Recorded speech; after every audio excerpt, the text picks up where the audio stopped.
nothing like some good jazz to spice up the SkyTour LiveStream for today, June 13th, 2020. Hey, welcome everybody to SkyTour LiveStream.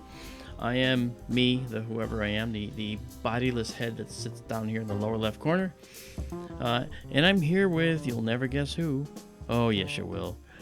Last night, it was Carol Carl who is in the chat today. Welcome, Carol Carl, behind the Obsidian Curtain on kgraradio.com every Friday night at 7 p.m. That is her show.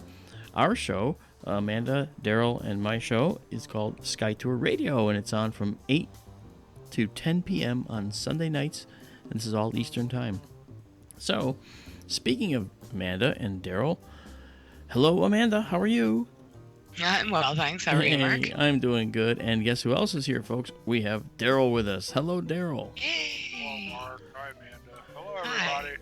Yeah, Daryl is with us once again, and The team's all back together. Yeah, the team are all here. Yes, we are trying to make it a little bit more regular. I've made some changes here to my interface so that I can do things a little bit more efficiently.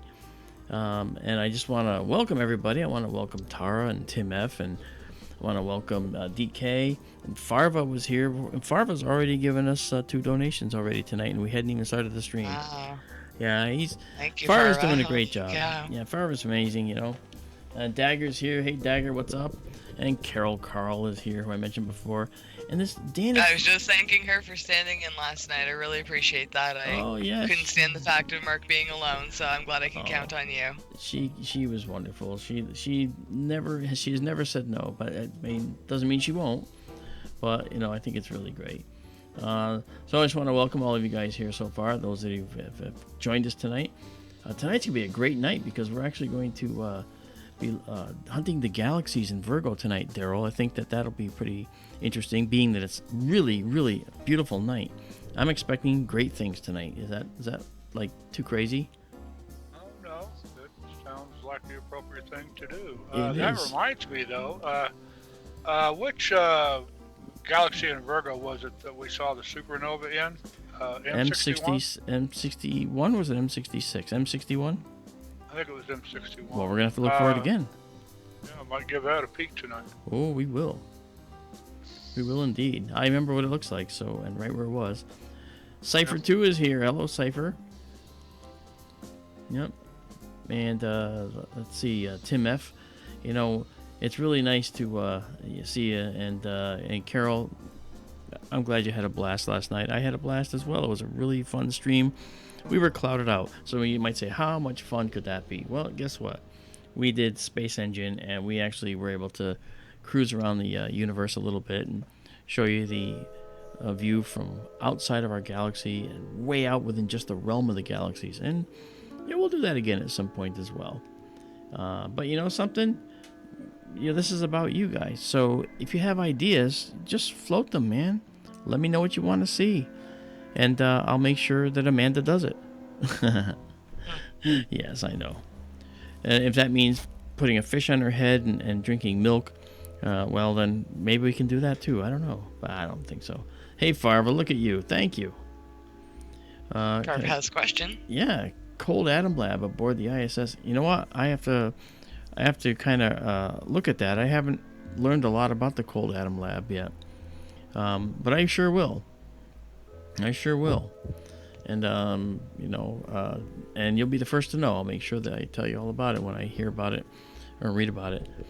So hello, Marianne is here. Marianne is feverishly setting up everything for the SkyTour LiveStream West Observatory. She is the person on the ground who is doing all this coordination. In fact, I have to say, without Marianne, I don't know that this would have happened, to be honest.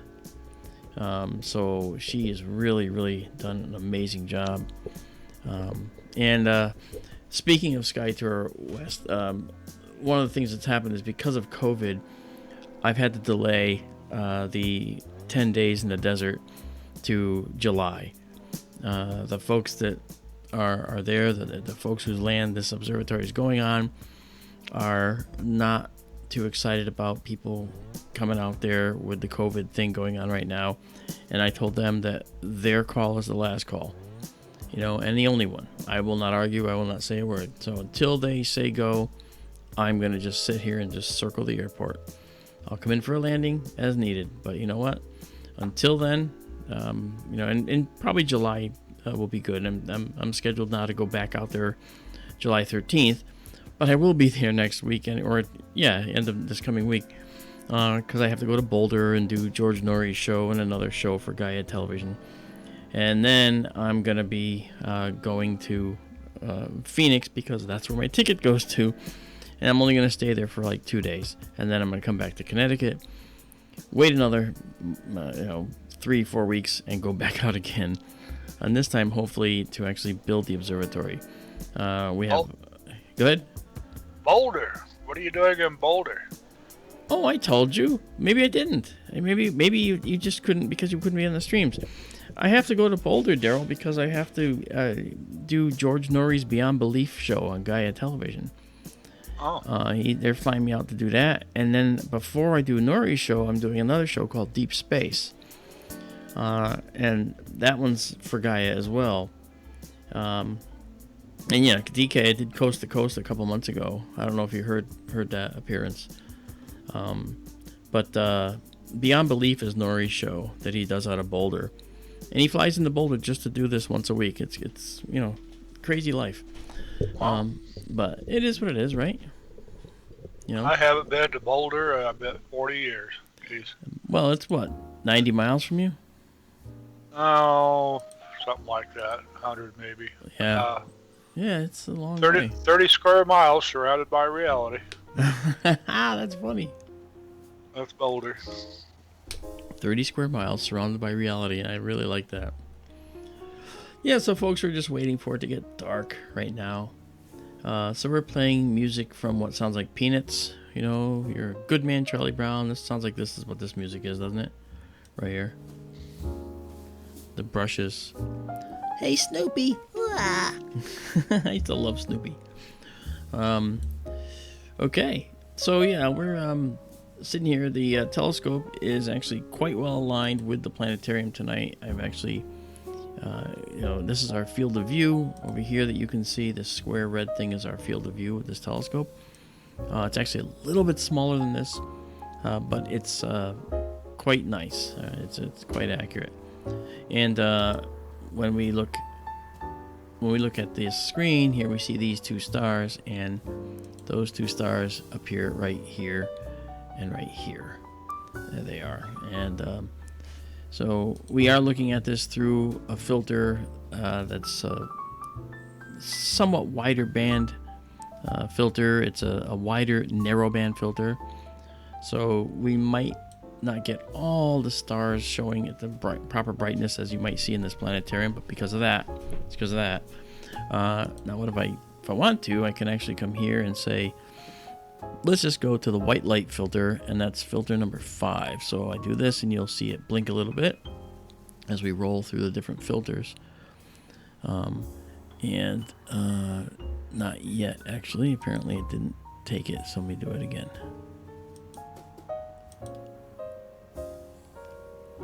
Okay, there we go. So there's your white light view. And you can see now the stars looking a little bit more like they're supposed to look. And we're quite closely aligned with this here. See 1, 2, 3, and 1, 2, 3. And we got our stars. So that's really cool. All right, so actually it's here. And it's these 3. 1, 2, 3, 1, 2, 3. All right.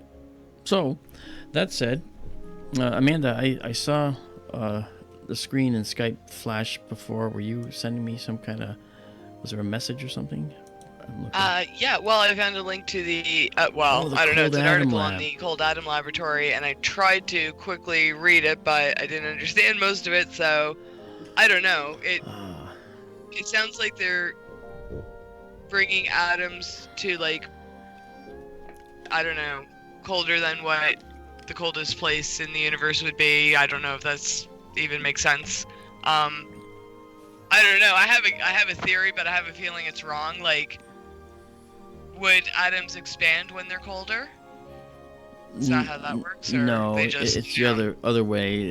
They tend to get denser and smaller, because when things are cold, they basically contract, so they won't expand. If you heat them, they expand. You know. Oh. Well, it seems like it's like for research, like they're cooling them to get like a better understanding of them. But I'm not like, I mean, I just briefly read and I was trying to, you know, get back here. So I thought if you perused it, or Daryl, it'd make a lot more sense and you'd know exactly what was going on. But, you know, you can read that on your own time and maybe we can discuss it next stream or something. Sure. Just while you know, the question came up and you didn't know, I thought maybe I could find something. It looks like a pretty good site. I so appreciate it. I can actually drop that link in chat if anyone else is interested in learning more. Please do. Please do. I like to give people, you know, coldatomlab.jpl.nasa.gov. All right. coldatomlab.jpl.nasa.gov. Excellent. That sounds like a music box that's battery's running down. Yeah, it's pretty. All right, so let's see now. Is it dark enough? I pre-aligned. This is a good song for the hunt. I pre-aligned the telescope so that it would be aligned to find some beautiful galaxies in Virgo. Now, we wanted to go look for M61, I believe. Correct, Daryl? If you like, sure. But that is the one that has the supernova, right? It is. I do believe. Okay, so let's go see there, and let's go see if we can find it. I don't mean not if we can find it, but let's go find it. All right, so there you go. You see the stars just disappeared, and we are heading now to a alignment star, which is this one. And what star are we using? We're using Porrima tonight. That's Porrima, which is this star here, and we're aligning on Porrima, and then once it aligns on Porrima, it'll know exactly how far it has to go up to the swelling spiral galaxy, as it's called, Messier 61, also known as NGC 4303, and we will take a reasonably good exposure of it, and we will then see if we can see the supernova. And there we go. And we're on our way. Mark, a favor, could you minimize that Skype box on your Skype page? Oh, you mean like to do that?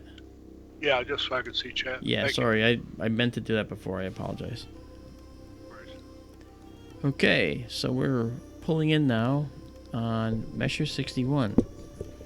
And we're going to take a photo and see if it's dark enough yet. It's getting there. It's 21 hours, 49 minutes coordinated universal time.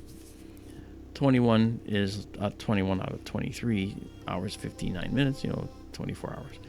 So basically that means it's 9:49 p.m. Eastern time here. Okay, so we saw that Porrima was around here, so that means that the galaxy is going to be right around there. So what we're going to do is we're going to increase our exposure a substantial amount. Let's actually let's go and try a straight 25-second shot. All right, and we're going to shoot it at a fairly high sensitivity, or ISO. And we'll do 25,600 to begin. I'll do 20,000. Okay, so in case, for those of you that are here, I saw some new faces here tonight. I will just quickly go through what you see on the screens here. Okay, this upper left here, okay, this side right here, all of these things here, these are the telescope controls, okay, the north, south, east, and west that you look at right there. That controls the telescope, right? Down here, these are the hooks into the computer for the telescope, and that allows me to get to the actual controls of the telescope directly if I need to do something to the computer, which I've already done. And then down here is our filter wheel. And the filter wheel here is, these are numbered 1 through 5, and we use those fairly extensively to get a different view. Farva, my gosh, thank you, man. Farva is, a satellite just went through. Did you see it? I don't know if you saw, but a satellite just Was went that a satellite? Yeah. I thought you were just moving the No. telescope and it was a star going by. No, the star, there was a star right there. We've been here. Oh, wow. No, I did see it. I saw a streak. Yeah. And I just figured you were moving the scope. No, Wow. that was a satellite. Very cool. Or it was a UFO, because we don't know Did what you see it, satellite. Daryl?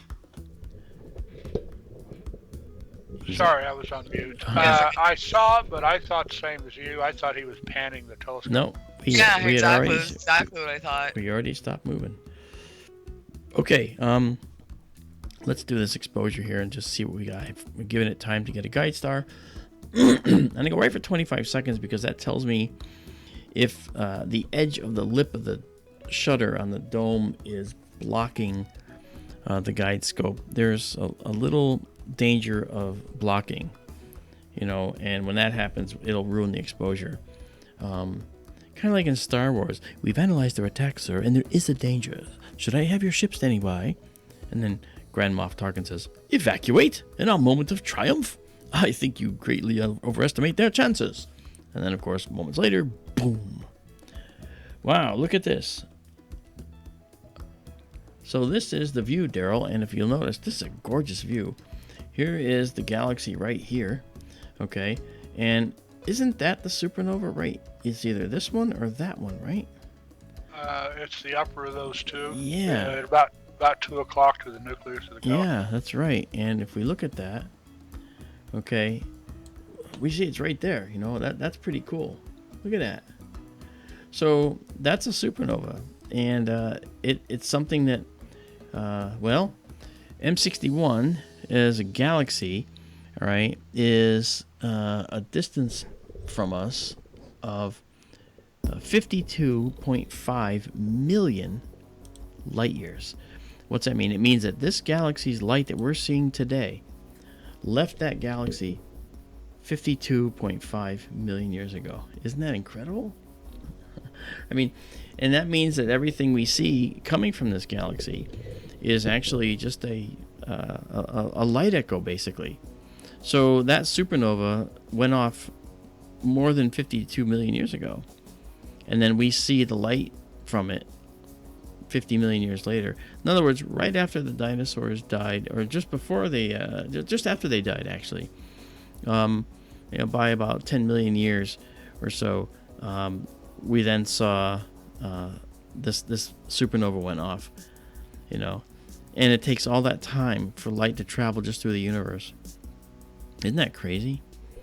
So I think that's pretty interesting. This supernova looks slightly dimmer than it did last time we looked at it. Oh, it certainly is dimmer than last time. Last time it was actually as bright as this star here, maybe a little brighter, right? Yep. Now it's almost, and we know this, by the way, supernovas, when they go off, they will be very, very bright for a period of weeks, perhaps months, and then they dim slowly. Now, there's a lot going on inside that little tiny dot of light up there. Now, I'm not sure if this was a core collapse supernova, type 2, or a supernova that was a type 1A. I don't know if you can look that up readily, Daryl, at the moment. I've got many screens open. I don't know if you can just look it up and see. Yeah, give me a sec. Okay. The difference being that a core collapse supernova is when you have a big star, and when it runs out of all the fuel to do nuclear fusion in its core, it no longer can support itself, okay, because the outward pressure of the radiation from fusion is offset by the force of gravity trying to crush it. But if the outward force of fusion is no longer there, it collapses. And when I say it collapses, the core collapses.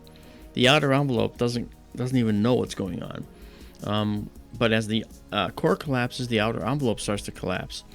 And on a massive star all around the center, this puts tremendous pressure on the center, and it hits from all sides. And when it does, it rebounds, and that rebound is what that force going out at that point, it goes boom, and blows outward, and it literally shreds the rest of the atmosphere outside the star core and pushes all of that material out into space. And that's an amazing thing. It's an amazing thing. And that's a core collapse supernova. A Type 1a supernova, which might be what this is. Daryl's going to tell us. I'm still looking. Okay. A Type 1a is one where you have a binary system with two stars, but one of the stars has evolved to a white dwarf stage, kind of like our sun will. And the other one evolved to a red giant stage. So you have this big red giant and you have this little tiny white dwarf, okay? And what happens is this red giant will bleed hydrogen gas through the common center of orbit between them, all right? Because that star can get so big and bloated that the outer layers can be right near that area where this star's gravity could capture some of that material through that center point of their orbital rotation. And if that happens, the material will land on the white dwarf and it'll begin accumulating. And that accumulation is dangerous because if it gets above a certain well-known mass number, which is 1.44 solar masses, that's right, it's called the Chandrasekhar limit. If it gets above that, then a couple things can happen. That hydrogen on the surface of the white dwarf could go into runaway fusion, and the entire star's atmosphere all around, okay, could begin to fuse hydrogen in a traumatic manner, and this could be enough to blow up this white dwarf. And when that happens, we have what's called a Type 1a supernova, and that is something that it's actually a very regular thing, in that when we see a Type 1a supernova, these are like candles to us. They are standard candles because they all happen at the same exact point in the star's evolution and with the same exact situation where you have a giant red star that's leaking hydrogen onto a tiny little white dwarf in a binary system. And because they're the same everywhere, guess what? It means that we know how bright they are. And if we know how bright they are, it means that we can figure out the distance to these things. And so we look for Type 1a supernovae like this one, if this was a Type 1a in this galaxy. And if we can actually see the brightness and see the apparent brightness, how it looks to be, is, its brightness as it appears in the sky, and knowing how bright these things should be from a standard distance that we already have decided, that's called the absolute magnitude versus apparent magnitude. Okay, when we look at this thing here, this brightness of this object right here, this is an apparent magnitude. It's apparently a certain brightness to our eye, and as you can see, it's not very bright. But at 10 parsecs, which is 32.6 light years, okay, away, and it's a standard value that we know, okay, and at that standard value that we know, 32.6 light years, that will be a certain brightness, and we know that value for these types of objects if that's a Type 1a supernova. And that means that knowing this absolute value of its brightness and the apparent value, the difference, can give us something called the distance modulus, and that tells us the distance to these objects. That is cool. I mean, you gotta understand how cool that is. If we had any doubt how far away M61 was, this supernova will dispel all doubt if it's a Type 1a. Unfortunately, it's a Type 2p. Okay, see, a Type 2 is the core collapse supernova, and so that they still help. They can still give us an estimate because we know that there's a minimum mass that a star has to be to do a Type 2, which is the core collapse, where all the fusing material has disappeared and it just crashes down on the center. So either way, it gives us information, just not as much as we would hope. All right, but thank you, Daryl, for that. I will just retreat to my corner over here. I don't want to upset my little box over here. This is our little preview box. It tells us where we are in the image. And I want to say hello to Roxana, who's here. Hey, Roxana. And Kathy Pernasek, hello. And Starseed, Katie Q. So good to see you guys again. You were just here, and Dan Delaire is here. Dan Dallaire from Danbury. You know what? I met Dan at a UFO conference in Danbury, Connecticut. Really nice guy. Really nice guy. And Kyle Lynch is here. Lynch Hub, how's it going?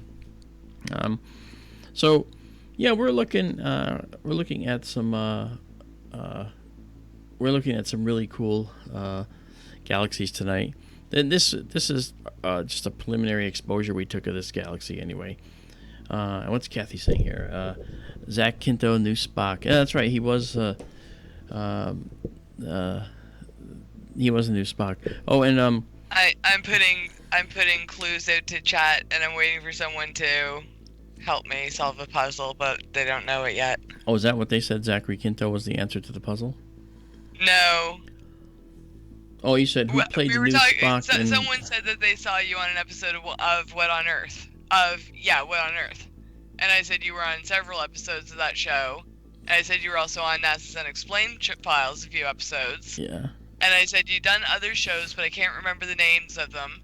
Oh, well. And I said you were on the Aliens episode of the new remake of the old Nimoy show.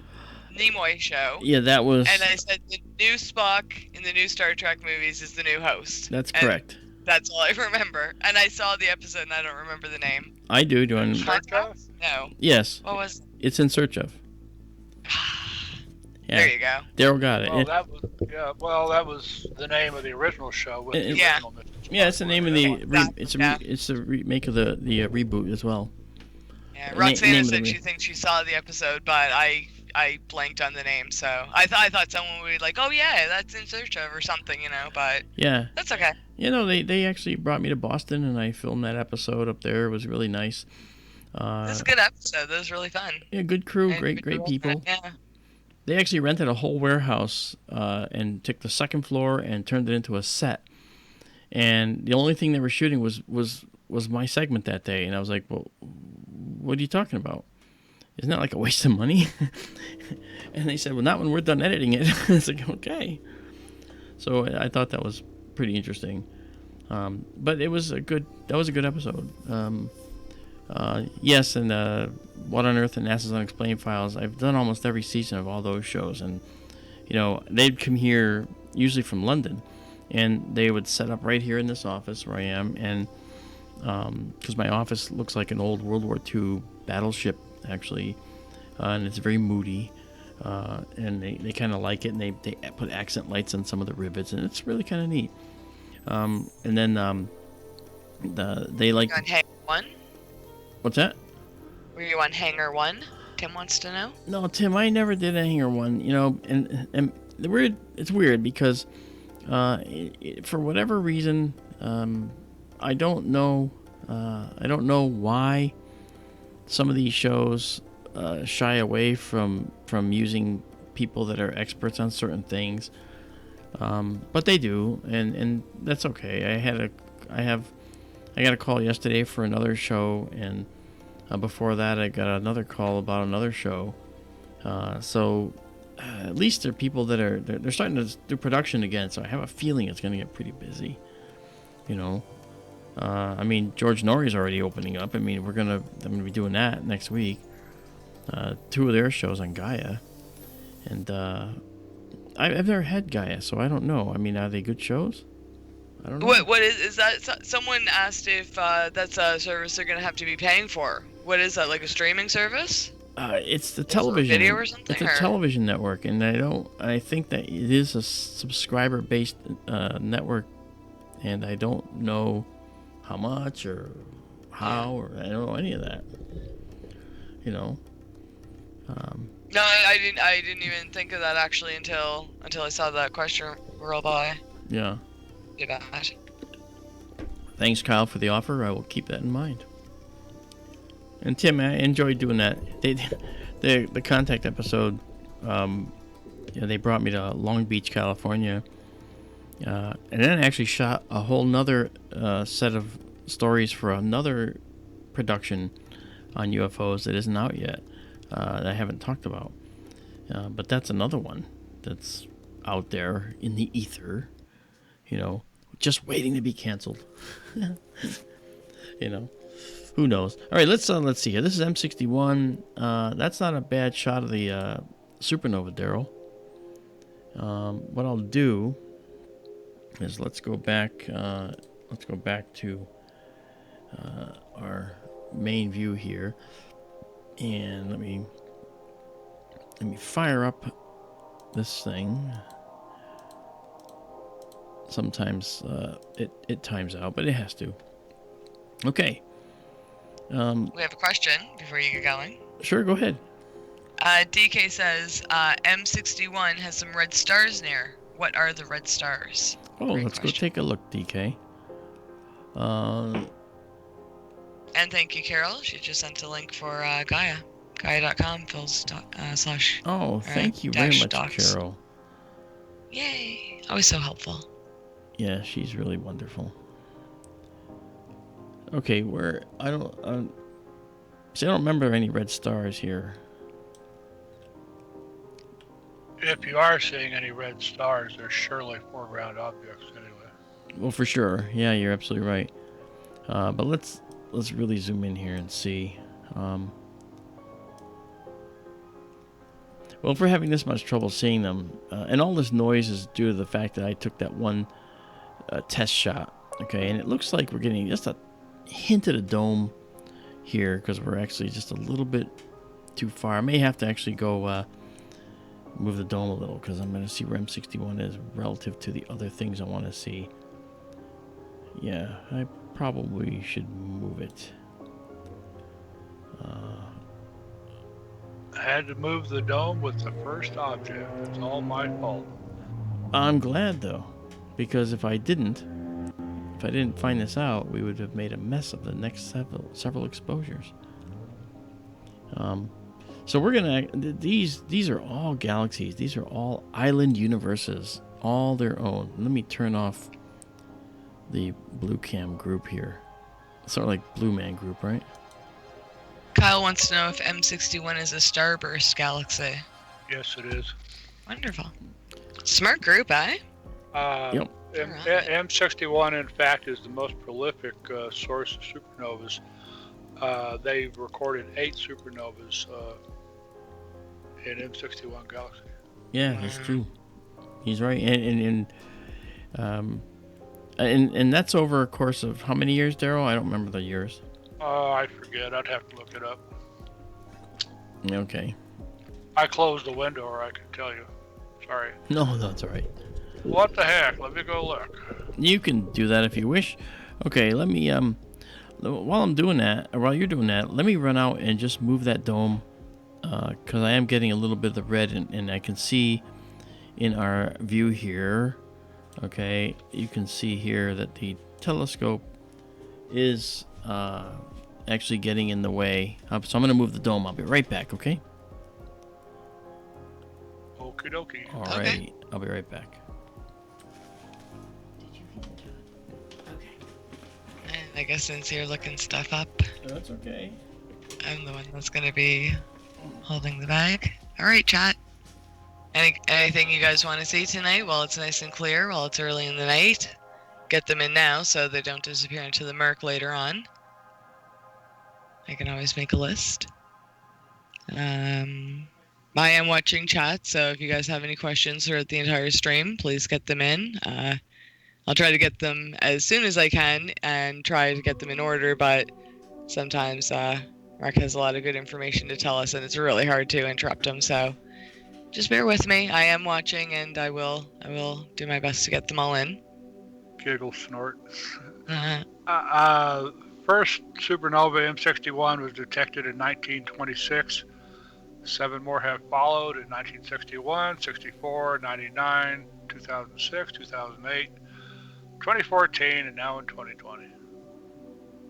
When in 2020 did it happen? Or is that what we're looking at now? That's what we're looking at now. Oh, very cool. This is just a new thing. Yep. Wow. Let me look at the article here. Last month, I guess, is when the first we heard of it at any rate. May of this year. Very cool. I mean, I don't know. Maybe some people think, like, you know, a lot of the stuff we see in the universe is like history from like millions and billions of years ago, and that might be true, but I mean, it's constantly changing, and there's constantly new things to see, and I don't know. That makes it a little surreal at times, but it's very, very cool information. Mark, you asked, the first supernova in M61 was detected in 1926. Wow, okay. And we have, what, 9? 8 total. 8 total, okay. All right, so I just moved the dome. We're going to take another shot of this little guy. I hate to say this, but I went outside and I see all directions around me. There's big cloud banks. Don't say it. I don't know where they come from. But hey, look, you know what? They're not where we need to look. And they're hanging there. They've been there for 2 hours now and not moving. But if they get over us, they're going to stay. So I'm hoping that we'll be free of them. These are those clouds that develop once the sun goes down and the ground cools, and this cool, moist air rises up and forms clouds at higher altitude. And it's just terrible stuff, you know, because it just lingers, because it's based on the topography of the land down below. Okay, let's see here. Where am I? Oh, yes. I'm over here. All right, so here's what I'm going to do. I'm now going to... let's bring our observatory over there. And now I'm going to take another shot, but I'm going to drop us down to like 10,000, and I'll do 25 seconds of M61. And now it'll be probably a little better. Good evening, Anahata 77. Bless you. Sorry. I missed the mute button. It's okay. That's okay. It happens to the best of us. A lot of questions came in. Okay. Are you ready for them now, or did you want to tell us about what we're looking at? Well, we're doing M61 again, but at this low... look at that. Wow. Let me just bring M61 in a little closer. Thanks, Kyle. Oh, Kyle found the donate button. Congratulations. Thank you. Wow. It's very sweet of you. Thank you. So here we see you can see the quality of the night here. This is actually beautiful. If you met orange stars by these things, I think these are noisy objects. These are generated noise that doesn't belong there. The proof is if we go to white light and take a picture, we don't see it. Okay, this filter tends to do that. And you get rid of this noise by taking 10 or 20 shots like this and then stacking them. But because we're having fun out here tonight, I don't want to do that until after the stream is done and I can do it on my own and then give you a shot of this galaxy with the supernova later. Okay, so that's pretty cool. It's beautiful, though. You can see some nice spiral arms. Look at that, and there's this knotty values of brightness and darkness in the spiral arms here. These are just beautiful. Wow. And in Arizona, the view is going to be probably 10 times as good as this. Oh, man. Oh. Yes, sir. Looking so forward to that. All right, so let's go back to our other view here. And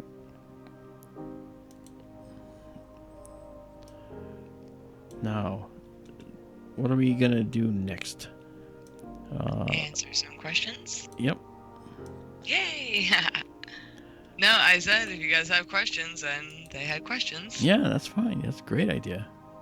Okay, I think I might know the answer to this, but who knows? Katie wants to know if you have ever seen a Starlink fly over yet.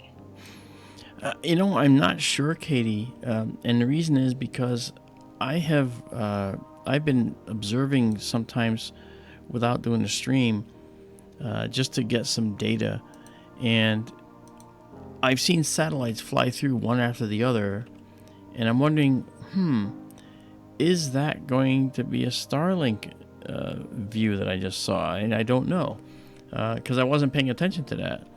because we astronomers don't care about Starlink. You know, they actually, but they are exciting, and I get it. You know, and I have a beautiful green laser that I can shine up and, you know, point it out to people when we're looking at. Oh, something else just flew through. Did you see that? Something just went right through here. No, sorry, I was typing. That's okay. It went fast. It was like right through there. I've seen several Starlink trains. Yeah, and but you specifically looked for them though. I'm sorry. Well, yeah, I was out looking for them. Yeah, those are great. They're fun to see, I'm sure. Yeah. So what do you guys think is so exciting about them? Just because they come in like a big long train, like every 10 minutes? Am I thinking the right ones, or? I think it's like, are they brighter or reflect more? Like, give the I forget what the satellite bursts are called, but they're not iridium flares. Bursts or, they're not iridium flares. Iridiums are the special satellites. On which train you see. What's interesting, I mean, you just see a big long line of them across the sky. They're spaced a few seconds apart when they're, you know, close together. And that is the interesting part of it, though. You know, most people, is that there's this long line. And just so you know, I've already got UFO reports, and they were just Starlinks. So that's the only part that. Okay, that's the telescope moving. That people I haven't heard that sound in a while. That caught me off guard. Yeah. Sorry about that. Sounded like a me. Oh. Daryl, do you have a problem with that? No. I mean, my old bead refractor makes a noise very much like that. Yeah, unfortunately, that's what happens with these things. Okay, we have now isolated ourselves. We are here. We are locked on. And I will do 25 seconds at 10,000 once I suspect that I have my guide star. I'm going to make an electronics thing that gives me just a light value on that LED, a signal value, so I can actually see if the LED is solid. If it's solid, it's locked on. And I can just put that little light in this view, and you'll see it blink, blink, blink, and then think it goes solid. And that's actually such an easy little thing to do. So I'm going to do that. So I will know immediately if the telescope has locked onto a guide star. Uh-oh. What happened to Blue Cam? I will fix that after. All right, we're taking a 25-second photo at 10,000 of this set of galaxies over here. This is the eyes on the left. Marcarian's chain is over here. These are other galaxies. There's just a lot of galaxies in this image that you're going to see. And let's go back and watch them. And there we go. So now if we back out a little bit, you can see all these galaxies. Check this out. All right, we have one galaxy here. We have two galaxies over here. We have one galaxy here. We have one galaxy here, and there's more. Okay, there's another one down here. Okay, and we have one just out of shot down below. This is just beautiful. Really is gorgeous. It's a beautiful view of this particular location. And guess what? Not one of them you can see with your eye. You need a very, very high-power telescope. You know? So, Cypher 2, yeah, WD-40, and no, not on this. No, I'd rather this telescope stay dry, because cold or heat will move that material around and make it really, really sticky and or gross and or immovable, and could ruin the gear train of the telescope, so I won't do it. Yeah, WD-40, don't get me started. I've seen more expensive equipment ruined with WD-40 than it forms a varnish too. It dries out eventually, and I mean it looks just like a varnish. It is a varnish, and it's sticky and just not good lubricant. lubricant. It's okay for door hinges. Even 3-in-1 oil would be better for stuff like that, though. Yeah, I use a special oil for things like that. I don't know if you can see this, but this is a photo that. Yeah, no, you can't. Okay, Kyle Lynch just sent it. It was the one I did a post about that Amanda actually snapped. Remember, Amanda, when I was pointing to the Ring Nebula, the little star, and you actually. Yep. Yeah, that's really cool. That's a good publicity shot for SkyTour LiveStream, actually. I saw an opportunity and I went with it. And you went with it, and it was really worth it. Yeah. Yeah, so you can see all these. You see these two beautiful little galaxies here, and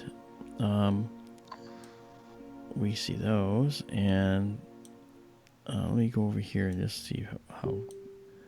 Look at how beautiful that is. You know, look at that. I mean, that's stunning. It really is stunning right here. I assume we're looking at Marcarian's chain. These are the eyes, which are east of the chain, which is over here. Okay. Yeah. Yeah, this is just beautiful. And you know, folks, all these names you hear, Marcarian's chain, the eyes. I mean, these are all they're names given by the discoverer and or by people who think they look like something. And Stellarium has its own names, okay, as well. So in this case, it sticks with Marcarian's chain, okay. It's really known as FOST V051, okay, but who wants that? Okay, it's Marcarian's chain is actually the name of it based on the guy that found it, and so that's pretty cool. Now, I think before we start moving to the summer sky, I'd like to go down to our favorite galaxy here, the Virgo galaxy. You'll see the stars whip out of here or go zipping through here momentarily now. We have a few requests in with those questions, by the way. That's good, because we're going to look at the Splinter galaxy too as well. I think that's in this area. Or is that in Leo? That's Daryl's cue. Splinter? I'm sorry, Splinter galaxy? Yeah, is that in Virgo? You mean the Needle galaxy? Or the Needle, that's right. It's above Virgo and Coma Berenices. Yeah, okay, good. We're going to check that out then, too. NGC 4565. Yeah, that's one of your favorites. It is. And that's the reason we're going. That's crazy. That's the reason we're going to it, Daryl. Like 3 different names and locations and... Well, NGC means New General Catalog, and of course... I know. Okay. Yes, listen to Amanda. I know. You know, you don't have to tell me. I know. I love that. We did a whole show about that. And I love that, too, that you remember that. Yeah, that was one of our very early shows. Mm-hmm. Yep, we talked Very, about all the very different... early shows. Actually, probably like the second or third show. Well, I figured it was a good place to start. Like, how are they even cataloged? How are they, designated and stuff? And Very good idea. that's why, I think Messier is a very interesting story. Yeah, that's right.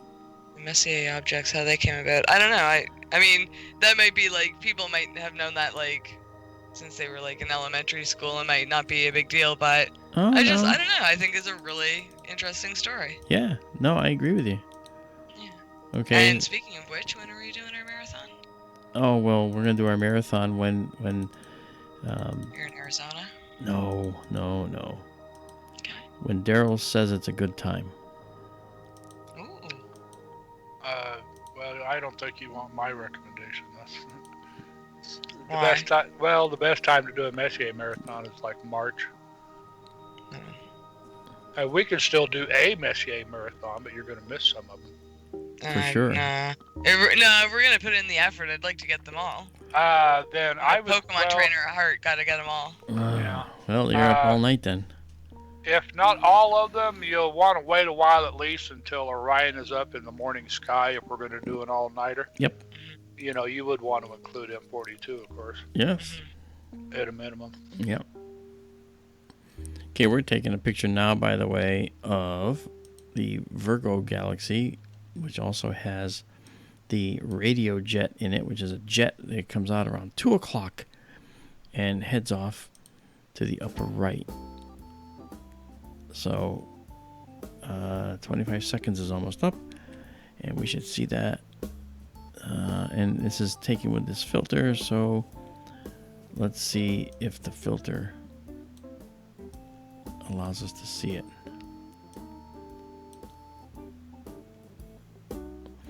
Might need to go longer with this particular filter.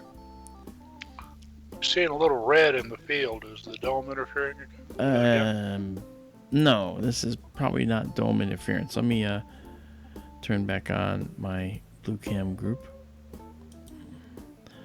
and let me go see what happened to it.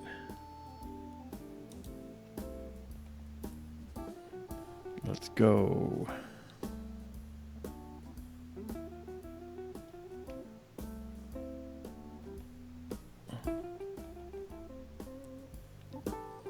Okay, well, while we're waiting for that, let's go back here. So, let's see now. I'll go back to my other image here. And let's go check the filter we're actually in, where this is 2. Let's go to 5. The white light shot, where there's nothing blocking the view. And we're going to check this out in the white light. You'll see more stars appear now as it moves. You'll see, well, you can't see more stars appear. There's only because it's kind of a dim field. What I am going to do, though, is I'm going to go up a little bit and move us to a star to check the focus, because whenever we change filters, you need to refocus. And I'm okay with that. Aren't you? Me too. So we're going to go up and see this here. And man, someone's jamming in that organ. Okay, let's see if we got it now.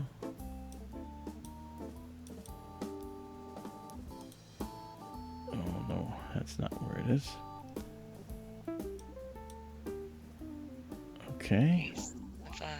Questions and... No, go ahead. If there's questions, please go right ahead. Yeah, well, okay. Oops, let me go on the right screen. Dan wants to know if Bodhi's galaxy is up. Oh, he's talking about the M81 or M82. I can go check. I think they are. They're up. They're facing just about the opposite direction you are.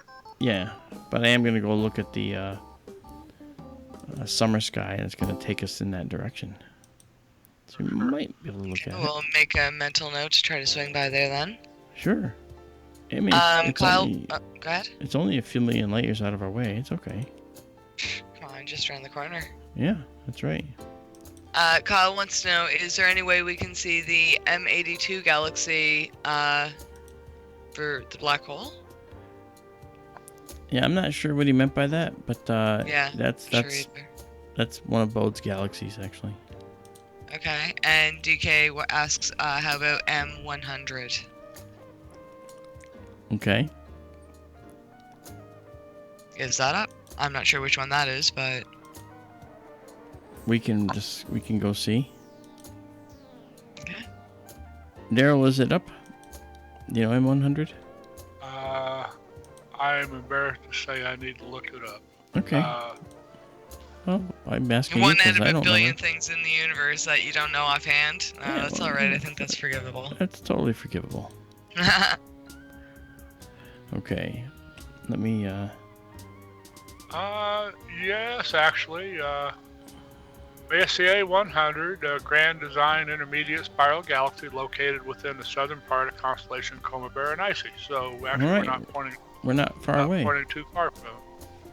All right, so we're going to look at the Needle Galaxy as well. I would assume.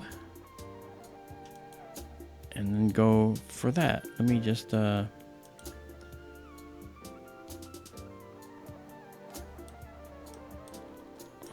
go down a little bit here.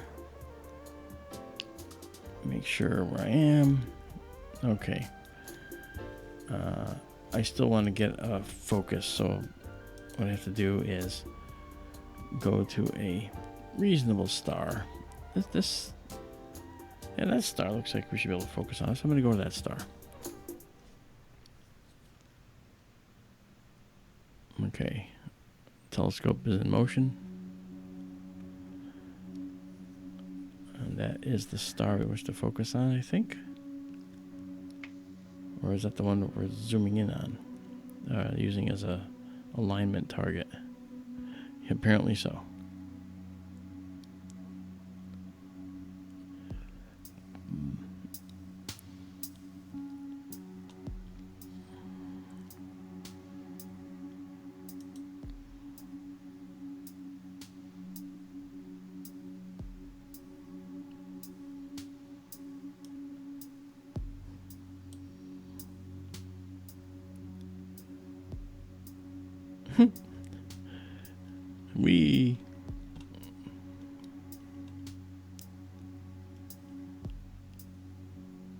I'm seeing, I was seeing some observatory red in there for some reason.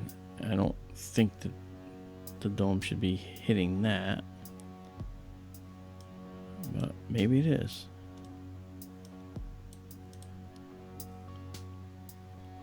Well, let me just do a photo here. 15 seconds at 10,000 just to see what I'm looking at. I see stars, so I just want to, all I want to do is get my focus set up here, and that'll be that. Did you say you had questions, Amanda? No, that was it. That just if things were up and if we could see them, basically. Oh, okay. For now, but hey, keep them coming, guys. Any questions or comments or, requests for items? Yep, absolutely. I'm just going to move us over a little. All right, and then I'm going to stop us right here. Okay, so that star right there is right in the middle of my focus quadrant. So when I go to focus, you'll see that star right in the center, and there it is. That's one of the changes I made to everything. Made sure I got this right. Now let's go and play with the focus here. Okay, we're going out a little. Now we're going to come in.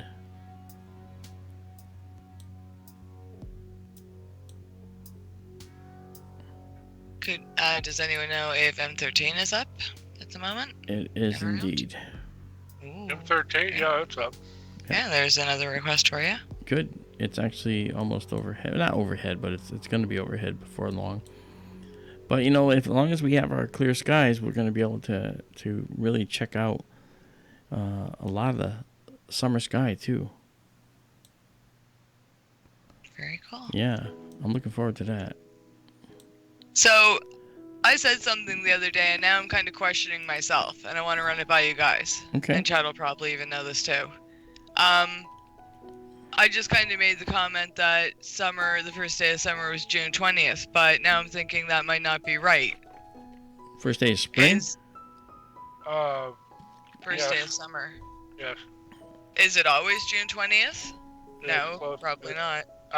Well, some of it depends on where you are on Earth. It's generally June the 20th. When's first of spring? March 20th. March, yeah. March, April, May. Yeah, okay, yeah. All right. Yeah. Now, that reminds me, I had thought about sending you an image earlier, Mark, of the Analemma. Okay. And talking about the first day of summer. Yeah, it's a week from today, and today actually was, if you've ever seen the Analemma, I've talked about before, that figure 8. Yep. The sun described in the sky over the course of a year. Right now, the sun is at the top right, near the top right of the bowling pin shape of that skinny figure 8 that you see on maps out in the Pacific Ocean. And in 1 week from now, the sun is going to be dead on top of that bowling pin. And that's when the sun is highest in the sky, and that signifies the first day of summer. Yep. And today, at least if you live near 40 degrees north latitude, where the sun is just a little bit toward the right from the top of that bowling pin, today was the earliest sunset of the year. Mm-hmm. And then it's going to move on up to the top of the bowling pin, and about a week after that, we're going to have the latest sunset. Earliest sunrise and latest sunset do not happen on the longest day of the year, which is first day of summer by definition. Okay. And that, as you've been saying all that, I'm trying to bring up an image of the Analemma for you to talk to folks about. Well, can I send you the one I have? It's the one I've used before. Yes, I guess you can. I think the problem is pulling it up on the screen. And it's been so long since I've used OBS, I forget. Well, I'm not using OBS for this. Oh. Okay, that's not working.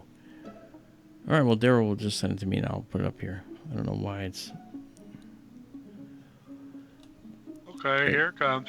Okay. That was sent to your regular page. Oh. Okay. Let me drag this over then and go look.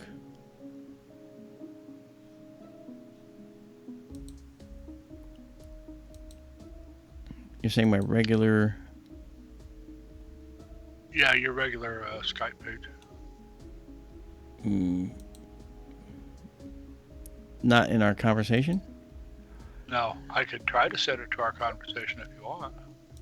Yeah, actually, you sent me an image. It didn't show up. It's not here. Okay. No, evidently I can't send it to the one with our conversation on it. Why not? Wait, do you like me to find a picture, save it, and send it to you in our group chat, Mark? And you can download it and share it? Yes. Amanda, I'll send the picture to you. Okay. It'd be even easier, sure. Okay, you do that, and I'm gonna go move the dome again because I see red. I'm seeing red in my dome, and I realize that it's probably not a good thing. I think I realized why it didn't go to Mark. I just sent it to you, Amanda. Yeah, got it. Let me just open it bigger, actually. Okay, so now there is my focus view, and I'll just bring it over here. What are we doing? Sending it. All right. Okay. Seriously? What?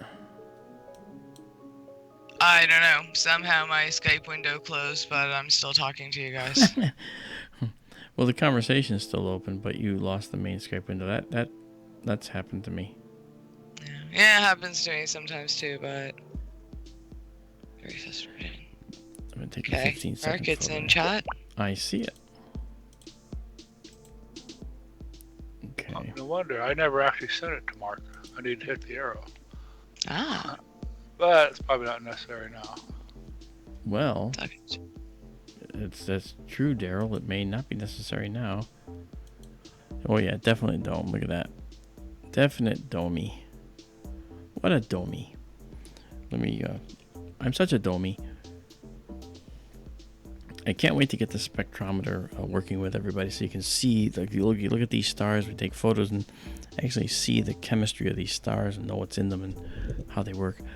Okay, let me, actually it's a pretty color red, so we'll just leave that up there. It looks like an aurora. All right, let me go do this here for Daryl. And while he's explaining it, I will be running out to move the dome. How opportune. How opportune. Yes, okay, so here's what I do. I'm going to take this, open it up. Open. And, wrong one. This one. Stop. Okay. Here we go. And now, all right, and let me get out of there. let's bring back this. Okay, and now if we go here, and not there, but maybe this one.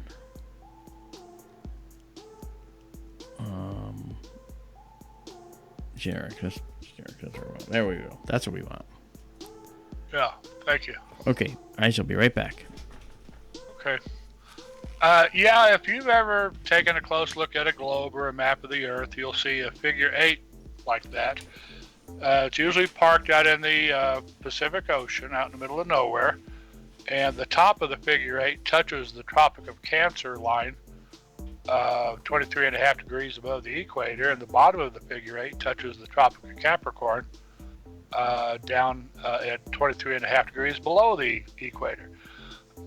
If you can see that, up toward the top, well, you can see May at the upper right, and then going over the top is the month of June. And June the 20th is where that vertical black and yellow line is intersecting, passing through and intersecting the top and bottom of the figure 8. That's the first day of summer when the sun is highest in the sky. And today is the 13th, so it's just a little off to the top right from the very top of the figure 8. And when you look at the Analemma, the offset left and right, that's east-west component of the figure 8, and that means the sun is either early or late compared to a nominal high noon at your location.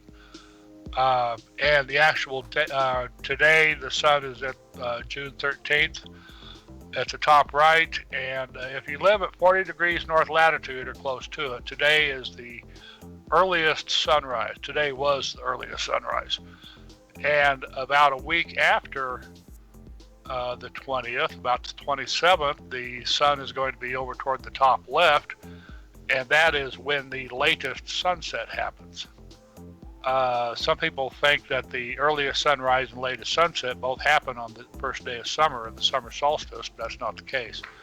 The date of the solstice is the longest day of the year, but you have that offset for earliest sunset and earliest sunrise and latest sunset about a week to either side.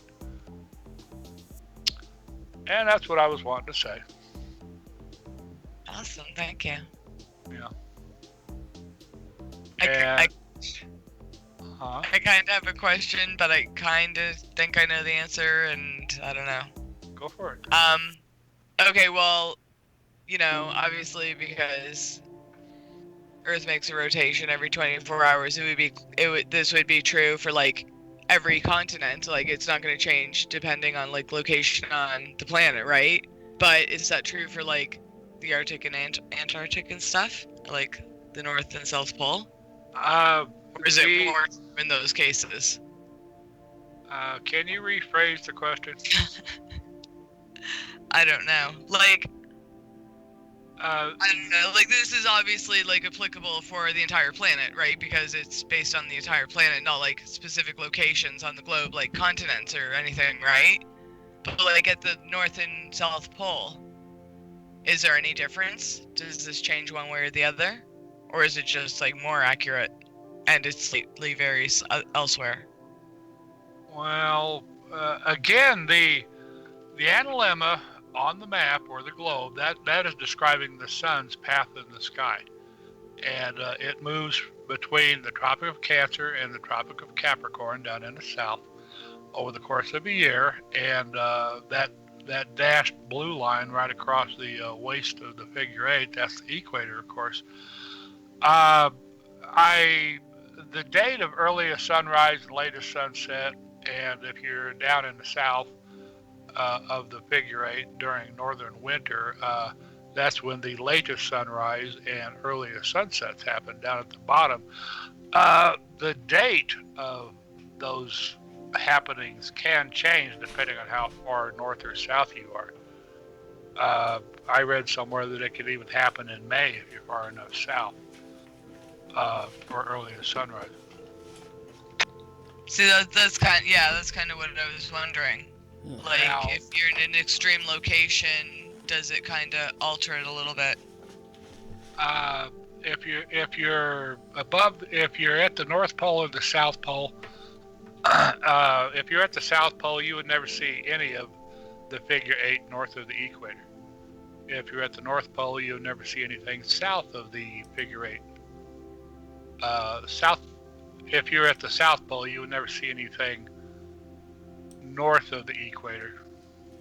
Did I say that right? You would see half that figure 8, or where the equator line is, poking up. You said it above right. the horizon.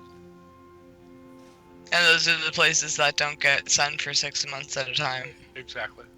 Wow.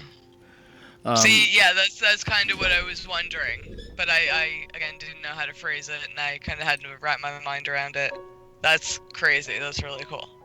Well, I hope it make more confusion for the chat, and Daryl has a great way of explaining it, so hopefully everyone understood that. But I gotta throw a bit of confusion in there, because I like trying to understand things fully, but yeah, that's cool. Because you like to add confusion? Well, I'm easily confused, so. Oh, is that what it is? Well, thank you for indulging me, Mark. Oh, not a problem. I looked that up this morning, and I knew earlier sunrise was coming, but I didn't realize it was today. At least along our line of latitude, roughly speaking. So I thought it was an opportune time to mention it. Sure. And it's like while I was gone, somehow my whole presentation here got sabotaged. I have no idea what happened here. Amanda did it. I saw her do it. You know what? I can believe that's not true. I didn't do it. Nah, nobody saw me do it. You can't prove a thing. Nobody saw me do it. You can't prove a thing. Bart Simpson. Uh-huh. Yeah. Indeed. Okay, let's see now. For some reason, I've got to find... okay, here's what I discovered out there. I discovered out there that the clouds, horrible clouds, are actually sitting right over us. So this issue that we saw out there was actually, but the red was actually not the dome. It was clouds. So right now, OBS has crashed. Wow, that's good.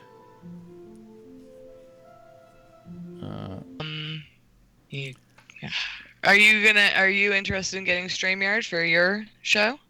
For this stream? Why would I do StreamYard? I don't know, because then you can stream to your YouTube channel as well as Facebook, as well as if you want to hook it up to your Twitter account. I know you have Twitter, even though you don't use it. Can't I do that anyway? At the same time, from what? OBS? I don't think so. Can you? Maybe. Maybe. I thought so. Maybe they can hear us. Yes, they can hear us. We're back. Yay! Thank you. Okay, and. Thank you for standing by, everybody. We are back. Yes, we are, and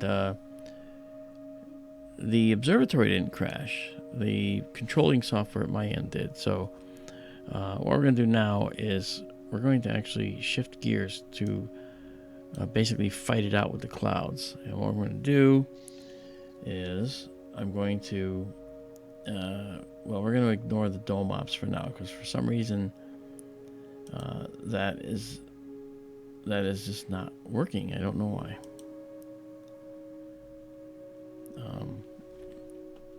So something had crashed while I was out there. Okay. First thing we're going to do... What? All my fault. No, not at all. Now we're going to just go here. We're going to go to the Eye of the Scorpion. We're going to look at Antares. We're going to get to Antares first. All right, we're already on our way.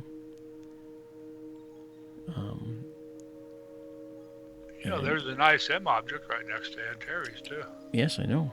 Messier 4. Another globular cluster. Yep.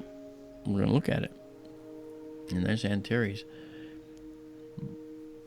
this is a very, very large star. I saw Antares described as the Betelgeuse of the summer sky. Yeah, that's a good way to describe it. Very good way to describe it. It's 553 light years away or so. 550 light years away. And if you put it where the sun is, it would go well past the orbit of Mars in diameter, radius. Remember, it goes equally the other side too, out to where Mars would be. So that's just incredible, you know.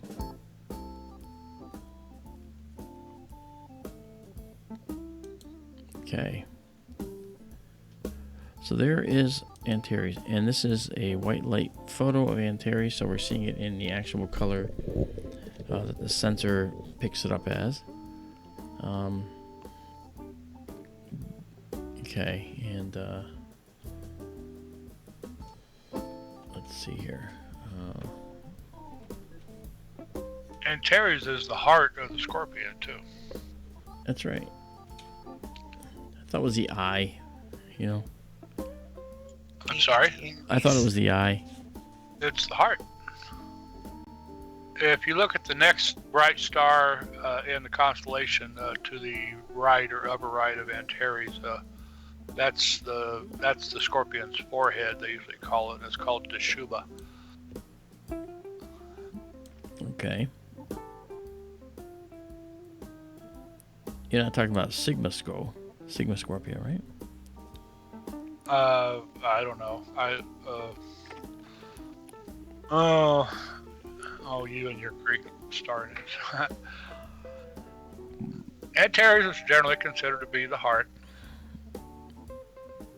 Okay, but it's not where the heart is. It's actually, well, see, the folks that did Stellarium also think it was one of the eyes of the Scorpion. Yeah, what do they know? Well, you know, they don't. Okay, but anyway, it's really pretty. So we're going to actually take a photo of Antares as well. Let's go, we should have a guide start right now. Let's do 25 seconds at 10,000. Let's see if this will work.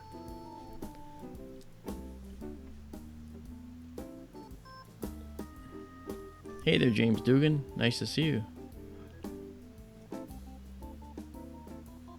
And thanks for putting up with us, guys. I know there was just a few things that went haywire there, but hey, it's sort of like live radio and live TV, right? Things always can really go south for us. There we go. This is a white light shot, so you can see it's really pretty. And Antares, like I said, very, very big star. It's over 550 light years away, yet it's one of the brightest stars in the sky because it has a very high, what's called luminosity. That's intrinsic brightness. That intrinsic brightness is due to the fact that it's big in diameter. And so a star that has a very, very large surface area, that has a large radius or diameter, is definitely going to have a large luminosity. The luminosity depends on the square of the radius, and it depends on temperature to the fourth power. So even a relatively cool star at the outer layer is got the fourth power of temperature that it's tied to. So it's actually quite a bright. It'll be quite a bright star. Really pretty though, huh? Orange Antares. And again, white light only. And the focus is good. So this is sort of helping me figure out the focus. Now let's go check out something else in this neighborhood. All right. So now we will now head over to this little area to the right.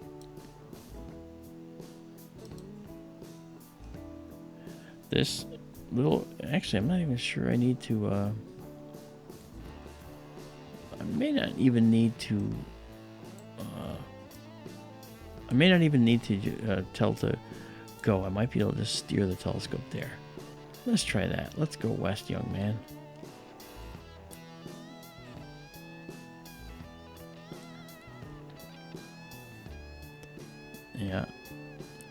we should see that bright white star come through.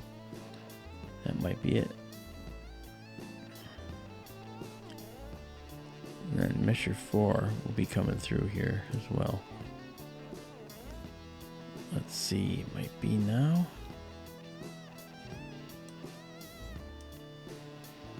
All right, let's go find out.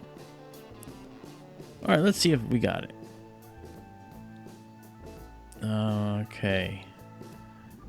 We'll just take a quick picture and see 25 seconds here at 10,000. See if Messier 4 is anywhere in this field. If it's not, we'll do a regular find on it. And let's see what we got.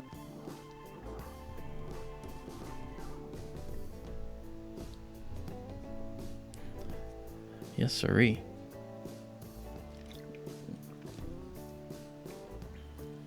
Oh, would Karen win? Oh, there it is. Just out of shot. If you honestly didn't see the question, I can ask you. I know Daryl did. I did not see the question. Kathy wanted to know, there was a famous movie where there was a horse named Antares. Name that movie. Oh, a horse named Antares? Yeah. Ooh. Ooh, follow-up question. What color were the horses? Don't look, Mark. I'm not going to look, because I don't even... Well, doesn't matter. Daryl's going to just say it anyway. Oh, he said it at the same time as I saw Sample's answer pop up, so we'll see if that's right. Anyway, they were. I don't want that to tip Mark off. I don't want him knowing any tips on what the movie might be. Daryl wants to say it. I'm so bad. I'm a bad astronomer. No. I'm taking a picture right now of Messier 4, so I'm not... I was gonna guess this movie. Actually, that was the right answer, but I wasn't sure. It would have only been a guess, so I just wanted to see it play out. Okay. Antares. Should you give another hint? Antares. Wait a minute. Hold on. Okay. Charlton Heston in the movie? I believe so. Daryl? I haven't actually seen it, but... I'm a bad astronomer. You never seen Ben-Hur? Oh. Oh my God! Seriously? He just couldn't. He's the guy that did that. Just before you open the Christmas present, he tells you what it is. I'm sorry. I'm. That's why I wanted confirmation. I had a feeling he was, but I wasn't sure. Yeah. He had 4 horses. They all were white, I believe, and each one had the name of a star. Nice. A well-known star. So we had Antares. The other 3? Was one Betelgeuse or was one Aldebaran? I'd have to look that up. Oh. Kathy says Aldebaran was one of the horses. Sorry, I wasn't following chat for a second. Maybe there's like an ongoing game going on. I don't know. Okay, yeah, okay. Well, apparently, what do they represent? Like the 4 horsemen of the apocalypse or something, or? I would not know. Daryl? No, not that I know of. Oh. My mom's been after me for years to watch that. Yeah, Ben-Hur is a really good movie. It just... well, it's a classic. I feel like, I should at least see it. Whether I'm going to like it or not, I might love it. I mean, I have no real opinion other than it's long, so I really have to be in the mood for a movie to sit down and watch it. Yeah. The 4 stars, Aldebaran, Altair, Antares, and Rigel. Okay. Yep. Although the Sheik pronounced it Rigel.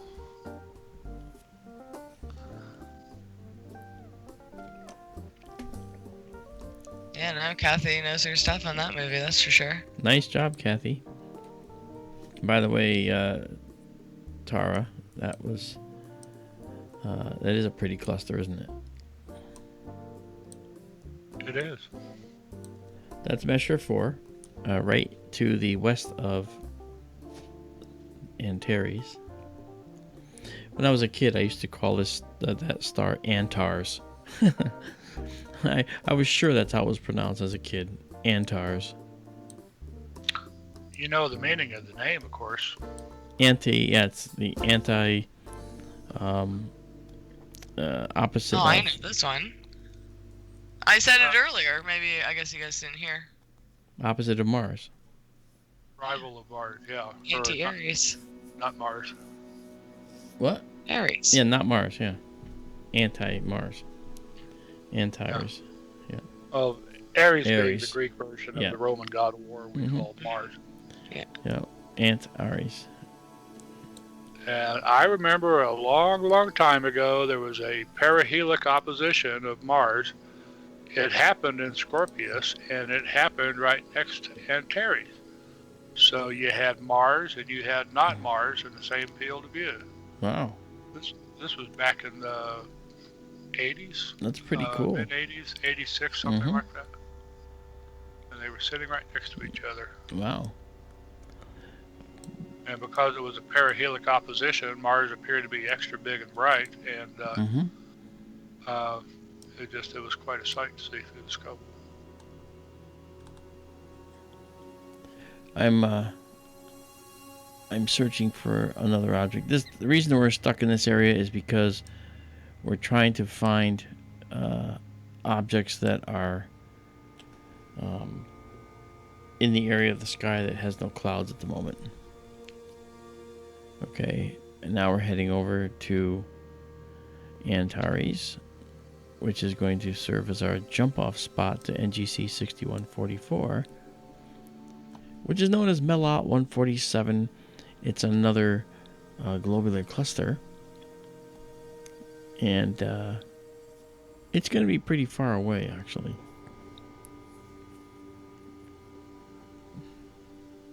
And we'll see it in a moment once Antares is brought up and moved to the position that the telescope wants to bring it to. Then it's going to disappear in a streak momentarily, and then we're going to be taken to 6144. In fact, we're not going very fast because of the fact that it's right near it, and it's not very bright, so we'll do it in visible light, and we'll continue to do it in visible light. Yes, indeed.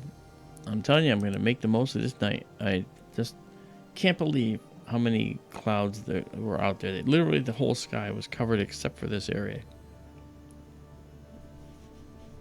Jeez, cannot believe it.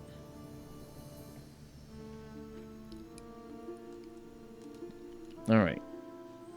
Let's go make sure we are good. Here we are.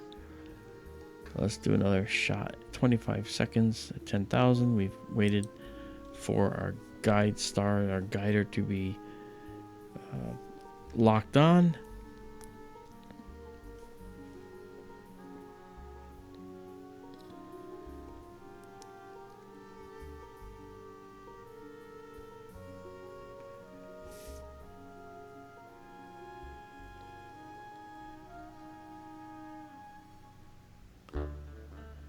Okay.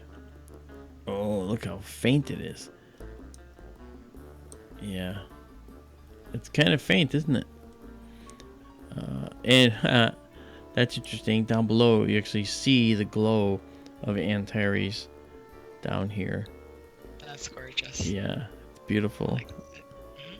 It's actually interesting because you're actually getting a spectral response here. You see that? You're getting a little spectral response here. You're seeing the spectrum of Antares, which is actually kind of interesting.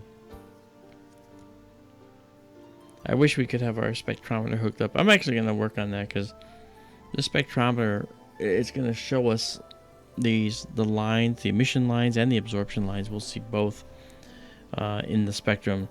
Absorption lines are created when there's cooler gas on the outside of the star absorbing some of the energy from the much hotter interior, and the elements, the atoms in the outer atmosphere of the star that absorb those that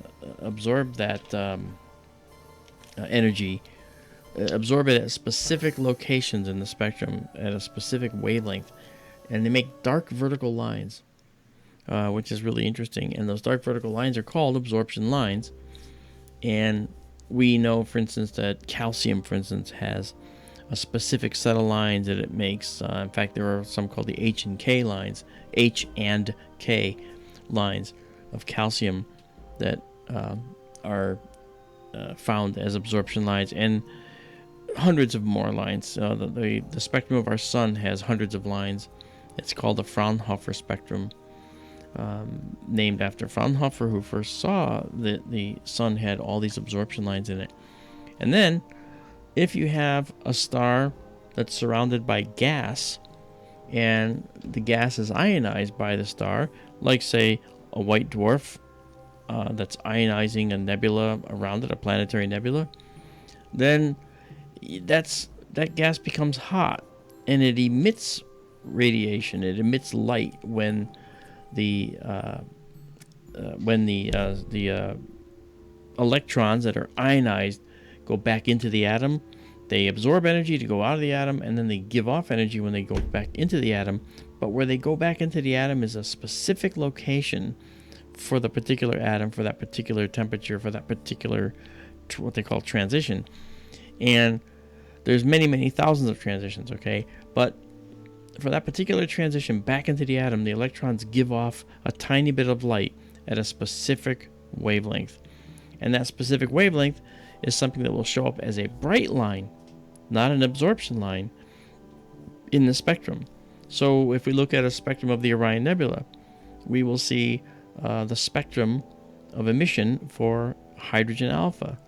We'll see the spectrum for emission of oxygen 3. And we'll see neon. We'll see many other elements as well being given off by the atoms as their electrons recombine and give off some light. And that emission, okay, is interesting. Remember, absorption is when it absorbs energy. Emission is when it gives off energy, when the atoms give off energy. So it's a really interesting double find that we can see. We can see both emission lines and absorption lines in the same spectrum. All right, so we'll see dips where these elements in the outer atmosphere of the star are absorbing some energy.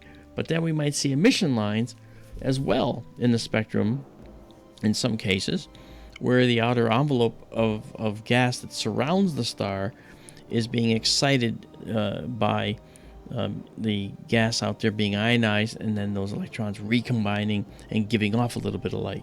So we'll see absorption from the star, and we'll see emission lines from the nebula that surrounds the star. And there's a number of stars that give off this kind of light. Wolf-Rayet stars, okay, Wolf-Rayet, Thor's helmet, for instance, will show us emission lines as well as absorption lines of the star. It's really an interesting process to see, and the spectrometer can show us this right with the color. We can look at it in the color of the spectrum. We can see in the red end. We can see it'll be red. We'll be able to show it. Let's see what else is out here in this region. As you can see, we've got a lot of globular clusters in this particular direction. I mean, talking about a Messier marathon, imagine if we did an NGC marathon. Woohoo! How many items are there? NGC? All of them? No, not all of them here, but we would. The NGC are many thousands. So I figured. Oh yeah. Yeah. I have a catalog, an NGC catalog, which is really kind of interesting. Let's see here. I really want to show you the summer sky, but I'm very disappointed in the evening, and plus, my interactive camera crashing like that was no fun.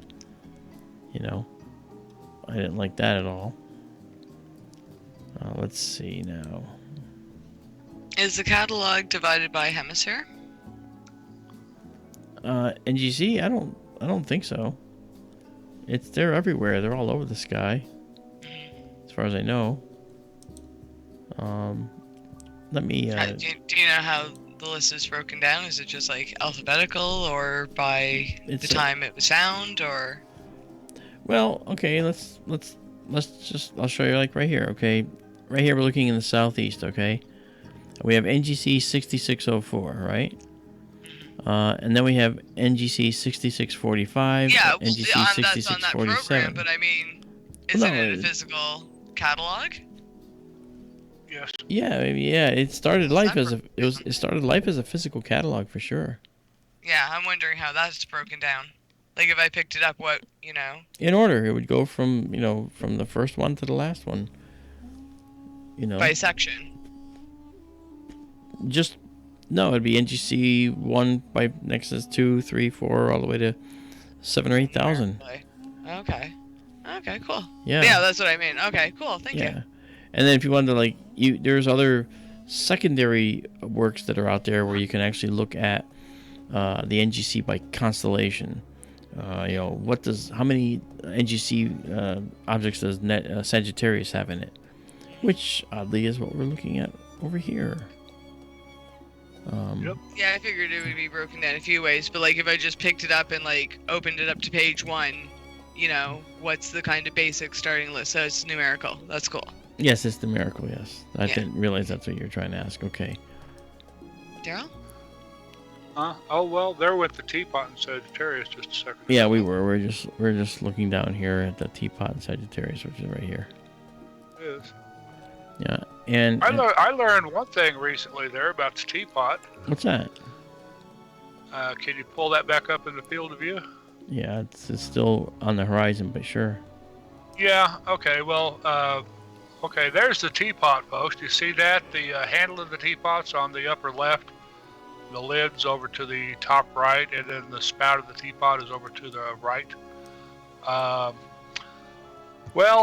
We see a teapot. The ancient Greeks saw a half-man, half-horse shooting a bow and arrow.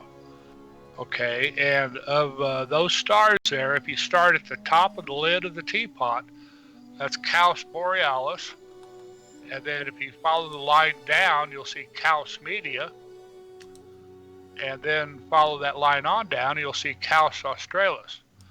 That is the bow that the half-man, half-horse is shooting. If you see the star at the tip of the spout of the teapot, and I forget its name, that is the tip of the arrow. Alnazi? Alnazi, okay. Yep. Yes, it's not quite the tip of the arrow in their rendition of it, but what Daryl says is correct. But here, I removed the ground so you can actually see the entire archer. This is a centaur, right? So this is a centaur. Yep. So we're looking at a centaur. Yeah, and then a scorpion. And so, this is what it looks like. So, I really am anxious to go look at what the sky looks like, but I think I can also do it a different way. I can use my very disappointing all-sky camera because it tends to make things really look worse than they are. But that's okay. We need to know. Will you excuse me for a moment, please? Yeah, okay, sure. All right, so we're going to just do this. And I will make it a 40-second exposure. There's no moon. What a night, too. It's a beautiful, dry night. I'd love to just have a clear sky out there. Man. Well, I seem to be holding off so far. Fingers crossed. Well, it hasn't, though. I've been going where I had to go to avoid it. No, well... Well, I thought that was because of the redness of the dome. You were getting too close to the edge. No, that was clouds that last time. Oh, yikes. Yeah, so I'm actually trying now to take a photo that's going to give us an idea of what the sky is looking like. Again, our all-sky camera. The ugly truth or the wonderful beauty will be revealed in moments. So I'm just beside myself hoping that we'll see something good. Okay, any minute now, any second. 5, 4, 3. Oh, hang on. Oh, I see all those clouds there, but that's good. Hold on, let me add some processing here.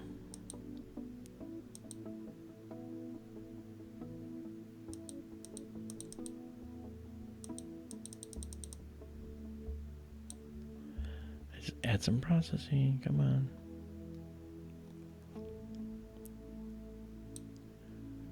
Okay. All right. Okay, that's a little better than I had hoped. Okay, now of course we're actually looking down here. And the cloud has moved toward Antares. So this is the Big Dipper right here. And here's the tail pointing to, here's the tail of the Big Dipper. Okay, and it's pointing at Arcturus right there. So Bode's galaxy is over here, but that's actually in the northwestern part of the sky, and it's setting roughly. I mean, the circumpolar doesn't set, but. And then coming up, let's see where we are. This is going to be Spica here, and still hidden, well, down here.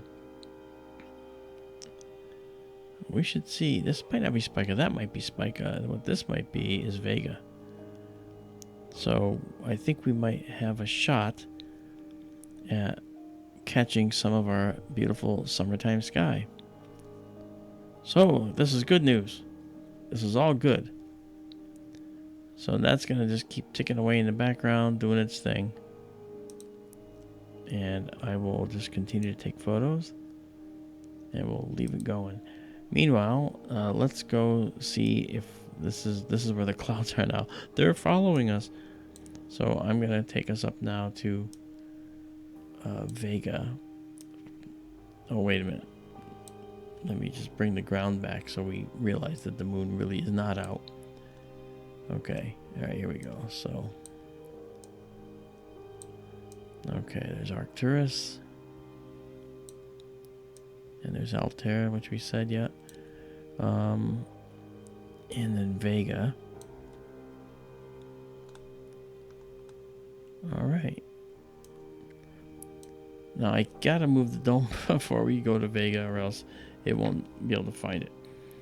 So can you hang on for me while I go move the dome once more, Amanda? Yeah, I think Daryl's back now. I am. Okay. Okay. All right, I shall be right back. It's like tag team action. Yeah. Yeah.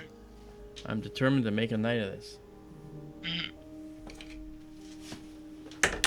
That's too bad. I forget what time he messaged me, but it was like several hours ago, and he was so excited because he had clear skies and everything looked promising, and he's all geared up, and yeah, it's like clockwork. It's like they watch him. And as soon as he gets everything ready, here come the clouds. It happens. Hmm. Well, I mean, it's the same thing here. Anytime there's something to see in the sky, it's raining or snowing or foggy. We're starting to see the summer monsoon happen here. Maybe a little early, but it seems to be happening. That's where it's clear every morning. Starts clouding up in the afternoon. It might or might not rain. Then the sun sets, and then the clouds go away over the course of the evening. And by the next morning, it's crystal clear again. We have been having some really beautiful clear skies here late overnight, though. Going out every night looking and naming everything I see that I know the name of. And you're still not bringing your little mini scope out with you? No, I hate that scope. It's the little grab-and-go scope. It's not a very handy telescope. Not as good. I know, but it's I guess you wouldn't be bothered with a pair of binoculars, would you? Oh, I take binoculars with me all the time. Oh, okay, good. I want to drag that red 8-inch out again. You and I talked about that. Yeah, I bet. That thing's so heavy, I haven't had the poop to tote it around much lately. But it works well. Definitely. Yeah, I think some people in here have maybe even seen pictures of that scope. It's been a few times. Bill showed it. I think it's been in KJRA Discord before during our shows. I think a few people have probably seen it. That is just a fun scope to use, and it's easy and it works well, and still sort of a sentimental favorite of mine. First scope I ever built. Nice. I think I hear Merc on his way back, but I think he turned his camera off, so I'm not sure if we're going to know or not. Well, I am back, and I just got back. All right. Okay. So let's do this. Let's go to our star Vega. You'll notice the red here gives way to black as we now move into the starry sky, and you'll see stars zipping by on occasion. Here is our night sky. You'll notice that it looks clear again. Yay! If you don't like this sky, wait a minute. You know, and here is Vega. Vega is an absolutely wonderful star. It's gorgeous. It's 25 light years away, and it's actually a star that is a standard for us. It's listed here as an A15. It's not. It's an A05. It's the signature star of its spectral class of A, and the spectral type of, the letter V or 5, Roman numeral 5, says that it's a star that's fusing hydrogen into helium normally, like most stars of that type right now. So yes, this is Vega in white light. Let's actually take a picture of the star. Let's drop it down. We don't need 10,000. Let's go to 8. All right, 6,400. And we'll do 20 seconds. Okay.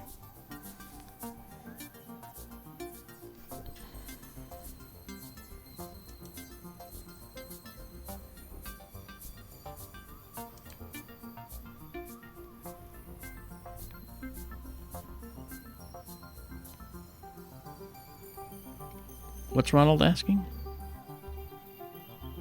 I feel like we talked about this recently. Well, he was asked. Okay, first off, tell me if I got this part right. First, he asked if how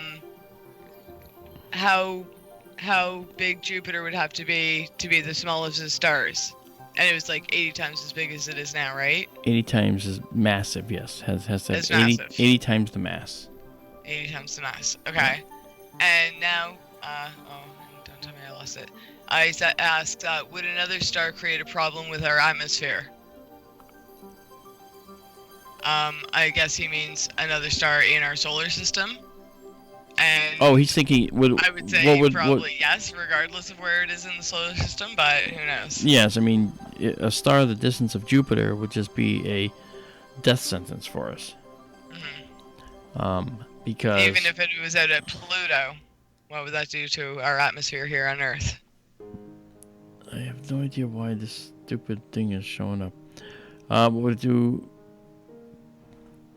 with our atmosphere on Earth? Well, that's still quite close. Just a few.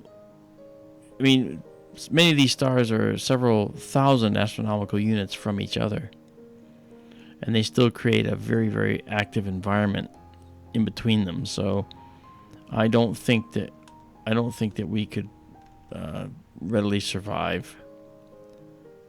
So if there was another star out at Pluto, would it just like fry everything in between? Like all the planets gone? It could. Not just gone, no, but it could actually, depends on what it is. It could give off ultraviolet radiation. Keep in mind that when we look, for instance, in the Orion Nebula, and we're looking at these hot young stars there in the trapezium in the center, those 4 stars, okay, those stars give off radiation, all right, and I can't get rid of this. I don't know what that's doing. Why is it doing that?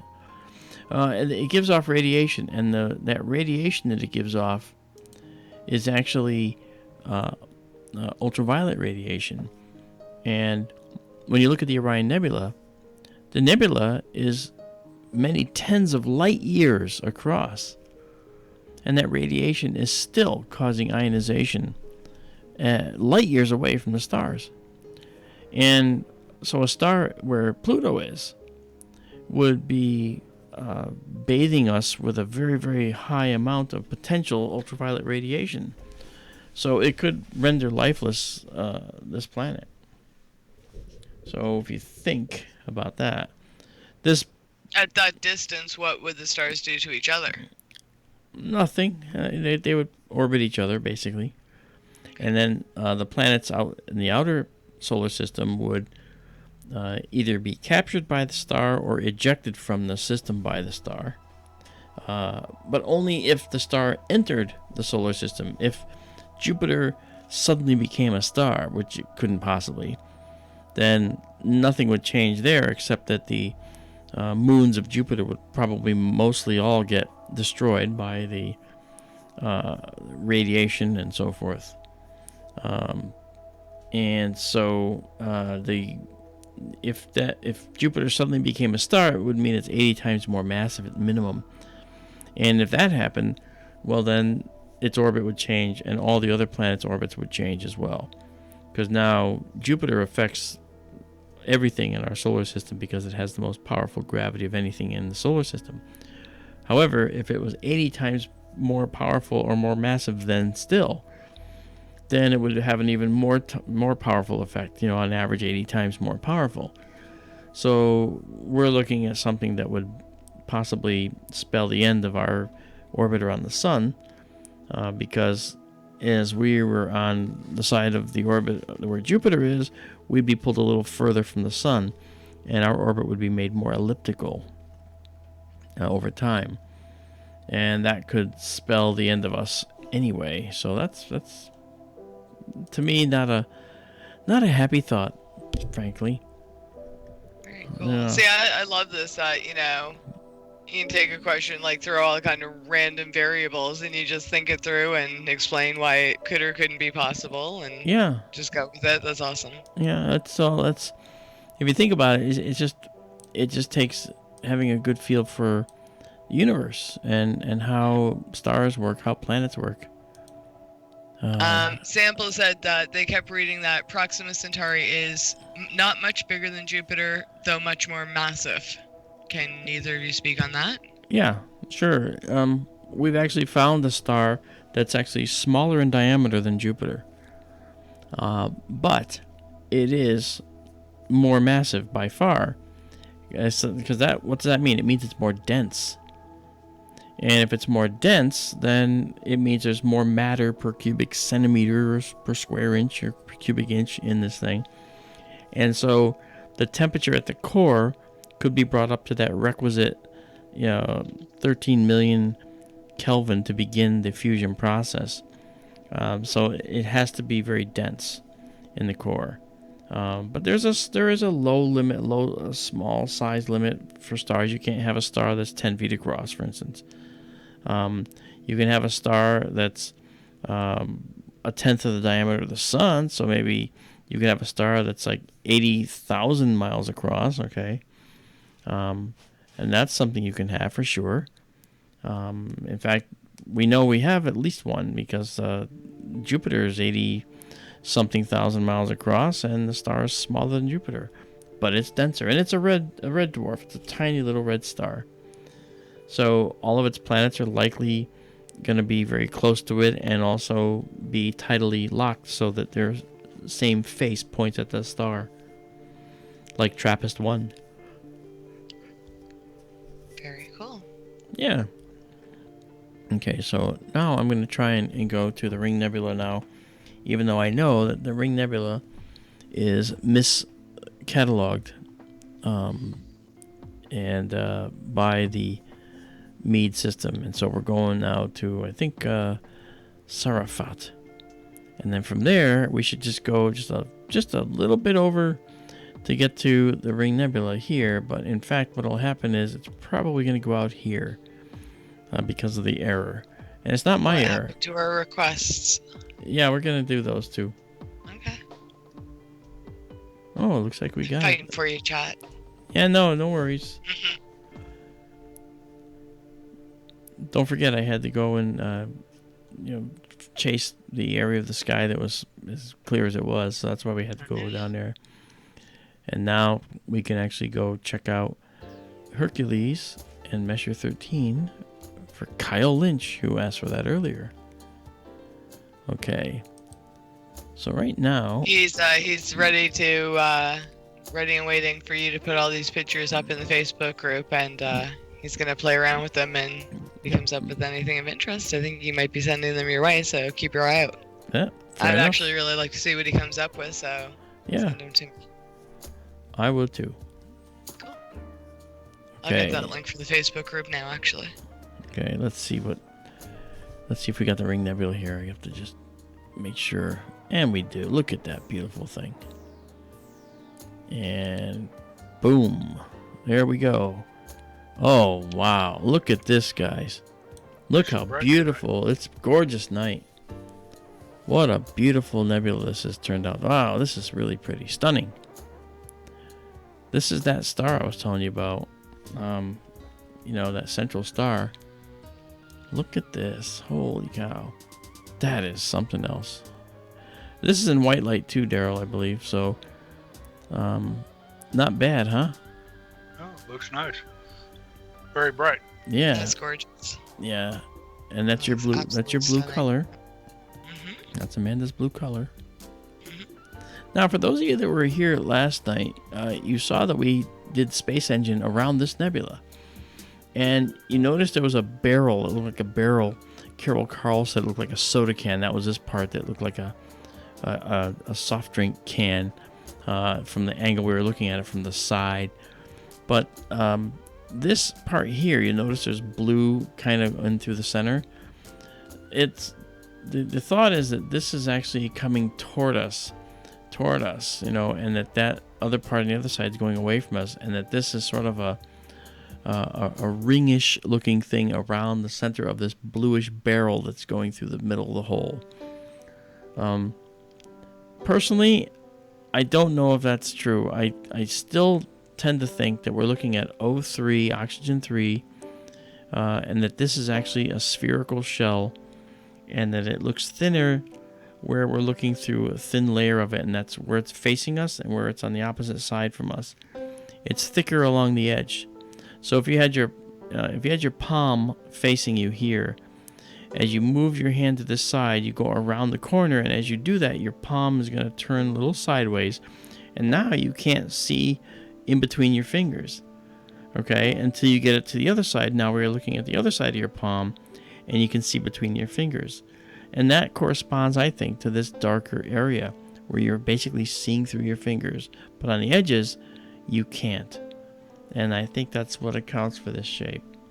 It's just a feeling I have. It's something that I've been thinking about for many years, actually. I knew you had a hand analogy, but your camera wasn't on. You should have been showing people. Well, I know. My camera, if I start it up, it's going to hang and kill OBS. I can't do it right now. Yikes. I don't know why it happened, but I would love to show my camera right now, but it will not work. Hopefully everyone can grasp that, I know. Yeah. You explained it nicely. Yeah, there's another option. If you let me try, I'll try. And if it fails, keep in mind it's Amanda. It's Amanda's fault. All right, so let me do a video capture device here again, and let me try picking a camera that might actually work. How about this one? Uh-oh. Yeah, I don't think so. Oh boy. Yeah, no, something's not right. And so I'm not gonna do it. Yep. Don't know. All right, I'm having success with the telescope, and I don't want to jeopardize that. Okay. Mark, may I ask a question? Yeah, sure.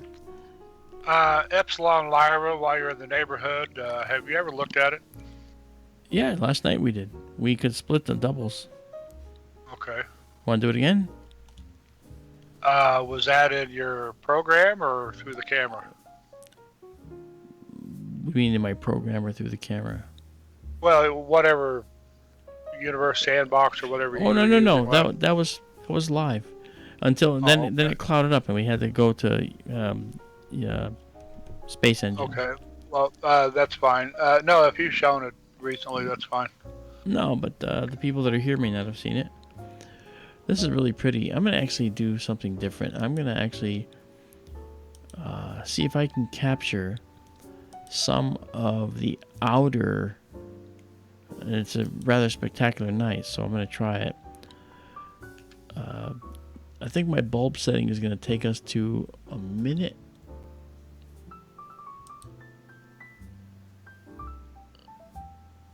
That's our Peanuts music here. Okay, we're going to do 1 minute shot here. And we'll do it at 8,000. And let's see if we can capture some of the faint structure around the nebula that isn't often seen. It's such a beautiful night that I really think we should try it. There was an astrophoto of the day a few days ago, APOD, that they did a very deep exposure on the Cat's Eye Nebula. Yep. And it looked so different, it was almost unrecognizable. I mean, what we think of as the Cat's Eye was this tiny little thing down in the middle. Yeah. And they caught all the really faint stuff. Oh, yeah. Far outside the bounds Oh, yeah. what we usually think of as the nebula. Yep. Really spectacular picture. Yep.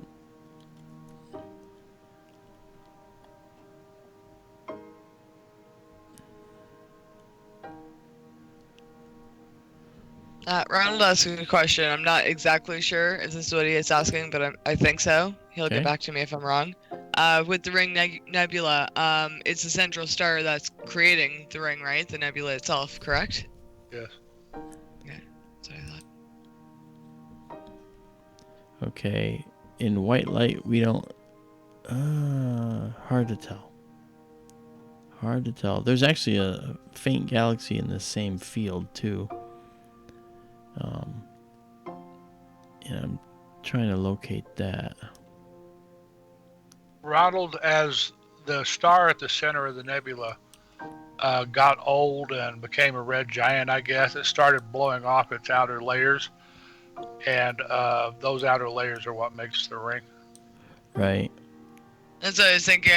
I thought something happened to the star, some kind of process, but I wasn't exactly sure what it was. But yeah, I thought it was like things like sloughing off kind of thing. Yep, sloughing off, yeah. And the thing that's interesting about it, too, is besides that, which is very interesting, is that these planetary nebulae, they only get to be about a light year across. Because these white dwarfs, they have ultraviolet energy to ionize electrons off of the atoms in this gas out to about a light year. And then their intensity drops off enough so that they can't do that.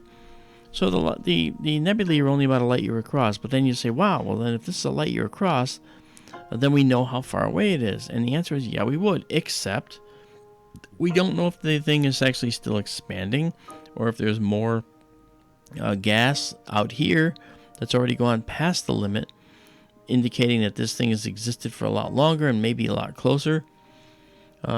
So just seeing it like that doesn't help us. We'd have to be able to catch the nebula just as it gets to the point where it starts to lose the ability to be ionized. And because otherwise we could have a lot of stuff out here, and we know the ring nebula does, but that doesn't mean it's closer to us necessarily. So we have to look at a lot of different metrics to try and figure out how far away planetary nebulae are. But they are kind of notoriously hard to figure out the distance to, which is pretty interesting. Genghis, you commented a minute ago, it's like the star blew a smoke ring. If you ever see the ring nebula through the eyepiece on a telescope, that's exactly what it looks like. You do not see the colors. All you see is a gray ring out in space, and it looks exactly like somebody blew a smoke ring. Yep. Here, let me see if I can approximate that. 5 seconds at 4,000. What do you think? Well, let's do what Daryl just said. that's cool. I mean, that would be cool to see, but it's kind of disappointing knowing you wouldn't see them in color. Well, that's just because of the way the eye works. Yep. See, this is kind of what it looks like in the eyepiece, actually, and but here it's actually still in color. You can still see the color. You would see this in black and white. So really, to know how this would really look, all right, we would actually go and do. I can do something here to show you that. Okay, give you an idea what that might look like. So let's do this. If we actually take the ring nebula here and show it to you like you'd see it with your eye, it would look like this. Okay. Don't mess up your settings for my sake. No, I know, but I'm trying to actually... Oh, hello. Okay. Yeah, I gotta bring it on. Okay. So now it's active, right? So now with you can see the colors are really bright blue, right? But this is what it would look like. It's gonna look more like a ring like this. Maybe a little brighter than that. It's kind of eerie. It is, isn't it? Yeah. Yeah. Yes, it is. Ooh, this is the music that I use for my introduction to SkyTour LiveStream on the channel. Have you ever wondered what it'd be like to see faint nebulae at a great distance? Remember? I think that's pretty cool. Oh yeah. See, now that's that. So now, let's see from where we are now. We can jump over to Epsilon Lyra, which is right. Is that it right there? Yep. Yes, it is. Let's check it out. And the quality of the night can be determined by how well the sky appears to us in the telescope for some of these fainter objects. And we're moving to Vega as a marker object, and then we're going to zip on over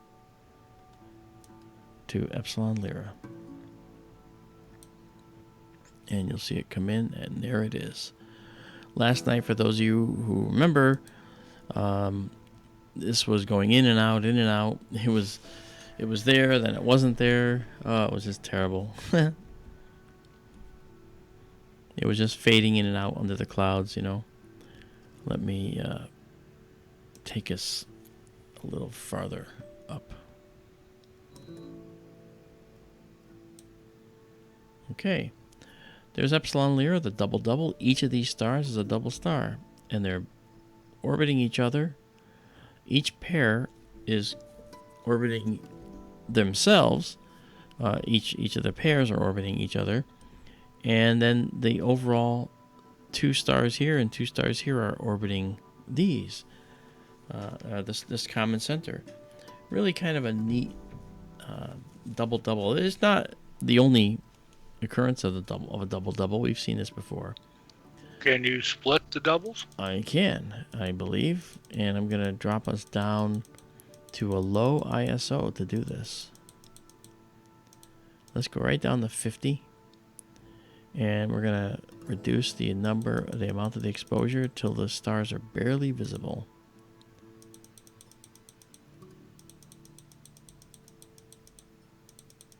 You can see other stars vanishing. Okay. Let's try that, shall we? A 200th of a second. Oh, and I don't want auto. I want 50. So maybe I needed to bring us up a little bit.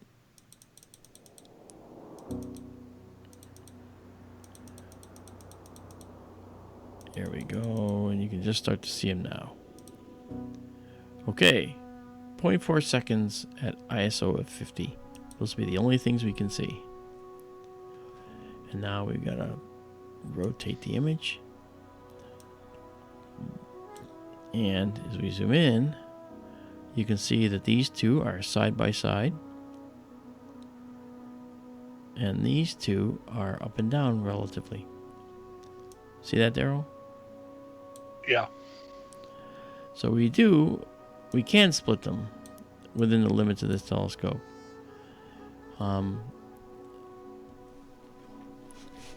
And maybe if I critically, and I said this last night too, if I critically focus and take an exorbitant amount of time to do this really, really precise focusing routine, then maybe I can do it. I'm actually thinking of writing a focusing routine, which is going to take a magnified portion of the screen and be able to critically focus the telescope based on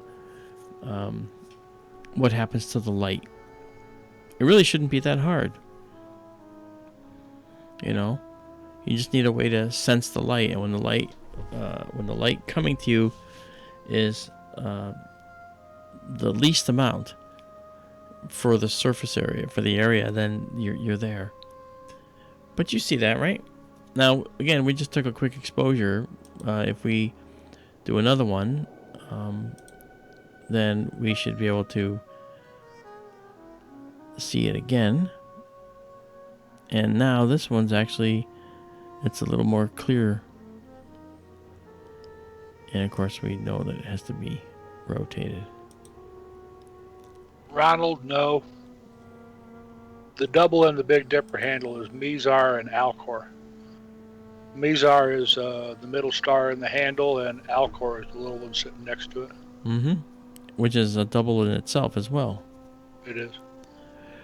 So yeah, so there is Epsilon Lyra. This one, these are horizontal pair like this, and these are more or less up and down. So these orbit each other, these orbit each other, and the pair orbits each other. The pairs orbit each other. Isn't that cool? Thank you for indulging me. Of course. Of course. And now we want to indulge some of the other folks that have asked for some specific objects. And I believe Messier 13 was on the list, correct? Yeah. Let me double check. Oh, you remember, okay. Yep. Yeah. M13, M100, M82, Yeah. and the Bode's Galaxy. Yeah, that's M82. I don't think that we're going to be able to see that because that's down kind of almost below the house right now. All right. Let's go and see if we can catch this. It's almost at the zenith, so it should be pretty interesting. Let me go actually bring back our telescope.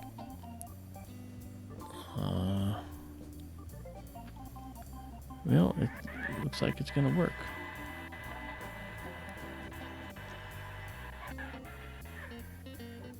All right, let me get... There we go. And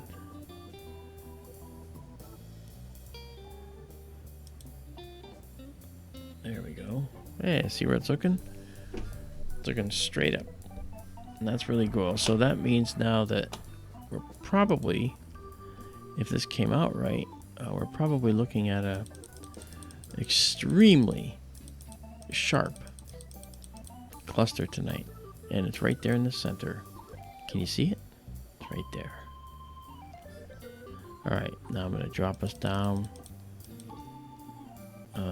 10 seconds. And as I increase the ISO, you can see the cluster come into view a little bit. I'll do 2000 ISO, and I'll do we'll do 25 seconds at 2000, shall we? We shall. Okay, here we go.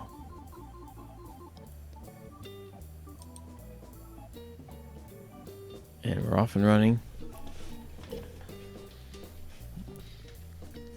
I think it's going to be gorgeous.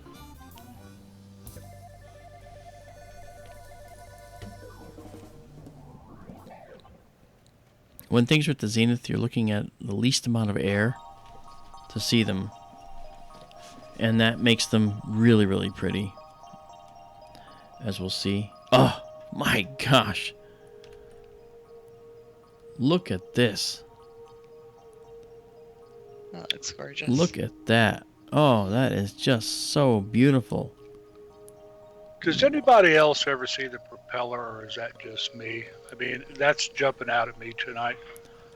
You might have to avert your vision a little bit. It's like in the lower left-hand quadrant from the center of the cluster. Here, does this dark line comprise part of it?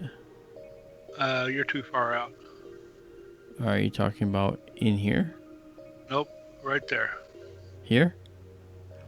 Is the to the upper right. To the upper right. Is the propeller made of dark lines or stars? Yes. It's 3 dark lines. They're about 120 degrees apart. Looks like a 3-bladed propeller. And if you don't see it clearly, you might try averting your vision a little bit. Or squinting. That Tara says she's always seen the propeller. All right, cool. So I'm not crazy. Thank you, Tara. Well, no one said that. No one said that. Isn't that beautiful? Wow. And this is a white light shot. Jeez, this is beautiful. Wow, man. Daryl, I think I see it. Oh, I thought I saw it just before Mark moved it. I think I might see it. Is this part of it? But Right maybe it's just an overactive Is it this and this right here? That's 1, that's 2, that's 3.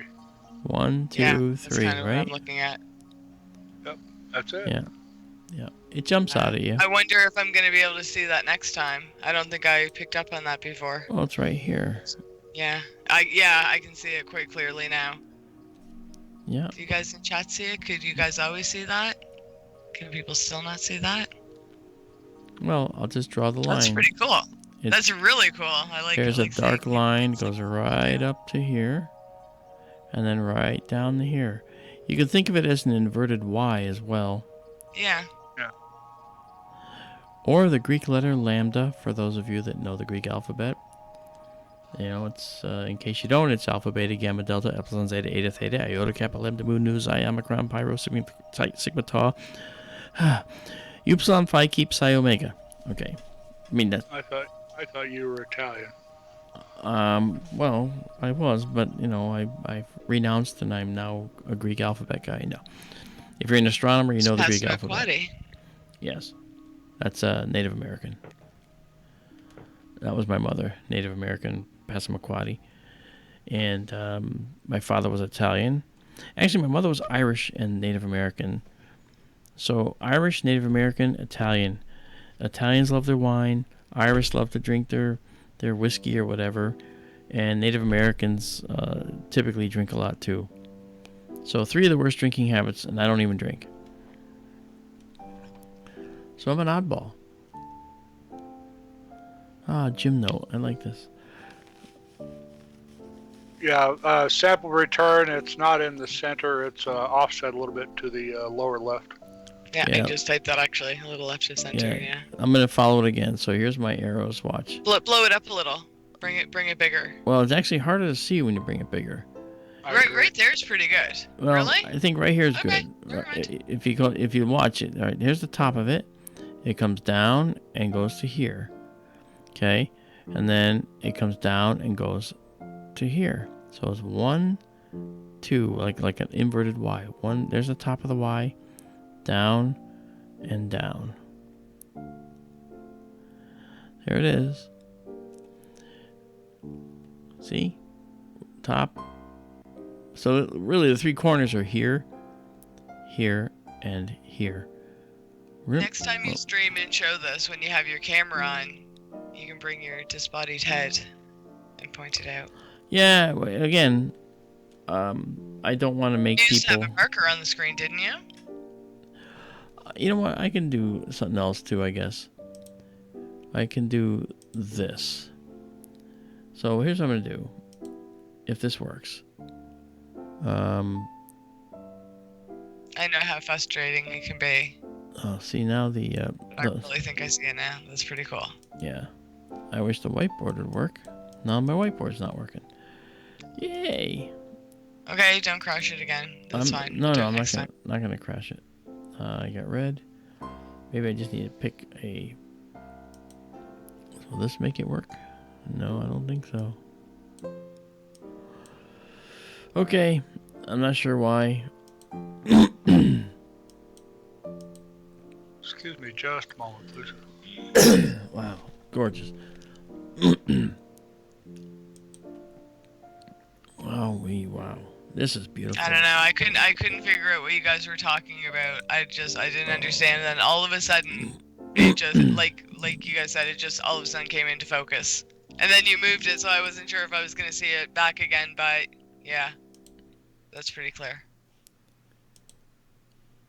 Yeah, it's beautiful. The Magic Eye constellation, exactly, Tara. I love seeing things like that. When you know there's something you should be seeing, that's my frustration with constellations. I don't know what everyone else is seeing. Like, they're seeing like people doing things like we just looked at someone shooting an arrow and a teapot or a kettle or whatever, you know. Like, I don't know. Yeah. I don't see it. Lions and scorpions and I don't know. That's it. Lions and tigers and bears. Oh my. Oh, I see trails. Yeah, you know what that means? I don't know, it's not very smooth. You're glitching out? Yep. It means that my remote PC connection has crashed. So?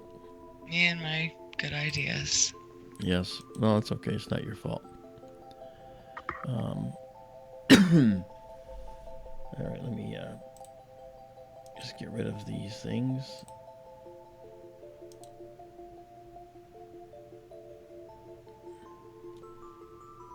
Jeez. I don't know. Okay, this is the one I want. It's always the last one you want to just wipe out, which... Okay. And that didn't do it. Great. Okay.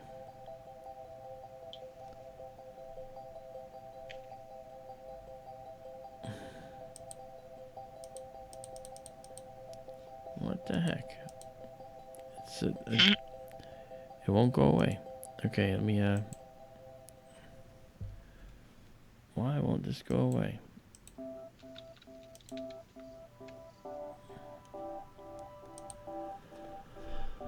Okay.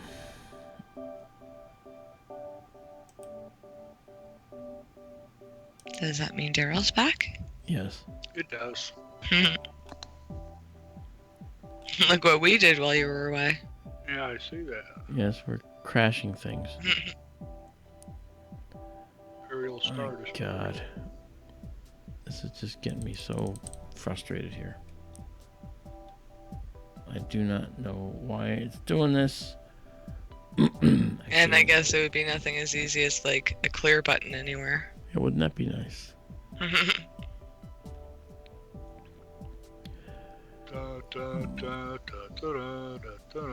Yeah, right. Okay. This probably should do it. Okay. Ooh. That cleared That's one it. way of doing it. Oh yeah, I had to kill the entire thing. I have to reconnect to the observatory now, which is fine because it doesn't know anything's happened. And let's go out there and see if yep, the observatory disconnected like it should have. And here we go. We are back. Except apparently my remote connection has... There we go, and there we go. And there we go. There, see? You never knew that it failed. Well, yes you did. Alright. And here is... Oh, come on, really? The files are here. They really are here, actually. They just... It doesn't know it. Okay. That's fine. I'll just take another one. It's really beautiful. Let me drop us down, actually, to 2500. Actually, let me move it up to a little bit. And move it up in the view a little bit. Yeah, you can see it right there, can't you? Alright, and now let's go. And I'm really sorry that my interactive camera is not working right. That's really difficult. We're going to go down to 1600. No, we're going down to 1250. Here we go. We're going to take a 25-second shot at 1250 ISO. So 2 stops below what we already had there. We'll see how that looks. It's going to be more crisp. And we'll see if Daryl's propeller shows up. All right, so here we go. My propeller. It's yours. You own it. I'm not the first person to ever see that. No. Well, it's there. Yeah. Folks, if you have trouble seeing that, it might be better if you were back out a little bit, but right there. Right there. You can really see it. Look toward the center of the cluster. Don't focus on any one thing. It's kind of like seeing one of those magic pictures. Just look at it and kind of defocus your eyes a little bit. Let the dark jump out. Should be obvious. I'm tracing it right now. Up the left side, up to the top of the peak, and then down the right side to the bottom. So it's like a little Y. It's an inverted Y. Some of you might see it as a V. But boy, oh boy, it's looking great. Looks really good. Whew. Wowie. Yeah. And how's our night sky look? Oh, this looks good, doesn't it? This is kind of what we want to see. Yeah, let me operate on that a little bit. Let's just do a little more.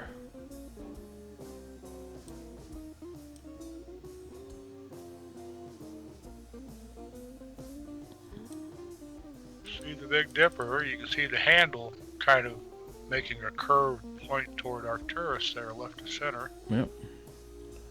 And there's Spica farther over toward the left, just next to that tree. Yep. And we have this here, what you're looking at and saying, oh, clouds. Yeah, that's clouds, all right, but it's star clouds. That's the Milky Way.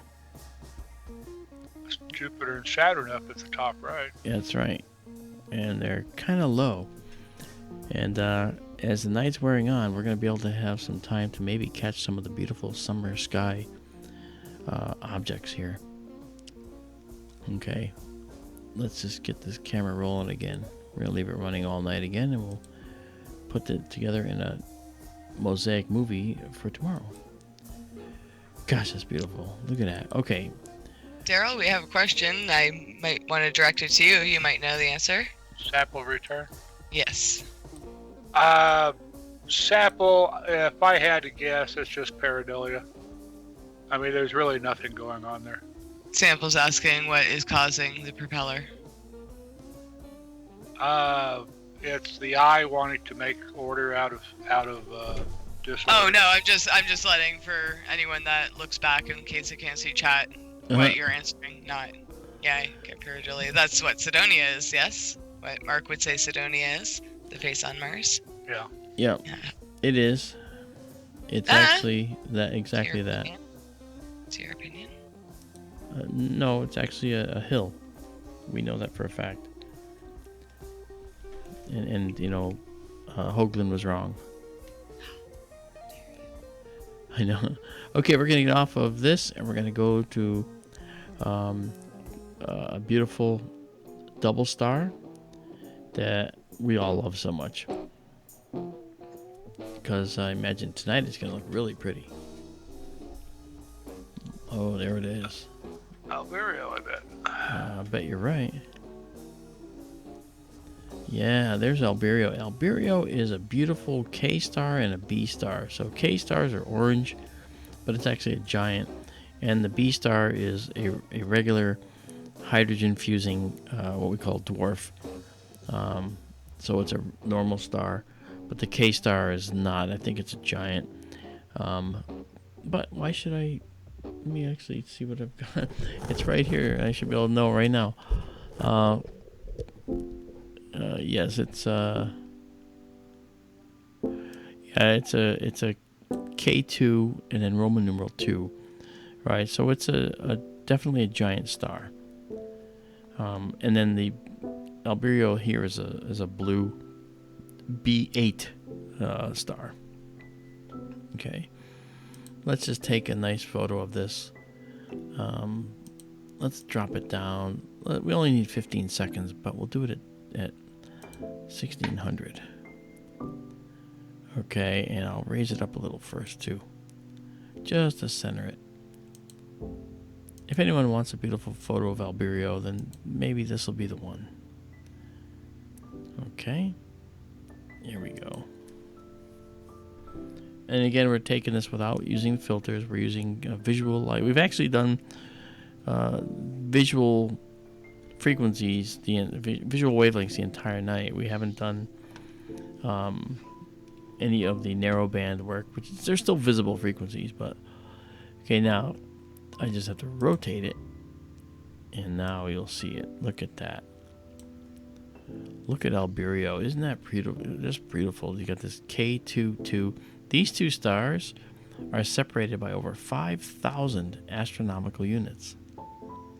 So this was the example I was telling you about before. This goes to Ronald from ERRT Radio. Ronald, these two stars are separated by over 5,000 astronomical units, and it takes them a long time to orbit each other. However, if there were planets between here, this star's ionizing radiation, this B star, is really, really powerful.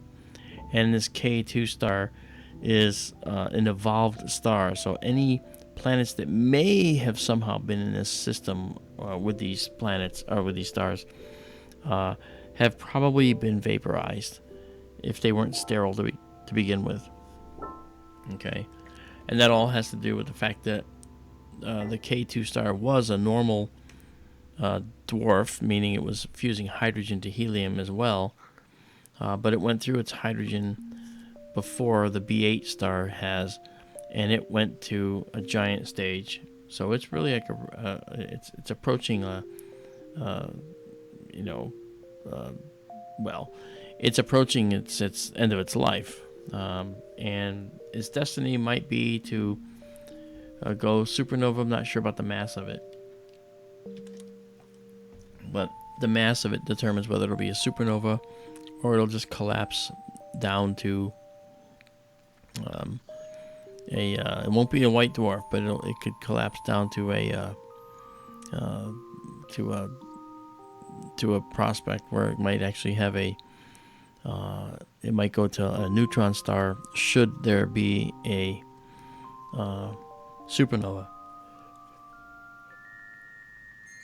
But I will say this, there are cases where we found stars can collapse to a neutron star without going supernova. Yes, stranger things have happened. But isn't that a beautiful star system, those two stars? What beautiful. Albireo's why they're famous. Yeah. Yep. My favorite double stars. Mark, Amanda, folks, will you excuse me for the evening, please? I'm running out of steam here. I need to go. Okay, Daryl. Okay, have a nice evening. Okay. Thank you for joining us. You betcha. Thank you very much. Take care, everybody. Have a good night. Okay, Daryl, you have a good night. And we'll catch you on the flip-flop. All right. We will. We'll see you later. I bet you're going to be gone for quite a while with a night like this. Yeah. I mean, I've got my Milky Way. I mean, look at the Sagittarius star cloud and everything. Jeez, it's looking pretty good. Yep. Okay, well, have fun, everybody. Take care and good night. Good night, Daryl. Bye-bye. Bye. Well, that is our Daryl Mason. He has such a nice way of explaining things. Yeah. Like that Analemma, that was just wonderful. I think it made it a lot easier for people to grasp, and I think a few people commented they never even noticed that on a globe before. I mean, if you don't know what it is, why would you? Even if you did see it, like, why would you remember, you know? That's true. That's true. Oh, see that? Oh, what was that? Oh, were you moving your dome? What was that? Was that a satellite? It was a satellite or a plane. I couldn't tell. I didn't see it. I only saw just as it. I saw one flash of it. Might have been a satellite. Now we're going to go from Albireo to another famous landmark.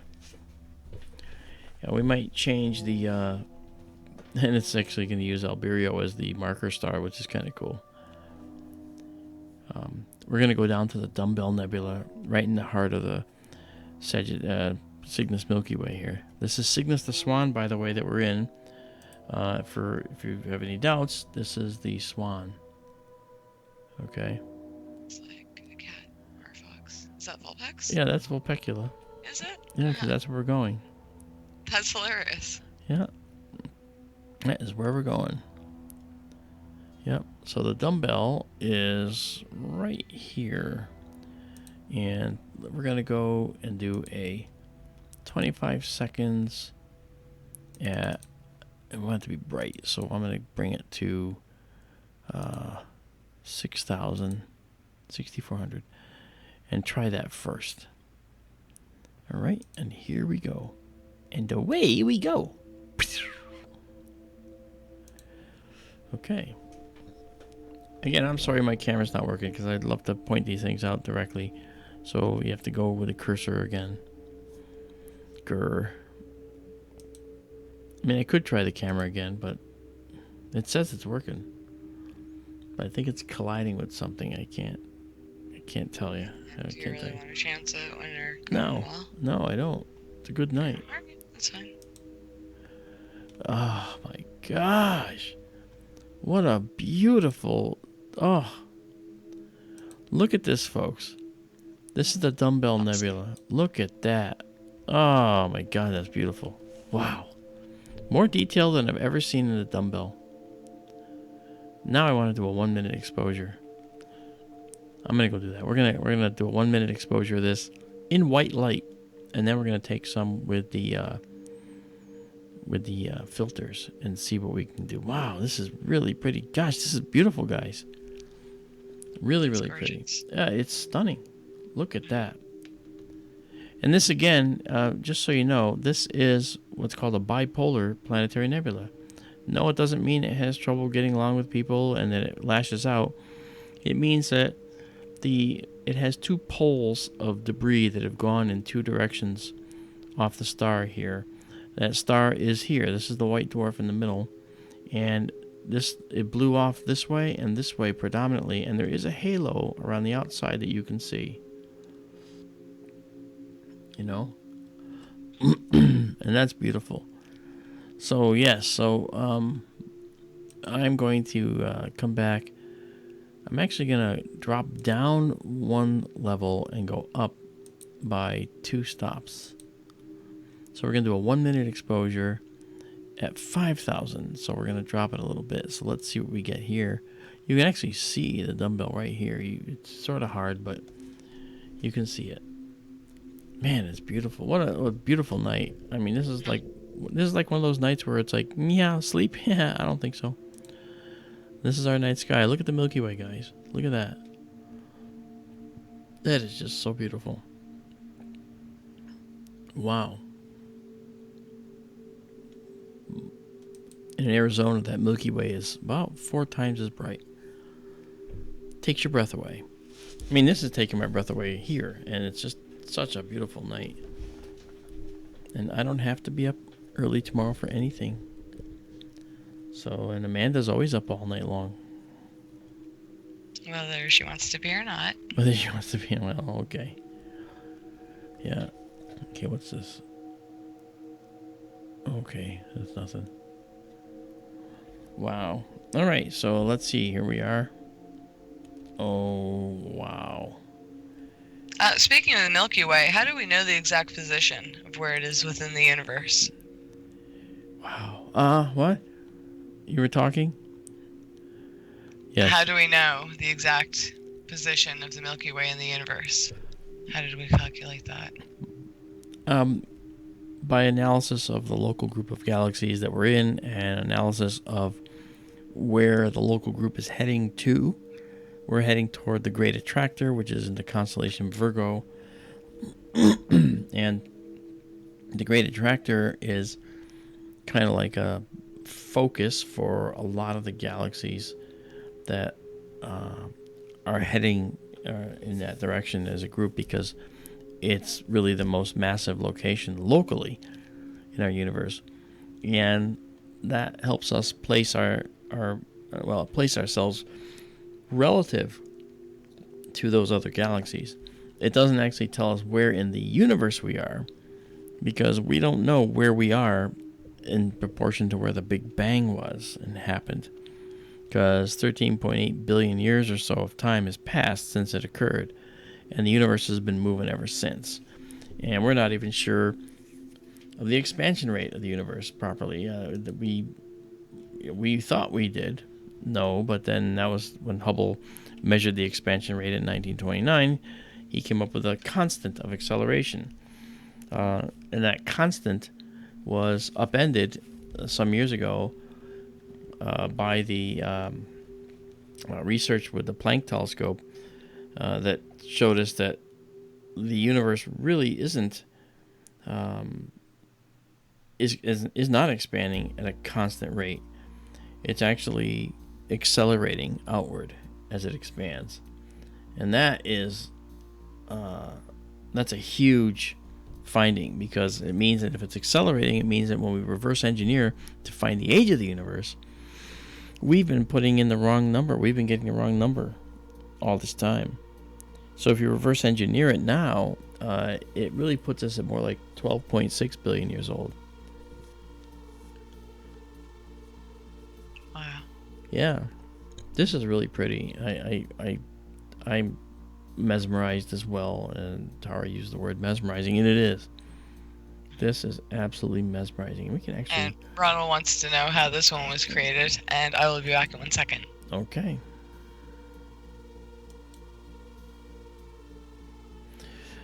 This one was created in the same way that the Ring Nebula was created, Ronald. This was a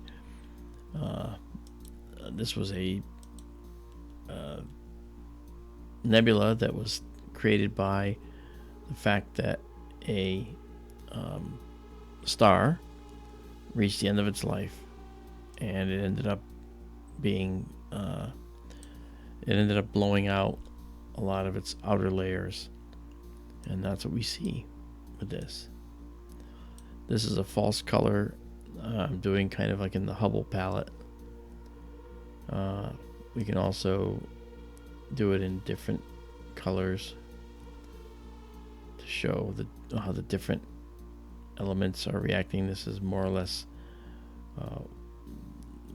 what it should be. Actually, let me get it down to what it should be. That's what it should be, right there. And if we bring it back a little bit, okay, we can actually change the colors to something that will help us see the different chemical components easier. Okay, like this allows us to see the chemical components easier. We can see the any hydrogen alpha over here. We see the O3, the oxygen in here. And if we actually go to the regular, okay, you can see the oxygen 3. It is somewhat delineated anyway. But this is just so fantastic. Wow. I don't want to go to bed. I don't want to go to bed. No. Holy cow. Just astonishing. Really astonishing. Jeez. Wow. Really nice. Okay, so let's take this to the next level. Let's go and do the following. Let's change our filter, and we're gonna go to filter number 2. Okay, it's moving now to filter number 2. Filter number 2 is the wider narrowband filter, and we want to focus again. So I'm going to bring in a focus star. Okay, here it comes. The star I'm going to focus with is this one right here that you see just below center. Okay, and that would just head a little west. Okay, that star is the one we're going to focus with. All right, it's this star right here. So let's go bring it. Ding. Oops, wait. You gotta go here first. There we go. Okay, now we're going to focus with that. Thanks, DK. Thank you very much. All right, let's try a short exposure. Let's do 15 seconds at 5,000 here just to see if that focus worked.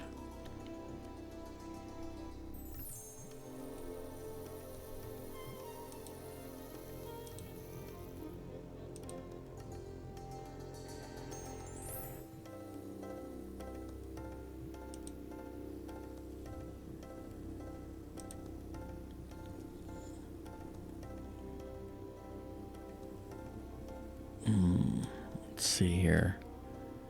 It might have. Looks like it's a little bit soft. So I'm going to go back and do that part again. It's amazing how many more stars there were there, huh? Of course, you didn't really see them too well. Okay, now let's do this again. Okay, now we're out. Now we're going to come back in.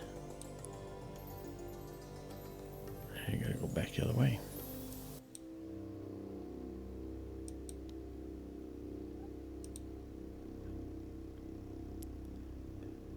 There's a certain point where you recognize that you're focused, and that might be the point.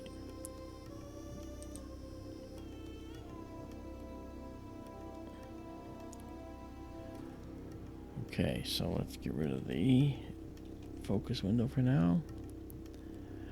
We're taking a 15-second shot, and we're going to see what we have. Okay.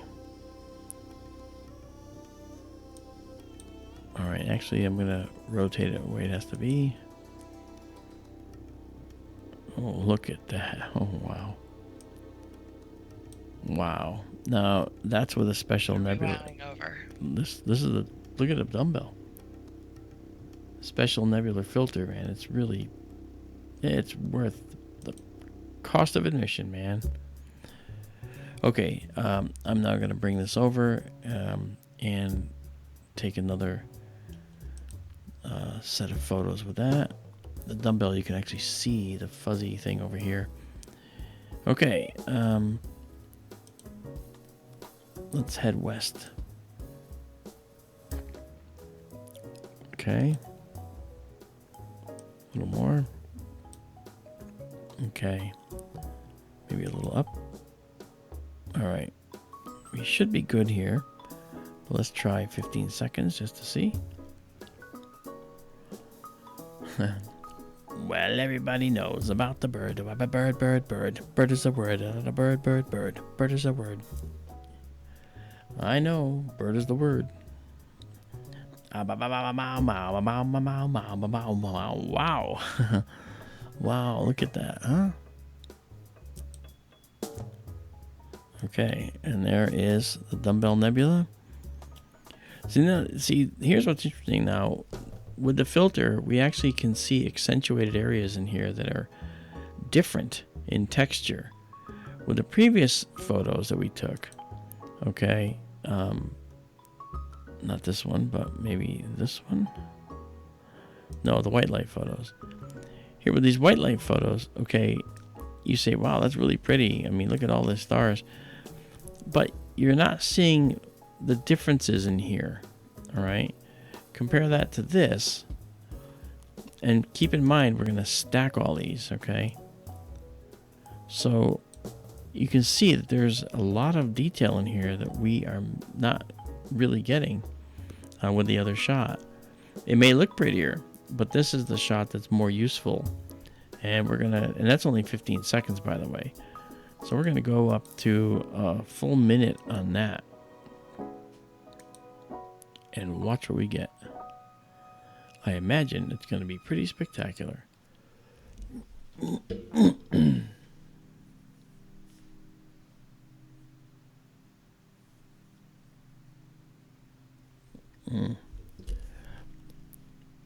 I missed what you were saying to huh. Oh, no, because I stepped away for a minute, and I guess when when I saw that thing streak by, a few other people saw it too, and they said, "Oh, I wish there was a clock."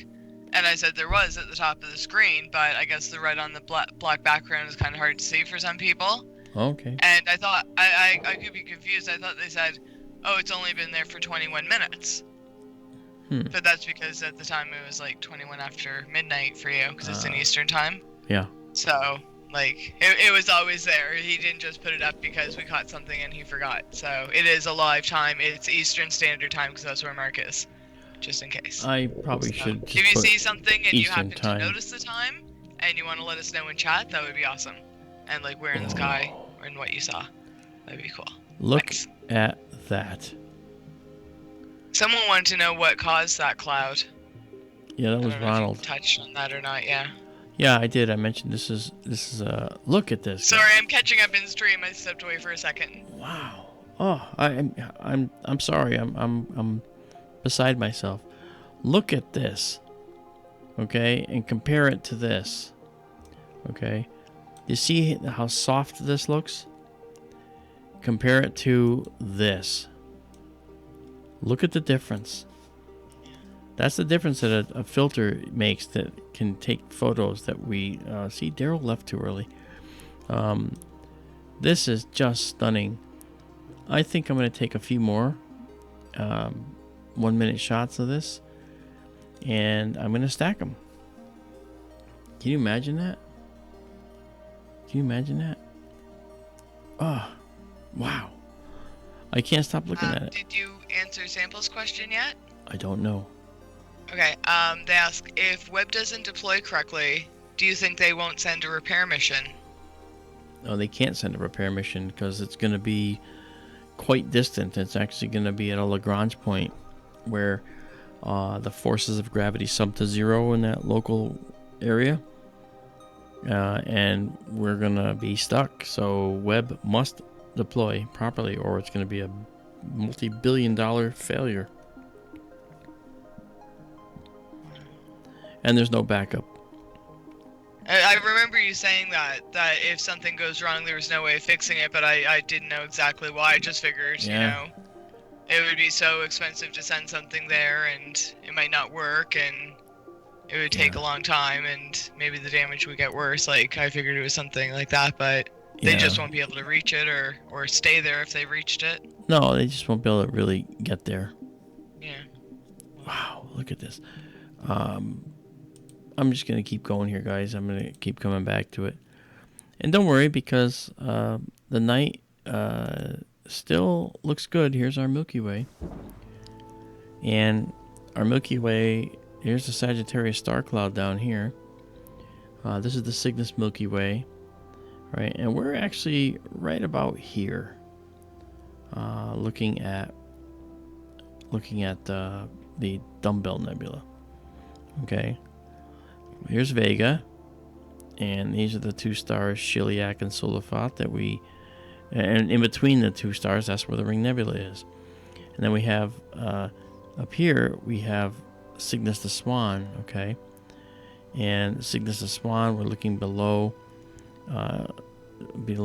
Albireo to actually see the Dumbbell, which is down here. You'll notice it's sort of still in the murk.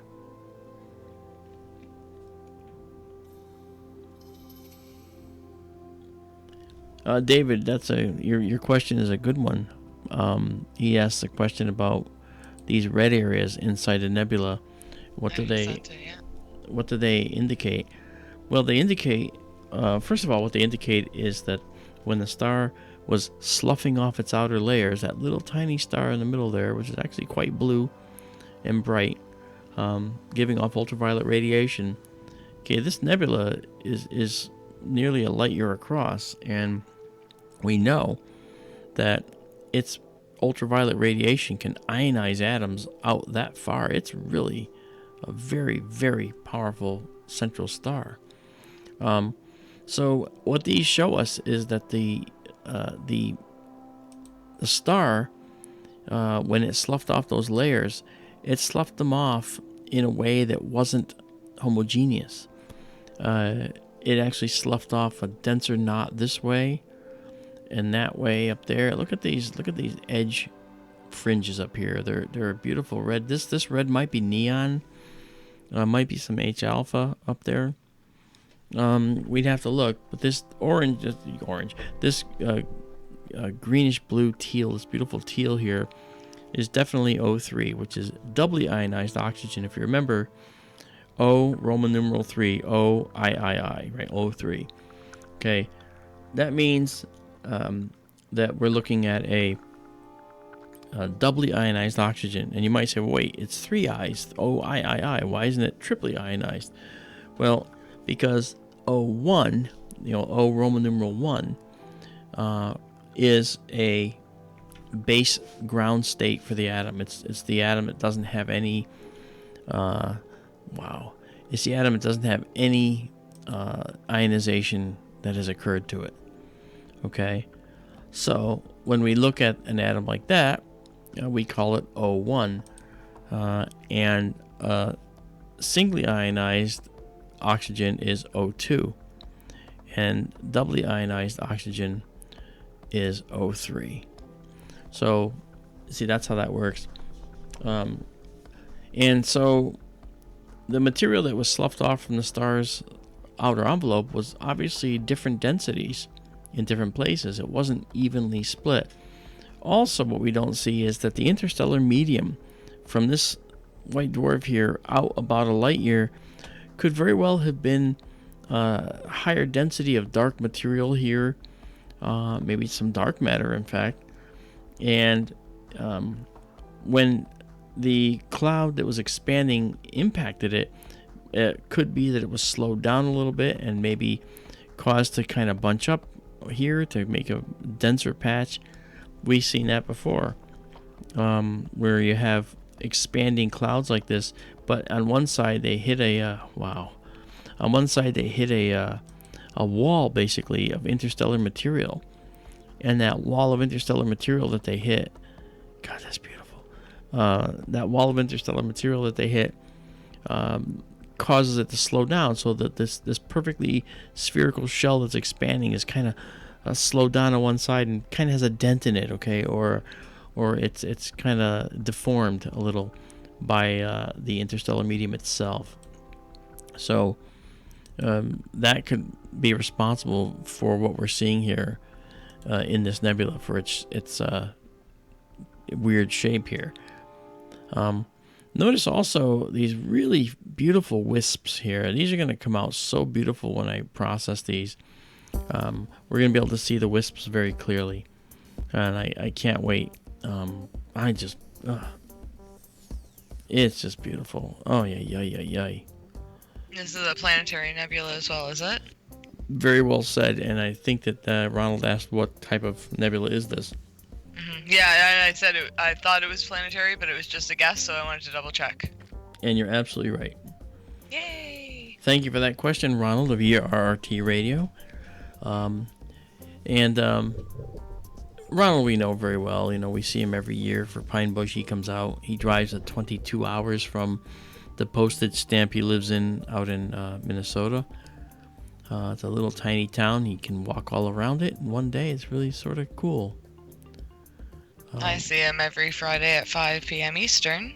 Yeah, on our video on Mixler.com. Shameless plug. Yep. You're allowed. Thank you. Yeah, look at that, huh? It sits out there in space, and you don't even see it. But this object would be like, it would be a totally.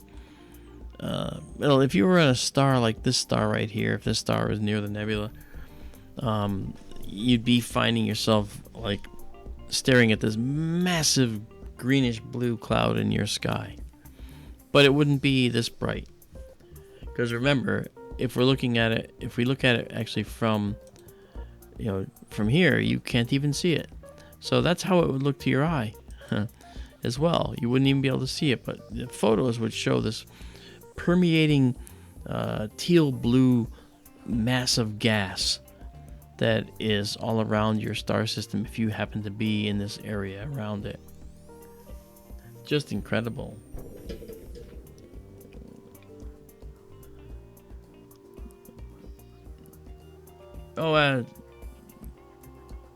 David, you mean your question about the red areas around here? I just went through that. I think I did. Yeah, that's what. Yeah, I was just typing that too. I thought you just did. Okay, actually, but I see what he's saying. I didn't answer it. I did not answer it specifically, and I'm sorry about that, David. I will. He's asking, why are there areas red on the edges? Well, that actually has to do with the material that got sloughed off from the star first. Now, the outer atmosphere of the star that sloughed off might have been have hydrogen in it or neon, and that can explain the red color here, because it is ionized and it is emitting light. And when we put up the spectrometer in there, we will actually see the emission lines and see exactly what is inside of this. I calibrated the spectrometer so we can, we know what wavelengths things are, and we'll get very close. It'll be really nice. Now, so the red can be hydrogen that's emitting light at that 65, 63, 65, 62, or 60, 656 nanometers, which is the H2 or hydrogen alpha. And then this oxygen 3 is something that is going to be emitting lines as well that will be noticeable, that we'll be able to see. Ugh. I just can't believe how beautiful this is. This is really stunning. This is one of those magical nights. What can I say? I was going to say, everything we've kind of looked at has been more stunning than usual. Yeah, and the telescope is performing admirably tonight. The only thing is my webcam's not. Well, so what? I'm happy to do without the webcam tonight. It says it's on. Who cares? It's not on. It's not working.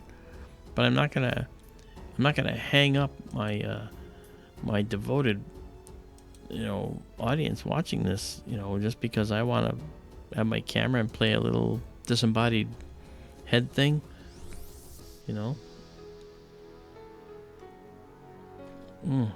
Wow. So this is, like we said, a planetary nebula, and so named because when Charles Messier was looking at objects in the sky, he didn't want these mistaken for comets, because he was primarily a comet hunter, and he did not want to see anything mistaken for a comet when it wasn't a comet. And so he cataloged these objects, said not a comet, not a comet, not a comet. Okay, I'll call it Messier 27. All right, it's not a comet. And later it became known as the Dumbbell Nebula, which is kind of cool. Where are we here? We are still exposing. Yeah. Look at that. Wow. I mean, this is really by far, it's just absolutely superb. I mean, as a one-shot image, this is gorgeous. This is usually what we get when we stack. And I'm getting it as a one-shot image, like meaning I've taken just one shot, and it's beautiful. Oh, beautiful, beautiful, beautiful, beautiful.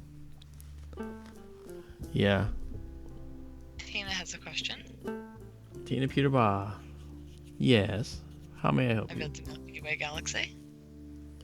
Is it brighter to planets further away from us? Very interesting question. I don't think I've ever considered that. I think if I understand your question, you're dealing with the combined light effect. So when a galaxy is farther away, it will seem brighter to you because the light is sort of, the objects in the galaxy are emitting light, but the stars, but the combined light looks like one general object to you from a distance, like the Andromeda Galaxy to your eye. Okay.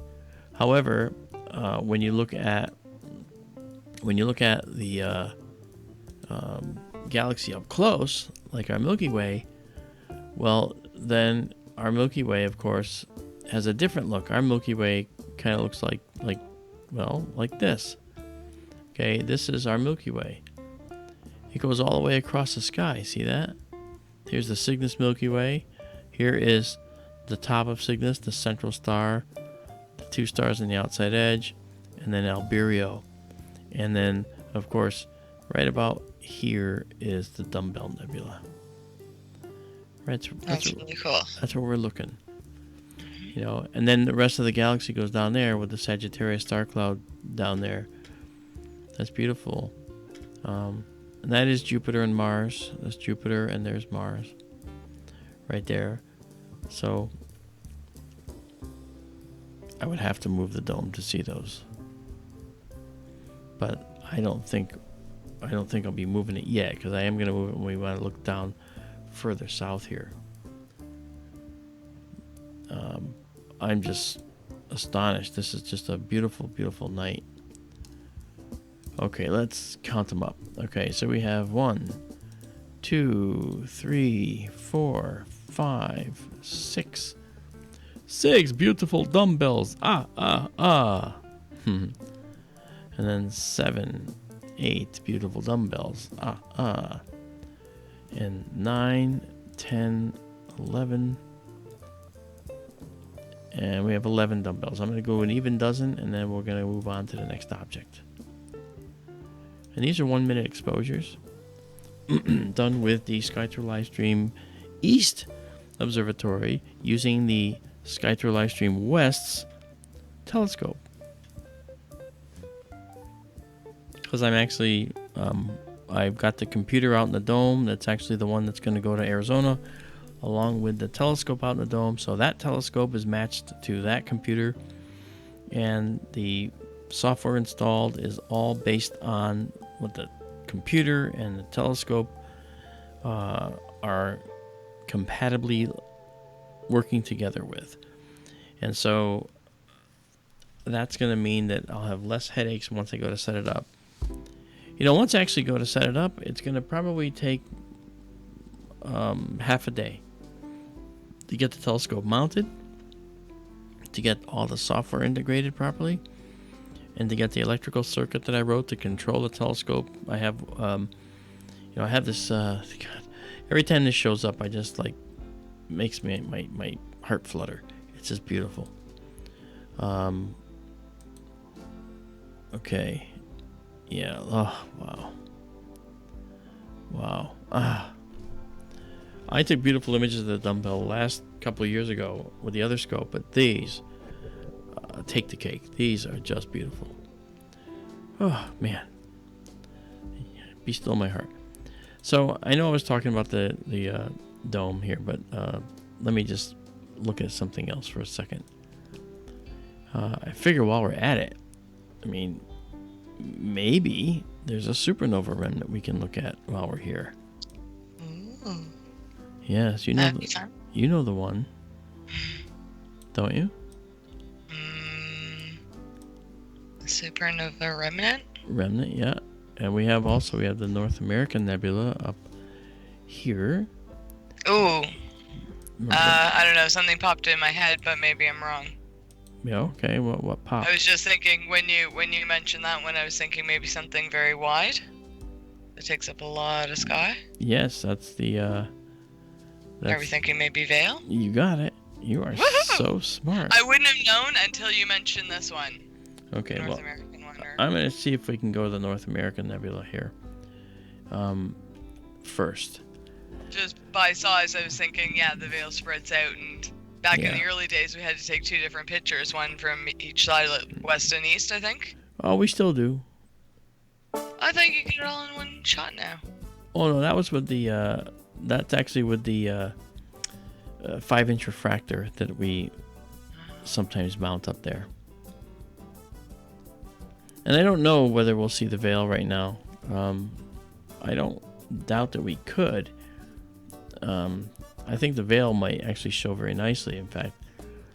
But the North American, we might actually see some nebulous detail here. I know with the 5-inch we do see it. And going to Tina Peterbaugh's question earlier about the combined light issue, when we take it with a 5-inch, a smaller diameter telescope, it actually looks brighter because we're compressing all the light coming from it to us into a smaller location. And so we end up seeing a relatively brighter object when it's in fact typically and consistently brighter with the bigger telescopes. So it's actually a kind of an oddball thing. All right, so here we are. We are locked on. And instead of a minute, I'm just going to try a 25-second shot. But I'm going to go up a bit. I'm going to go to 10,000. You wouldn't dare. I would dare, yes. All right, 25 seconds at 10,000. Jeez. Oh, good night, Karen. I guess Karen left. Somebody got tired. Unfortunately, a few people have had to say goodnight tonight, but I know. it will be uploaded as soon as this is over. Probably, depending on how long we stream for, maybe a couple hours, but... Yeah, let's see what happened here. Oh, I see some details. Okay, let me just go here. I'm hoping the part that dropped, I'm hoping that kind of automatically gets edited out in the two streams link, but we'll see. You don't think they will? I hope they do. They should. We didn't have to start a new stream. Well, it was actually still streaming over in YouTube. Yeah. You can see... It was just hung, yeah. You can see over here, you can actually see parts of the North American here. Again, it's very... it's wide, you know. Alright, so let me try one more shot. And I did only do 25 seconds at 10,000. But I want to head eastward a little bit. And pull in what might be a darker area of the nebula. And we're going to go up to 12,800. And we're going to go to 30 seconds. So up by 2 stops. So things will be a little bit brighter. And let's go.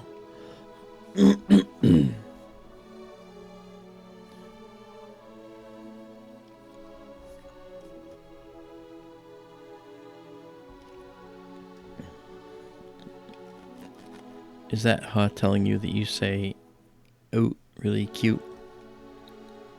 I don't know. I think it might have been when I said you wouldn't dare. Maybe. I'm not sure. I'm not sure either. Okay, we're But gonna... I appreciate it. Thank you. Oh, look at that. Look at that. I mean, this is all nebula here. Holy cow. Dark nebula. You can see the outlines. Whew, it's one of those nights. Amanda, it's one of those nights. It's one of those magical, wonderful... That sounds like a song. One of these nights. These magical, mixed up nights. No, I added mixed up. I'm going to bring us over a little more. And... okay, that's good. And now, I'm going to do a minute. I'm going to dare to do a minute. Now, we're also using this this somewhat wider narrow band filter. So we're actually doing wider narrow bands to look at the specific nebulous detail for these specific, what we call transitions, atomic transitions. And these are the ones that make hydrogen alpha primarily right now. That's what we're looking at.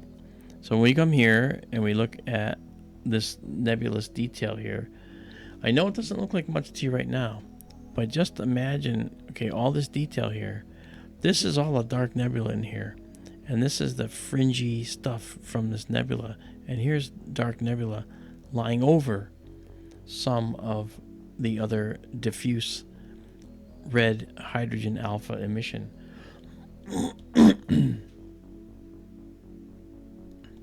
So, I brought this over a little bit more. I probably should go down too, but I don't mind. But now I'm doing a minute. And just to remind you, look how beautiful. Oh, yes. And now we've got North American Nebula here. Oh, it is just stunning. Wow. Yeah. Oh, jeez. Wow. Yeah. I don't know what to say. I mean, I'm astonished. I'm gonna bring it up higher and get us more in view. I was tired earlier, but you know what? I'm no longer tired. I am no longer tired. I'm not even looking at the clock. I ain't looking at the clock, and I ain't thinking about the time. Oh, shoot, it's 1 o'clock. That's all right. 2 o'clock for you. Okay, wait the 11 seconds, and do another minute. Let me drag us up to 16,000. Another stop. If any of you have any questions, feel free to let me know. You can see this beautiful nebulosity here. This is just beautiful. And I just brought this up more into the field. Gosh, it's just one of those nights, man. It's you know, I didn't think I'd be up, but it basically, said that, oh, expect some clouds around 3 a.m. I said, oh, 3 a.m., no worries. I'm not so sure. Because look, here is our Milky Way. You can see it very clearly. And this is testament to the fact that our skies here in this part of Connecticut are actually getting darker. And that's happening because of the fact that Connecticut is sort of becoming a dark sky state, which is really nice. Look at this. Oh, you see that? Do you see that? I mean, this is just beautiful. Wow. Holy cow. You're still there, right, Amanda? I am. Okay. On mute, sorry. That's okay. I got worried. I thought maybe you fell asleep or you got dropped. Nope. I'm here. Sorry. Oh, wow. I saw a little confusion in chat, and I kind of thought it was funny because I saw what the error was, and it's kind of funny. I missed it. I'm sorry. Silly little things really amused me. It was cute. Yeah. And I don't get to know? You can know if you want. We were chatting, and they were saying, oh, I should say house and a boot and all that. About, by the way. I did that on purpose for you guys. Yeah. But Katie agreed, and she's like, no, Amanda. And she went to make like one of those little smiley faces with the tongue sticking out, the colon and the P. Yeah. But it didn't work. So Ronald corrected her, saying it's Amanda C, not P, thinking, she thought my last name started with a P. Mm-hmm. So it was just kind of cute. And then she questioned him, and she laughed, and she's like, what, Ronald? And it was just kind of cute, so never mind. It's late. It's like 2 a.m. here. I know. I haven't been sleeping well for months, so I mean, I thought it was really cute. But this does. Oh, look at that. However, this does rejuvenate you, doesn't it? To see this beautiful sky. It does. I know you're getting your second wind at 3.5 hours in. I'm excited. Are you kidding me? I'm not going anywhere. This is like, I will not. This is. Welcome to astronomy. My name is Mark. Just one more D'Antonio. That is a thing. That is trending in chat. What Mark, is? one more. Oh, just one more. Just one more. Yeah.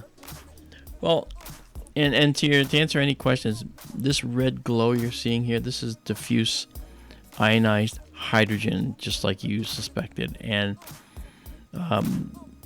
it makes the atomic transition in the hydrogen atom that's known as a Balmer transition, the Balmer series.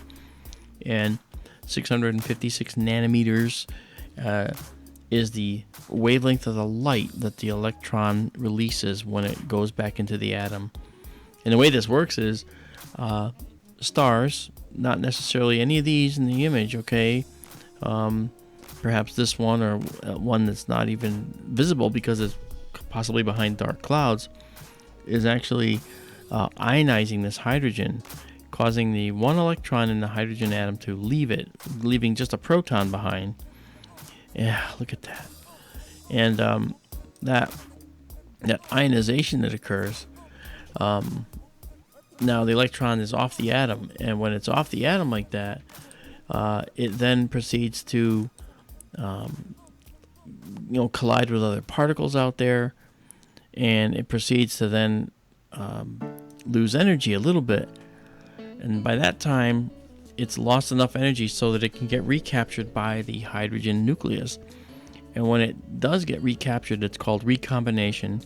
And generally, and I say generally because it's not always the case, but generally the electrons will jump down to what's called the n equals 2 level. Now, we define levels in an atom with n. So there's 1, 2, 3, etc. When an atom jumps down, when an electron jumps down into the atom and goes to the level 2, n equals 2, to go from the outside of the atom down to level 2, there's a very specific amount of energy that's released in the form of light. That very specific amount is at the, I'm sorry, taking my breath away every time I see this. That very specific amount is at the 656 nanometer wavelength, and that wavelength corresponds to a reddish glow, because that's the color of the light being given off. It's this red glow, and that is something that when we're talking about hydrogen, it's really basically a ubiquitous glow that we see all throughout the universe, in galaxies. Well, of course, because we're in a galaxy and we see it here. All right. So we actually see that glow. A lot of these star clouds here that we see will have associated nebulous detail in them. So it's really quite amazing. And for those that may not know why I'm taking pictures over and over and over the same thing, imagine, if you will, that if we take all these pictures that we're taking and then stack them on top of each other, we can get a brighter image, we can get more detail, and all the noise that's stuck in these images. If we zoom in here, all these little square black dots and things, these areas are noise. And we can eliminate that noise just by creating a stack of many of these objects, many of these different photos. And then we'll see these beautiful, the beautiful results. And you'll see those because I'm going to put these stacked objects up in the SkyTour LiveStream Facebook site, and get these up there. And you'll be able to see for yourself. You'll notice, you're going to see dark ribbons of black material in here that you can see going through interstellar space here. And the filter I'm using is specifically tuned to seeing the hydrogen alpha subtleties and this black dark dust that's blocking the material behind it. Just an incredible, just a very incredible night, and a very incredible set of photos we're taking.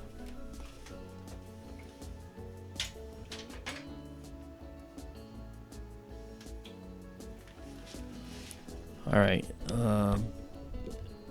Okay. Oh, yeah.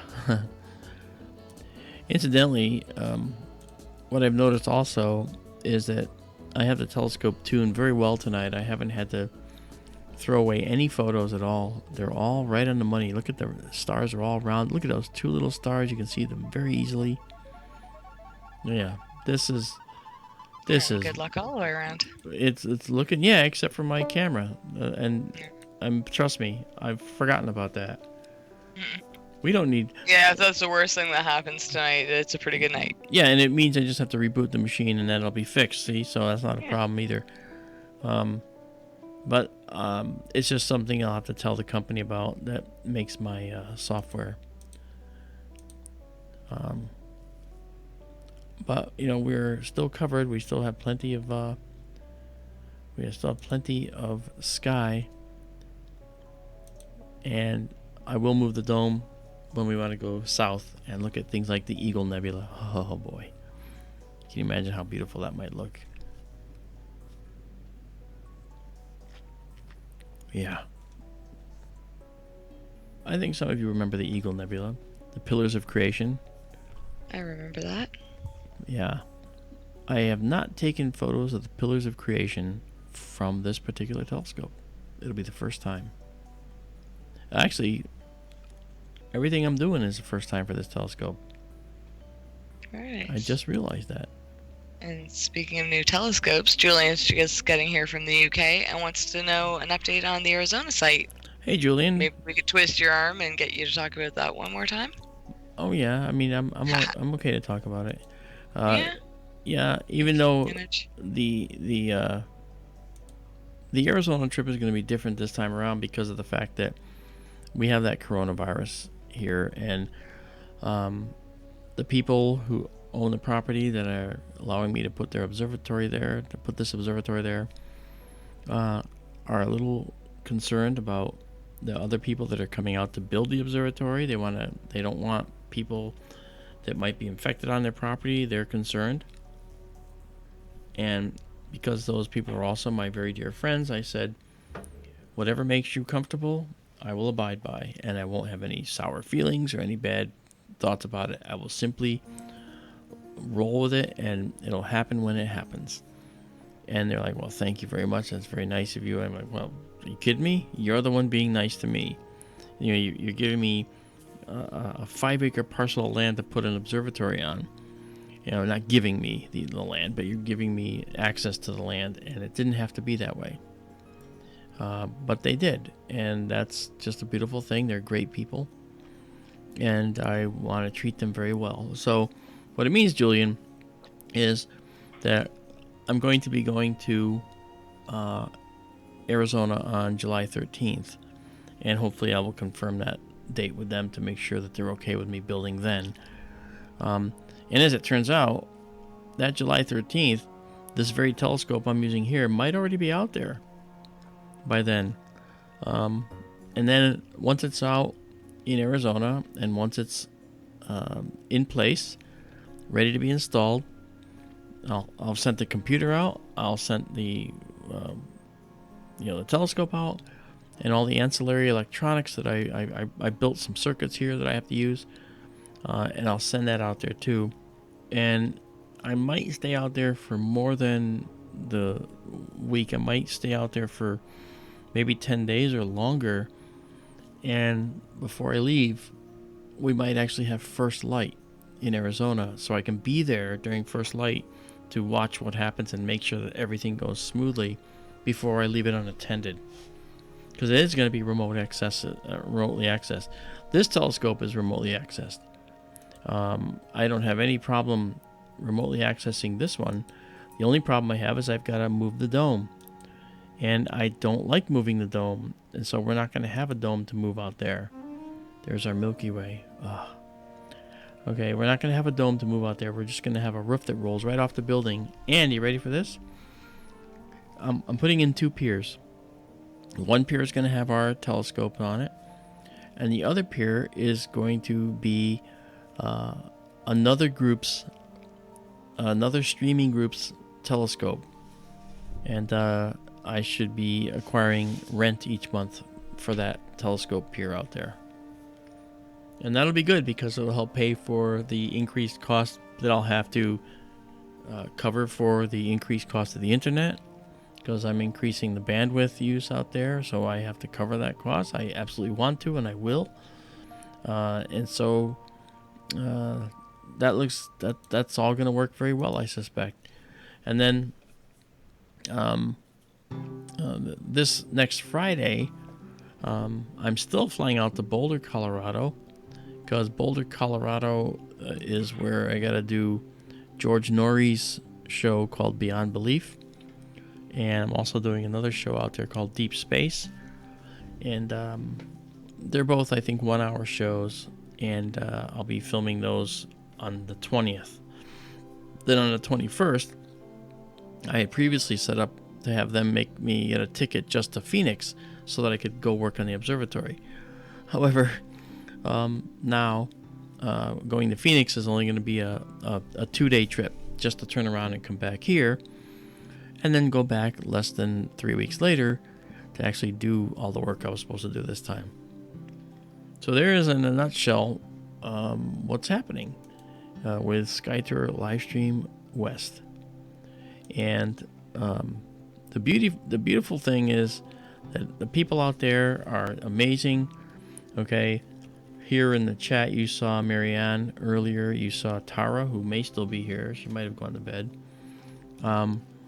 And Tara is someone who is helping with the observatory. Marianne is instrumental in setting up a lot of the vendors who are going to do a lot of the work. Without her, I honestly don't think that I could have pulled this off. She has spent a lot of time, and so much so, and I don't think she's here right now, but I can tell all of you, I think that part of the name of the observatory, I'm going to name it after her because she's actually been instrumental in doing this. So, Tara's still here, good. So we're going to name... Oh, you ruined the surprise. No, I didn't, because Tara's here, okay, and Marianne's not. So I'm going to be naming the observatory for Marianne for what she's done for me out there. She's just literally, I don't know how she does it. She's a police officer. She's arresting bad guys all day long. She's chasing them down, tackling them, tasing them. Okay? Fighting off the urge to tase you. Fighting off the urge to tase you, yeah. Well, that too. Hey, one thing is, I've never had to ride in the back of her car.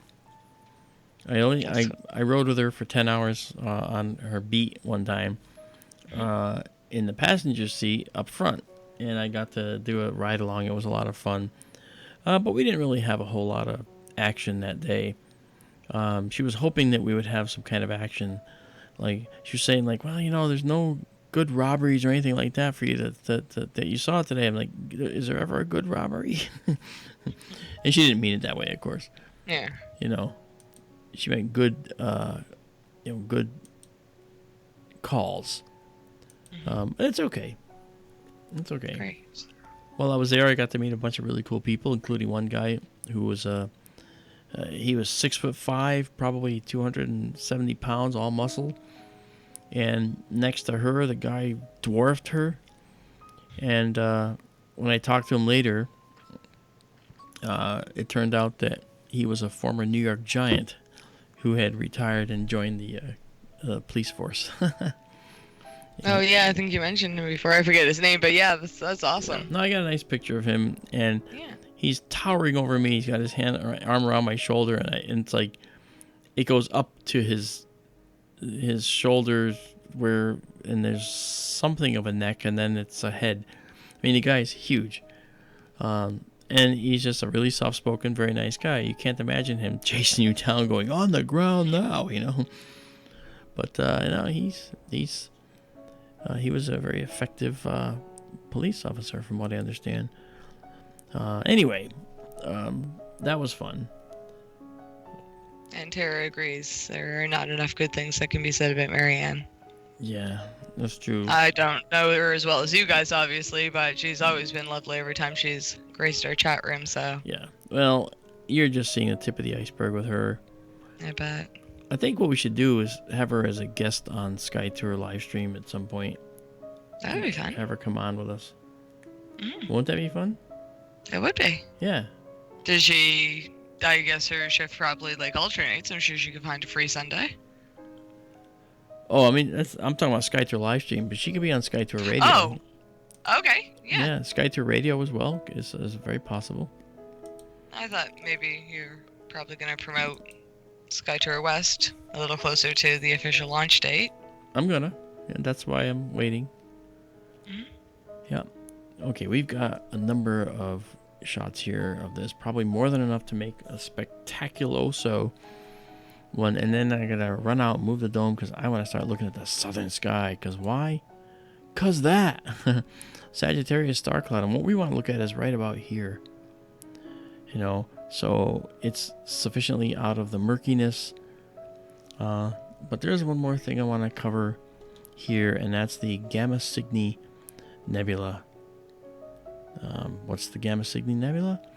Well, I'll show you on the overall photo, but I'll also show you on the planetarium. So we're coming up on that next. You can't see them, but I've got all the photos down below. Every photo has been perfect, not a single glitch. Man, this is the way it's supposed to be. I dare say I probably could take a 2-minute shot and not have any problem. Oh, what the heck. I'm just gonna do that. I shouldn't, but I will. I can always add it in. It's not gonna hurt anything. Let's go. Or so we hope. Right. I'll do 2 minutes.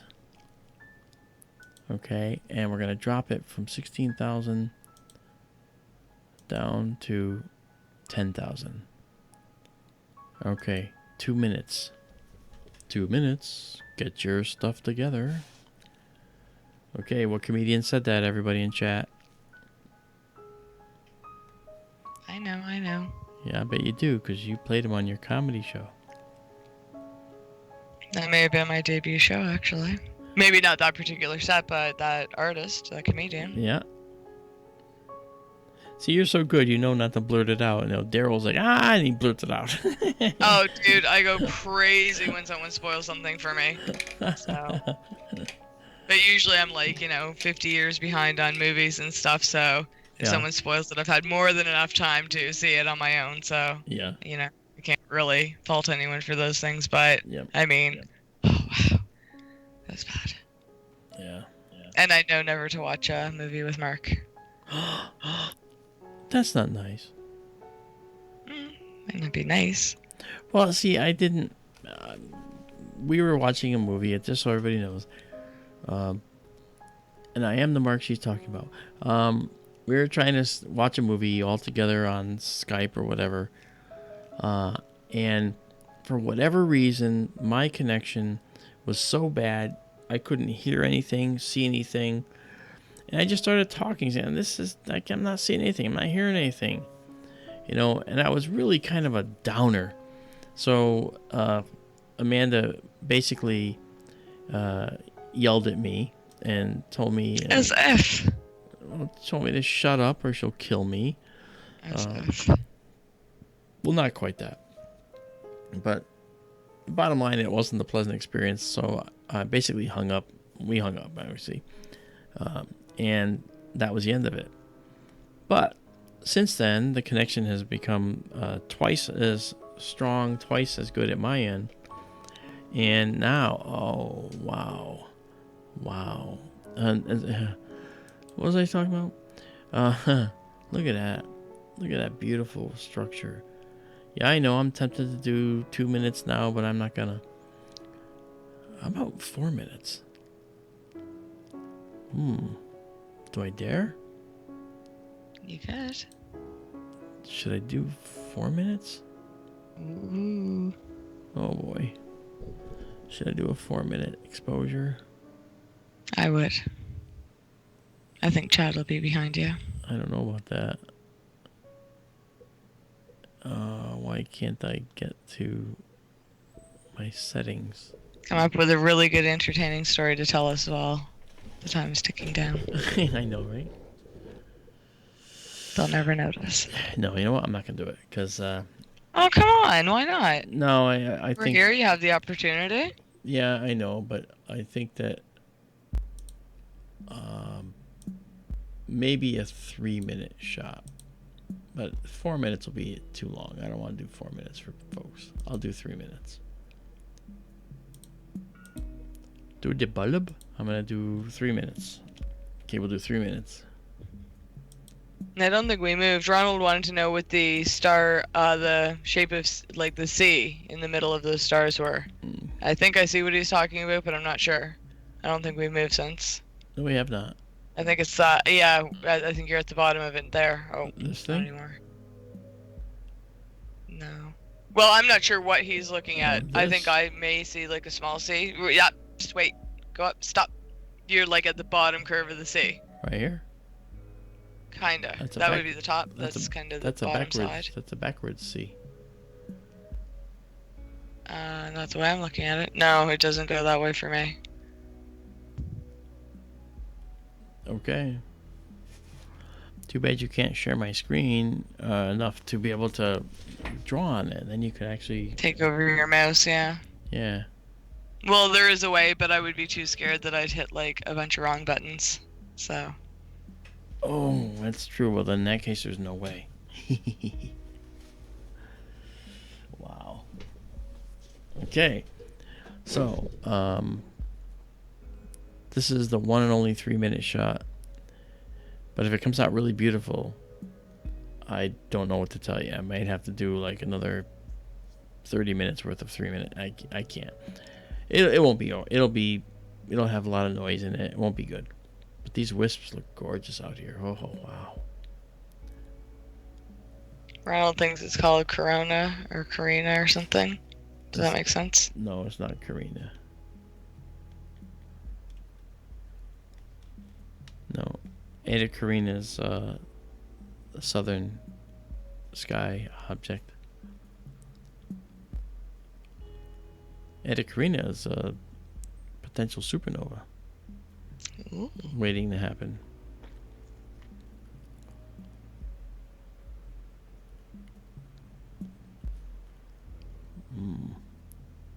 Counting down.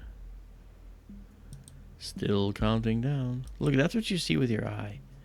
Then you see this and you go, where did those stars come from?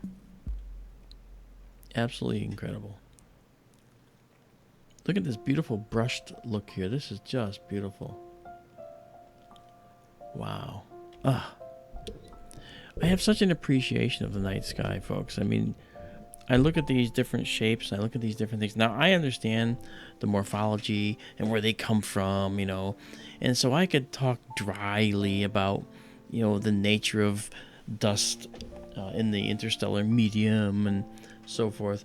But nothing takes the place of just looking at these shapes and colors in awe of why they're there, how they got there. Countless stellar explosions and cataclysmic explosions have been responsible for this. Wow. See more noise. So this is good. And it's just a little bit not good. So actually, I prefer these previous ones, like this one, because I can make much brighter versions of these. Okay, so now that we're there, and these are just so stunning, let's go see something else. I want to go to the Gamma Cygni Nebula, Saturn, right here. And this is the location of the Gamma Cygni Nebula. Well, I'll go to Saturn, and then from there we'll find our way to the next thing. Goodbye, North American Nebula. Off it goes. We'll probably go right to Saturn. I bet you this is Saturn right here. Yeah. And I'll take a discovery shot to see where the nebulous detail is. And then I will take a few pictures. And then I want to actually head south. Where? Oh, I know where. We're going to head down through the Milky Way toward the south. And we're going to find our way moving down into this region here. And there is the Eagle Nebula. That's where we want to go. It's 35 degrees above the horizon, and actually just past, it's right on the southern meridian. It's as high as it's going to get. So we want to go there next. I will take a picture now, not at 3 minutes or anything like that, but let's do the settings. Okay. And we're going to go to the bulb, bring this back down to 1 minute. Okay, and we're going to close it. And now I'm going to leave that right there and just go for just 1 minute at 12,800.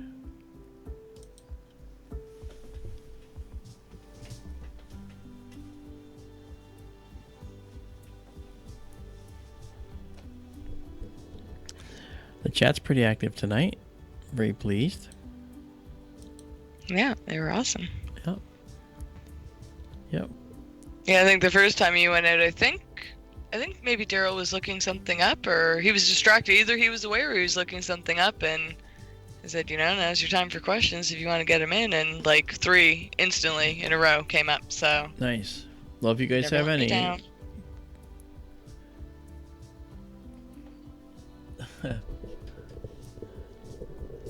Oh, David, thank you. I guess you're right. I am very passionate about astronomy because I don't know why it is I feel such a strong connection to that from whence we came. We're formed in the hearts of stars. Everything that's in our bodies. Wow, look at that. Jesus. Oh. Now that's a beautiful nebula next to Saturn there. We're also getting a ring here. There's also more nebula out here. And I don't know if I want to mess with this tonight. Or maybe do... I really think I want to go down to... I do really want to go down to look at the Eagle Nebula.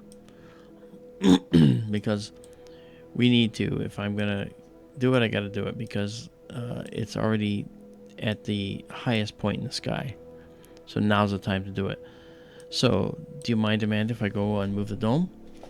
Go right ahead. I shall be right back. We've also had lots of bears in the neighborhood, but so I make it quick and I have a light and I make noise. I'll be right back. Thank you all for your patience. Yeah, question. I'll be right back. Oh, okay. Bye.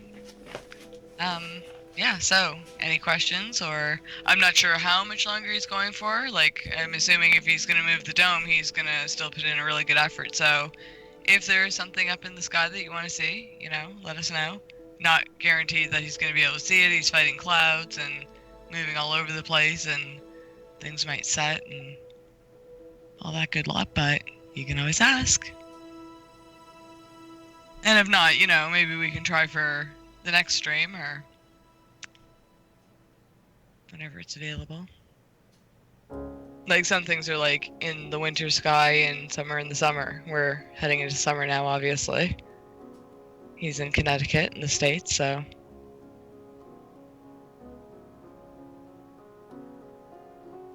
I see your link, Ronald. I will have to take a peek later. Whatever the Corona or Carina, whatever you suggested it was, it sounded from Mark's reaction like he knew what you were talking about, and maybe we just weren't in the right area of the sky, so that was my impression. But I don't know. I thought I heard him back, maybe not. Hope everyone's well tonight. Thank you all for being here. I know it's late for a few of us and quite early in the morning for some of us, so it's cool. I was thinking that when earlier in the chat when I was mentioning time zones for the clock and stuff, I'm an hour ahead of Mark and Daryl's 3 hours behind me, and people are coming in from, different continents in some cases. So we have a few UK listeners and a few people down in Australia, and it's really cool. So I really love this community, and we all have this commonality and get to see wonderful things, and who can't enjoy that? So thank you all for taking time to be with us again. Oh, I second that. I heard that last part. Okay. All right. So I did it. So now we're going to go see if we can go to the pillars of creation here. We're looking at partially at stars, but you'll see them zip away. And now we're going to be heading into the inky blackness of space. And moving down. That's our finder star. Which star is it going to be? Which star does it want to use? Oh, it's going to use that one. Looks like it's using Nu Ophiuchus. Nu, Greek letter Nu. It's going to line it up. And where it centers here, that's where the object, wherever this goes last before it blasts away at high speed. Okay, that's where the object will end up being. And that is the object is the Eagle Nebula. Okay, so the Eagle's going to be right here. And you'll see a cluster of stars move in. Oh, hey, look at that. That's the cluster of stars that make up the Eagle Nebula right there. Oh my, I am really excited about this. I'm going to do a finder shot first. I'll do 25 seconds at 12,800. And so there we are. So now, I think we're set. Okay, I'm locking it off. We're finding a guide star, I'm sure.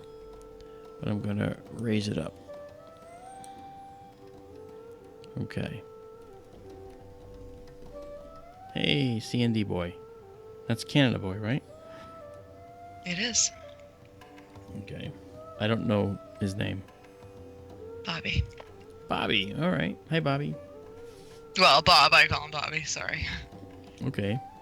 Bob is probably fine. That's okay. That's better than some people, you know, they pronounce the name Bobby.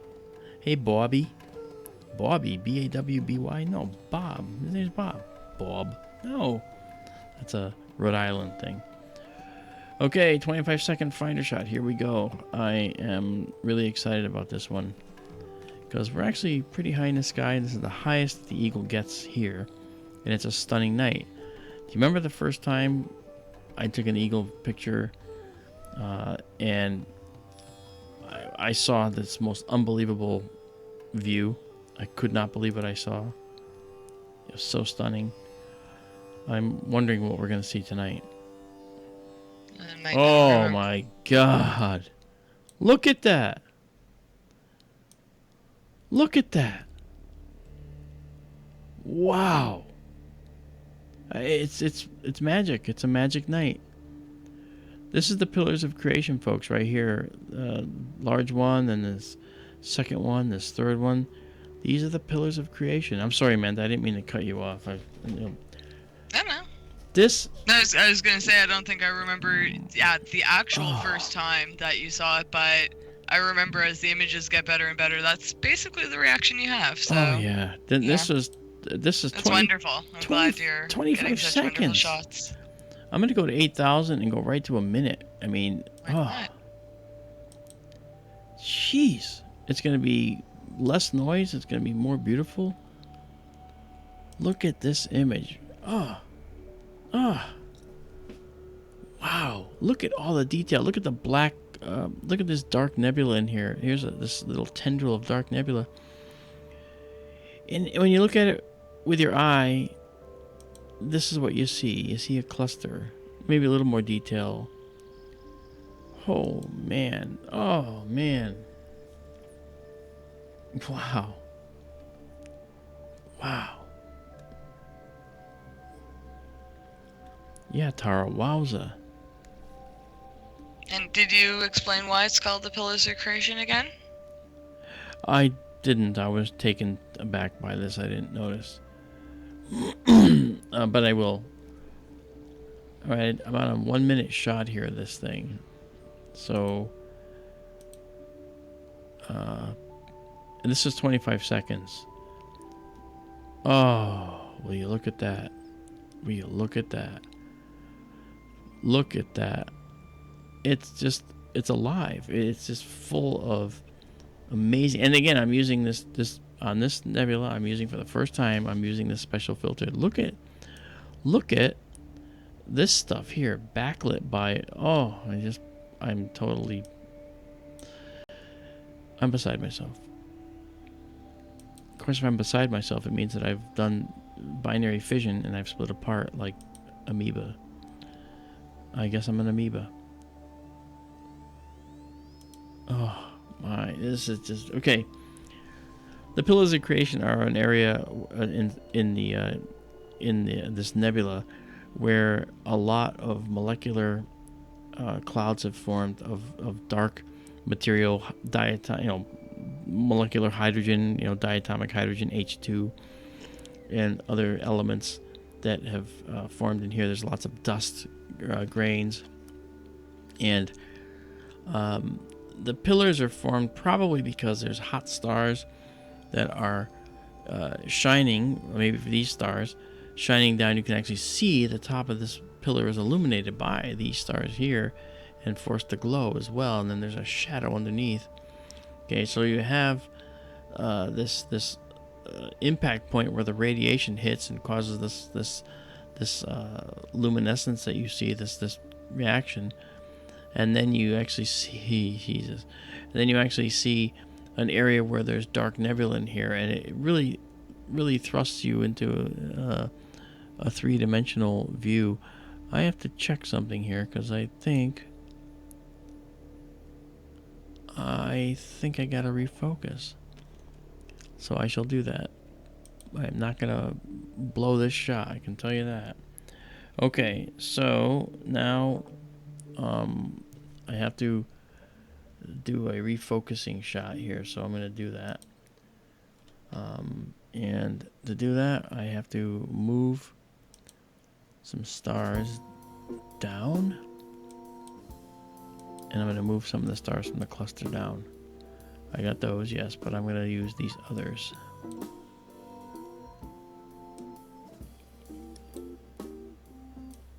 These are the ones I'm going to use right here. Okay, let's focus these ones. We're going to go out.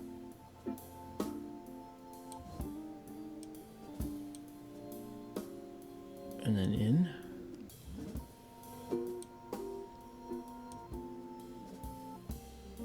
You can see how unsteady the sky is down there, actually. Yeah.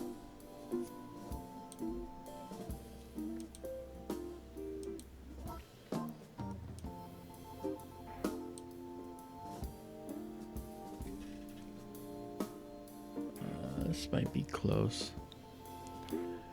Let's just do a short 20-second shot to see. I'll look at if we got critical focus.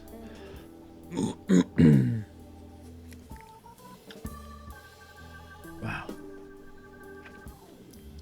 To say it's a beautiful night is an understatement, but understand that this is going to be every clear night in Arizona is like this, and that's just going to be amazing. Wow. Okay, let's see here. Yeah, it looks like we definitely... Hold on, you can't see that. No, you can. Look at that. You get a little more saturation when you go shorter exposure, but look at this little tiny piece sticking up. You can almost see a three-dimensionality in this, you know? Whew. God, it's beautiful.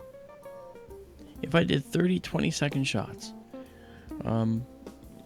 we would end up with a beautiful shot. And I'm going to do a number of 1-minute shots.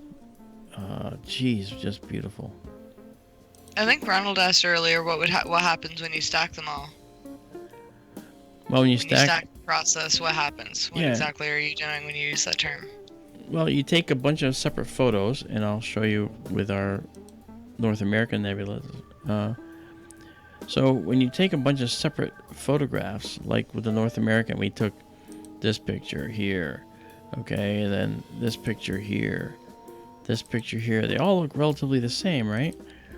And what you do is just imagine them, if those were on paper, and you just stacked all the pieces of paper together, you would imagine that the areas that were red would look very red at the end, and the areas that were blue would look very blue, the areas that look green would be very green. depending on what the colors were.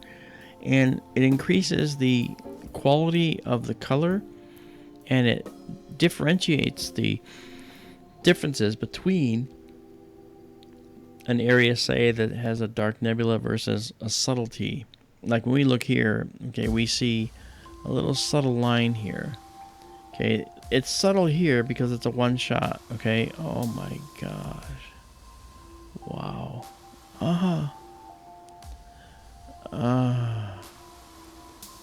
Yeah, sorry. Wow. I guess I'll use the this nebula. So, jeez. I mean, okay, I've never ever seen detail like this in this nebula. Ever. Never ever. This is stunning. And if we stack a bunch like this, we're gonna get as close to a professional photo as you could ever imagine of this area of the sky. It is just stunning. No, I can tell you tomorrow I'm not getting any work done. I'm going to be working on image processing for a good part of the day. I've got the North American. I've got this one to do. I've got the Dumbbell. And the ring. And the ring, yeah, but I only took a couple shots of the ring. But look at this, huh? I mean, look at the absolute utter detail. I mean, I've never captured this much detail here of this. Wow, I just have not. And I dropped down to a lower ISO. Wait a minute, I forgot to raise it up. I gotta bring it up higher. I don't have to, actually, but I will. We're a short enough time into it. See, when you do shots like this, they are more subtle, but they don't show everything around there. This was a finder shot we took. I also use these shots as a divider to show where I took something different and changed up something. Okay, so as soon as this shot's done, I will go back and raise this up, because right now it's at the bottom of the frame. I want it right here. Isn't this beautiful? It's beautiful. Is this not beautiful? This is just... People need to come up with a new name for a beautiful image. That's what they're discussing in chat. Oh, really? Mm-hmm. Well... Beautiful just doesn't do it justice. Godly. I always said it looks like an angel to me. Yeah, you did. That's kind of why... I've always thought that, yeah. That's why I said godly, because you had said something of that nature. Okay. Oh, my gosh. I am literally astonished. I'm astonished. This is just astonishing. I've taken beautiful photos of this particular object before. And I still want to try and do the veil later. You know, the veil's getting higher as we speak, and I want to do the veil. Let's see, but we got to do this first. Okay, here is where that is. So where's the veil? The veil is going to be right here. So the veil's going to be pretty high as well. Yep. I know you might want to see Jupiter and Mars, but you know what? I want to see those too. You keep saying Jupiter and Mars. I think it was sample. Are you sure about that? Are you sure it's not Saturn and Jupiter? Or Jupiter and Saturn, I should say. Uh-oh. My lights just went on. That means Gabe's home. Okay. Oh, hi, Gabe. I don't know. Yeah, he was out with friends. Oh, look at that. And this should be there. Yeah, look at that. Wow. Wow. Okay, let me start up the exposure, then I'll bring up the planetarium. Let's bring up this guy. All right, now, all right, if we look now and pull out a little bit.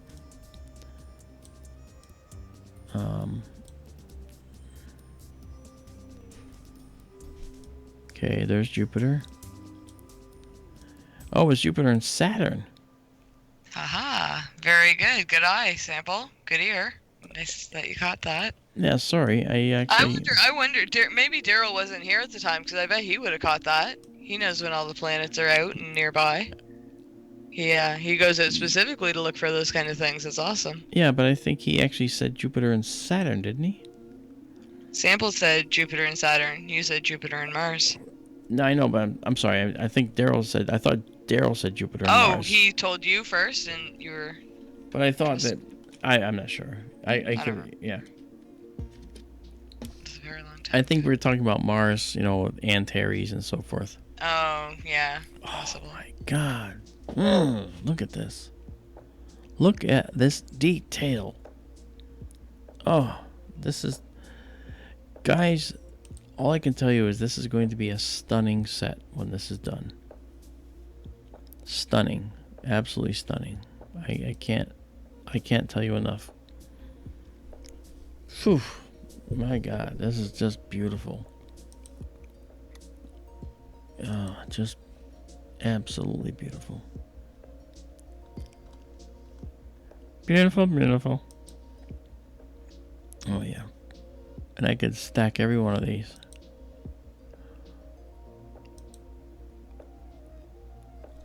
But I reject all the ones that are even the slightest bit out of focus or whatever. And these are earlier ones. And these are out of focus. So those got to go. They're going to go. So after this divider, I believe that, you can see the difference between these. This is a little bit of guiding error. That's better. And that's better. Wow. Wow, look at this little subtle thing. I never saw this. This little subtle dark spot. I never saw that. This is better than ever. Never had it this nice here. Never, ever. This is the first time. You're witnessing it for the first time. The lights are on and they're causing that. Arg. Yes. Luckily, the lights don't interfere with our shots.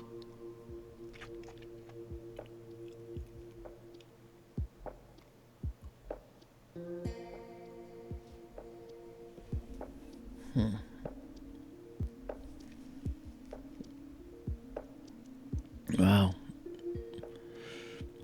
You guys must be getting sick of hearing me rail on about these things. No, they all agree. That's quite infectious. I'm just telling you, we can actually see that these, we actually see these things as they were. Now, as far as the eagle goes, I'm trying to get the distance to the eagle. I forget what it was, like 17,000. I thought it was 16. That's 7,000 light years. So you're seeing it 7,000 years ago. This is the eagle 7,000 years ago. Oh, it's just, I don't care about the time anymore. I just don't. This night, nights like this happen, but this night like this is happening now. So I'm taking advantage of it now. I am going to go back and take pictures of the veil after we get a good 12 or 15 of these. And we're almost there now. Let's actually count. 1, 2, 3, 4, 5, 6, 7. We have 7 with this sharp focus. Okay, and look at how beautiful. I can't get over it. And we'll have the 8th one come in now. Look at that. And keep in mind, this cluster here is responsible for what's going on here. Okay, it's this cluster that is illuminating, causing this hydrogen gas to glow. All right, and so these are hot young stars. They're ionizing all this hydrogen gas out here. In fact, they're ionizing it for many light years in each direction. You can't see all the effect they're having because this is dark nebula. This isn't where the hydrogen ends. The hydrogen is all throughout this region, but this whole region is just covered with dark nebula. And this is just a little area that's visible to us through this window of relatively little dark nebula. You follow?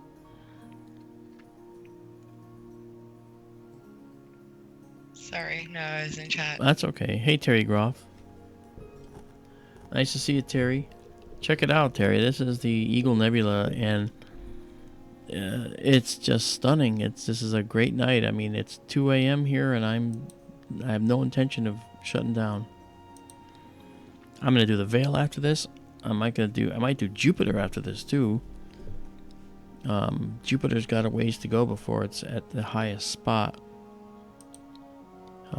For sure. The only thing that would stop me is a computer crash and telescope crash, but that has never happened. Yeah, and the Eagle Nebula is literally as high as it gets. It doesn't get any higher than this. How do we know? Because there's directly south. That's as high as it gets, and then it starts to go down. But it's also in an area of the sky that's darker. And how do we know? We know because we look at this. Well, not now, we can't. But we look at our night sky view, and it shows that. Those lights will go off soon. Wow, and it's just, Who could have imagined? Wow, every shot's a picture. Look at this. Every shot is stunning. Look at this. Oh, man. And David wants to clarify, are those the pillars in the center, the ones shown in the famous shot of the pillars of creation? Yeah, they are. Are they not? Yeah, they are. I will make that very clear.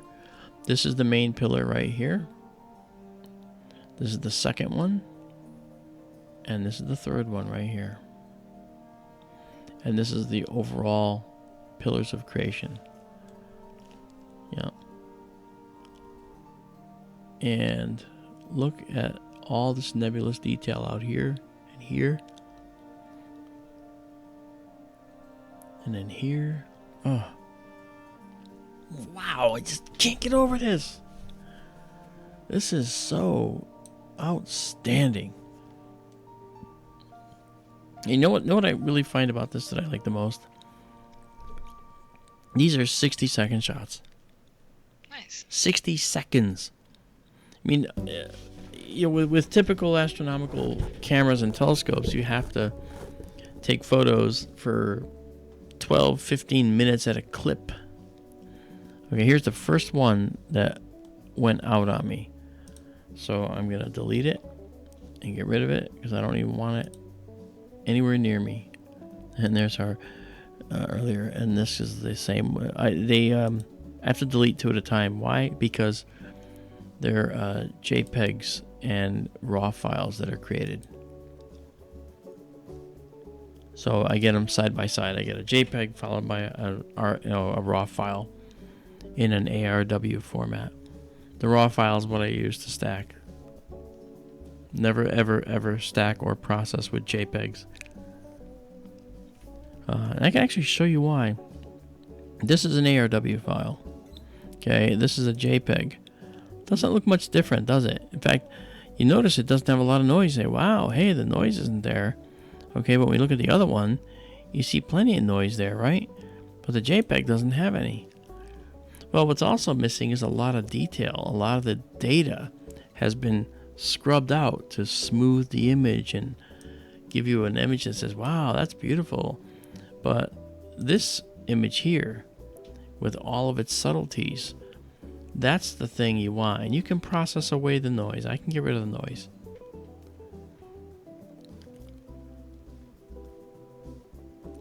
That is just something else, man. Wow. I don't, I'm blah, blah, blah. I have no words. I'm all blah, blah. Wow. Yeah, so what do you think after this? Maybe the Veil? Sure. Okay. What are other options? This is the Summer Sky. We have the Omega Nebula. We have Messier. No, it was something you actually wanted to get to image tonight. I want to I thought you had a few that you were specifically after. Yes, I want to do the Veil after this. And there's several parts of the Veil that I want to do. Oh, okay. Yeah. So the Veil it is. The Veil it is. Mm-hmm. Yeah. And it's literally going to be almost directly overhead. So the best imaging, when you look at the Veil, when you look for the Veil, okay, it's in Cygnus, the Swan. Okay, and where's Cygnus, the Swan? Well, you just have to do this, and you can see right here, this is where the Swan is, right? Cygnus, the Swan. And we were photographing the North American Nebula up here, okay? And we are going to be photographing the Veil, which is down here. Right now, the center is over here, and our overhead view for the observatory. Oh, darn it! I still can't show it. You gotta wait for that light to go off. But the Veil is gonna be down here. But look at the altitude of the Veil is literally where is it?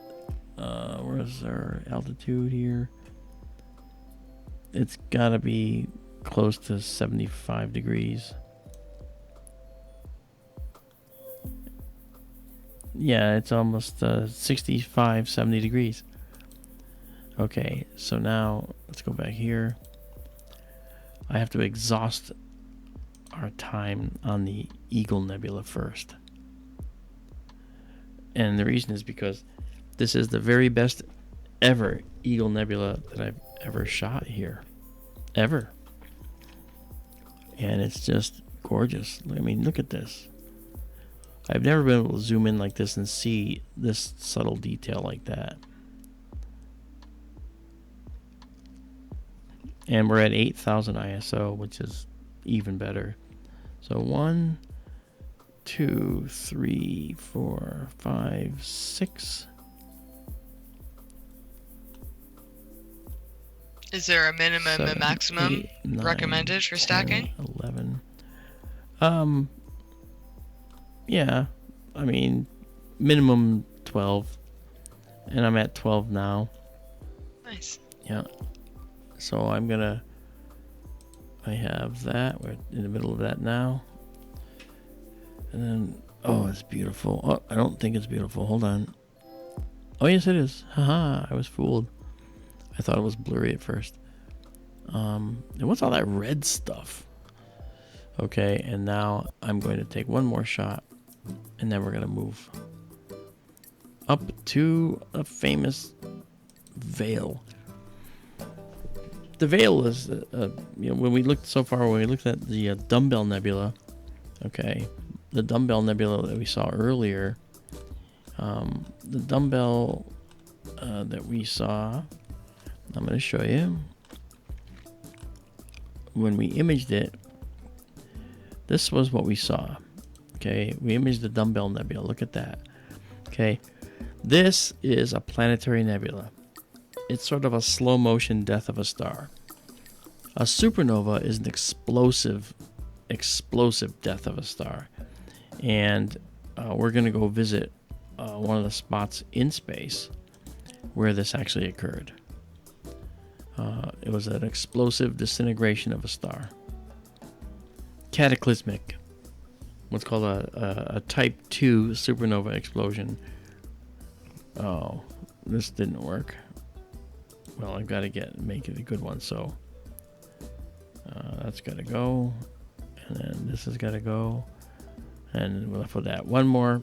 It's got to do one more. Then I'll go up to the Veil.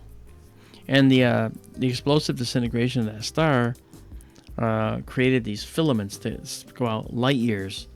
And the veil actually occurred around 1600 years ago, if I don't miss my guess.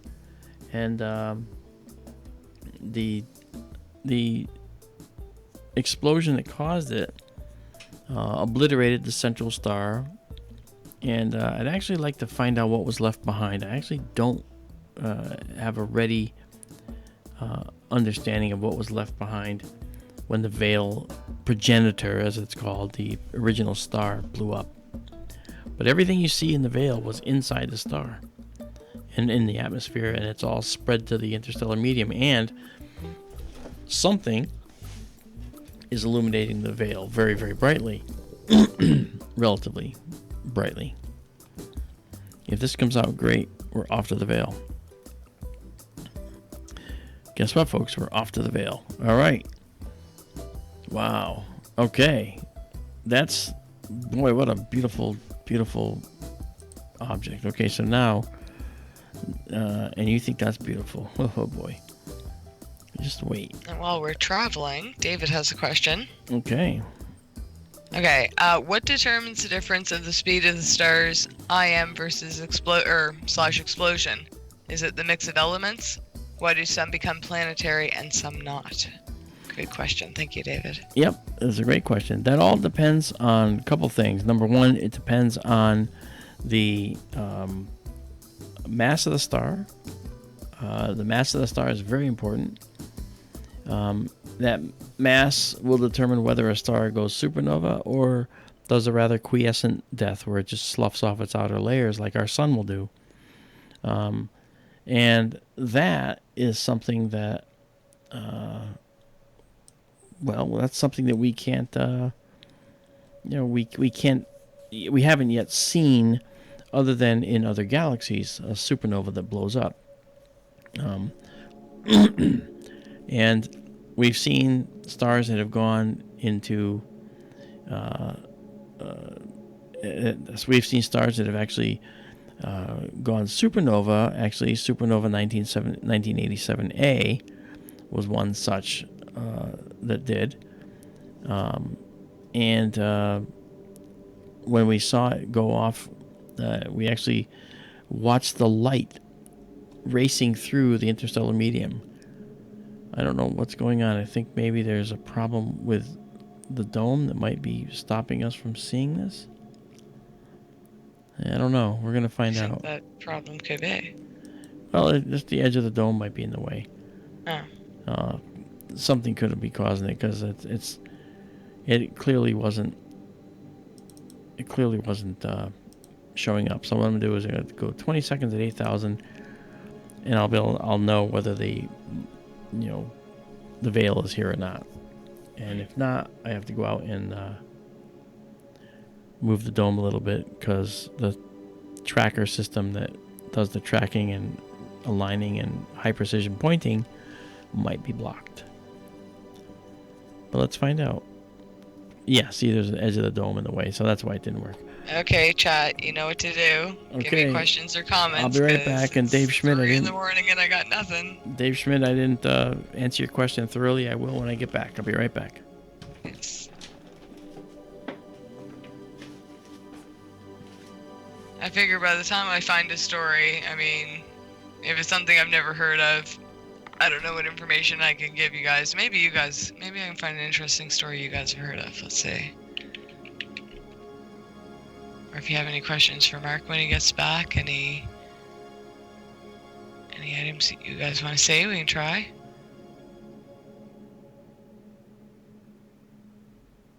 Ooh. 18 hours ago, for the first time, astronomers watch a neutron star power up before an X-ray blast. That's interesting. I'm going to send that to Mark, actually. I was going to say maybe we could talk about it tomorrow, but for those that don't know, our good friend and Mark and I's producer on KGRA Radio is actually in the hospital.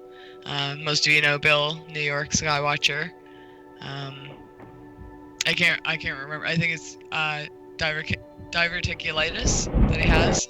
Nothing too serious, we hope, but he's just in for observation, so I don't think there's going to be any KGRA shows tomorrow night, just so you know. But we should be back next week. And maybe we can use this story as a teaser. You can tune in and find out what it's all about. Mark, are you back? Nope. Okay, maybe I'll find out more about it now. Let's see. Are there any comments from the chat?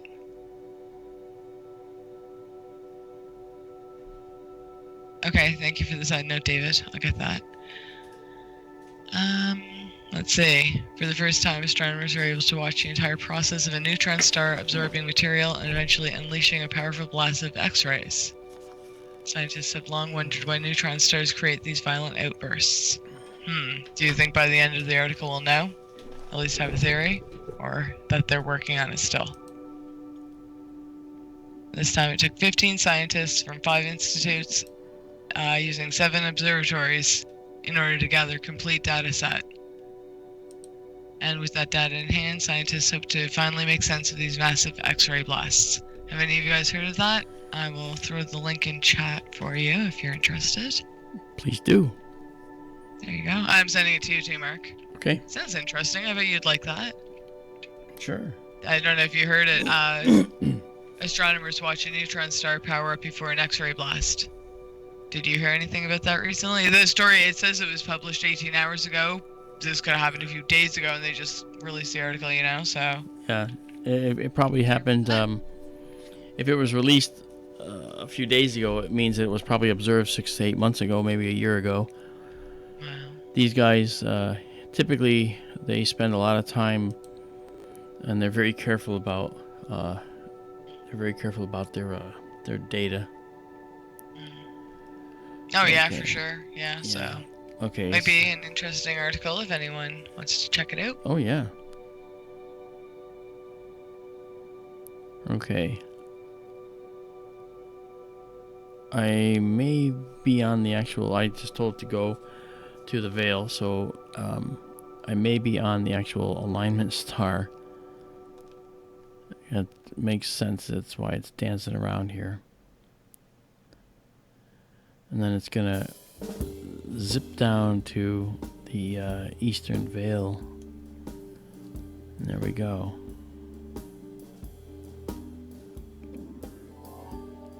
And we should now be on the eastern veil.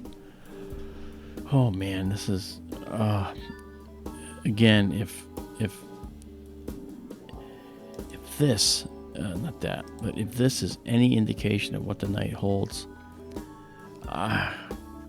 I'm going to actually use these red ones as markers, so I know what to do here. Okay, it tells me where it stops. Okay, good. Now I want to do a quick 20 seconds at 8,000, and I want to see.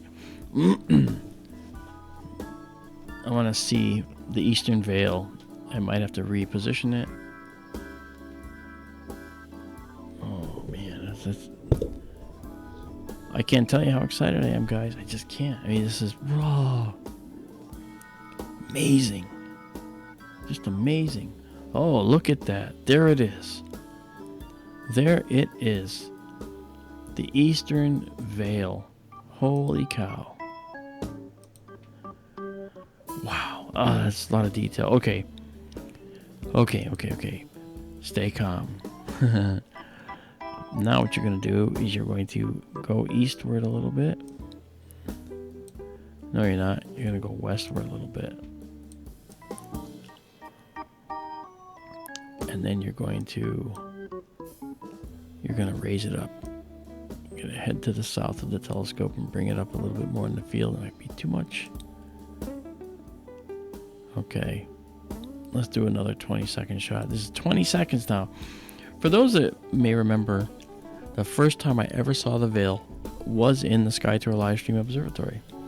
I've never seen it in my entire life until that one summer evening when I was out in the dome, when I was still running it from the dome. Amanda remembers, she was on with me that night. And I literally was stunned into silence.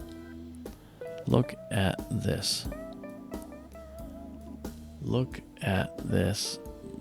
And this is only 20 seconds and you can already see these amazing colors. Let me check the focus now. Okay, the drive is just a little bit wonky at the moment, but it actually has to do this. Look at that. Oh. Okay. That's a 20-second shot. We know it's good. I'm going to now head up to a minute shot. Ronald wants to know why that nebula is spread so far out. It's the force of the explosion, and the supernova explosion that's actually propelled it outward. It came from somewhere in here, and it just blew out. The other side has a similar edge. But again, it's not just a perfect sphere of material moving outward, okay? And the reason is because the interstellar medium has denser areas and less dense areas. So as the material moves out into the interstellar medium, it collides with other things that are more dense sometimes, and that slows it down and warps the outer shell that's expanding outward and makes weird shapes, just like the other end of this nebula. The other end is a spindle. Okay, it's the western veil. It's a spindly shape, and this is the eastern veil, and it's moving out pretty much. But you can actually see in this 1 minute shot, by the way, you're going to see a very, very different look. Look at that. Look at that. Look at that. Wow. Talk about gossamer web. Is that not something? Look at that. Oh. Wow. I mean, that's just stunning. Absolutely stunning. And by going to 8,000, we're gonna get a better quality of the final image. But look at this. Look at this. Ah, I saw this one that first time. Remember, Amanda? I couldn't believe it. I was going on and on about it. And tonight is one of those special nights where the sky is serving up these absolutely beautiful objects. Wonderful. Yeah. I think Ronald wants some follow-up on that Veil Nebula question, though. He wants to know how big that star would have been then. Well, the star that caused the veil was actually relatively close by. Actually, I think it's 16,000 years ago, but it's going out about 1,500 light years, I think.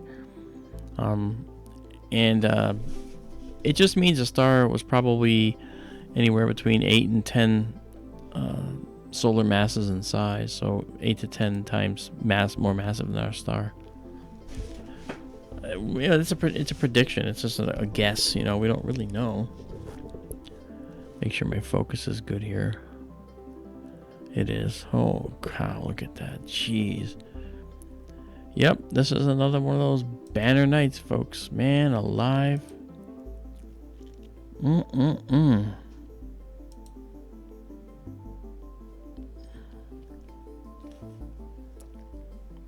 Wow.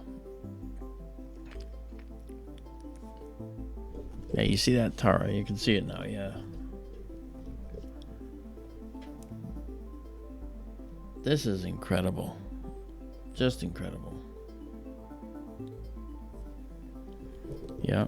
And yeah, this is, like I said, yeah, gossamer web. It's definitely very... Looks like these tendrils are just very delicate and gossamer. However... Was that the name of the red monster from Bugs Bunny? Gossamer, yeah. That's I funny. never heard that name before. I may have heard of this before too, but... Go on. No, that's okay. Dave Schmidt has a question too, I think. Would you like me to read it for you? Yeah, well, I'm just trying to... Wow. Ay. I am the Veily monster. I take pretty pictures and process them too. I do all this just for me and for you. Wow. Oh, look at that. Look at the intricate articulation of this nebula. It just has these beautiful shapes, and all of them are due to the non-homogeneity of the interstellar medium. You know, the explosion might not have been perfectly homogeneous when it blew up, but as it expanded outward, you would think that it would stabilize a little bit, and it did. But then when it reaches different dense areas or different densities, it proceeds to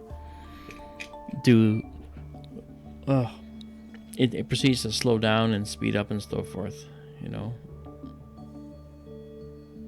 Wow, unbelievable. Unbelievable.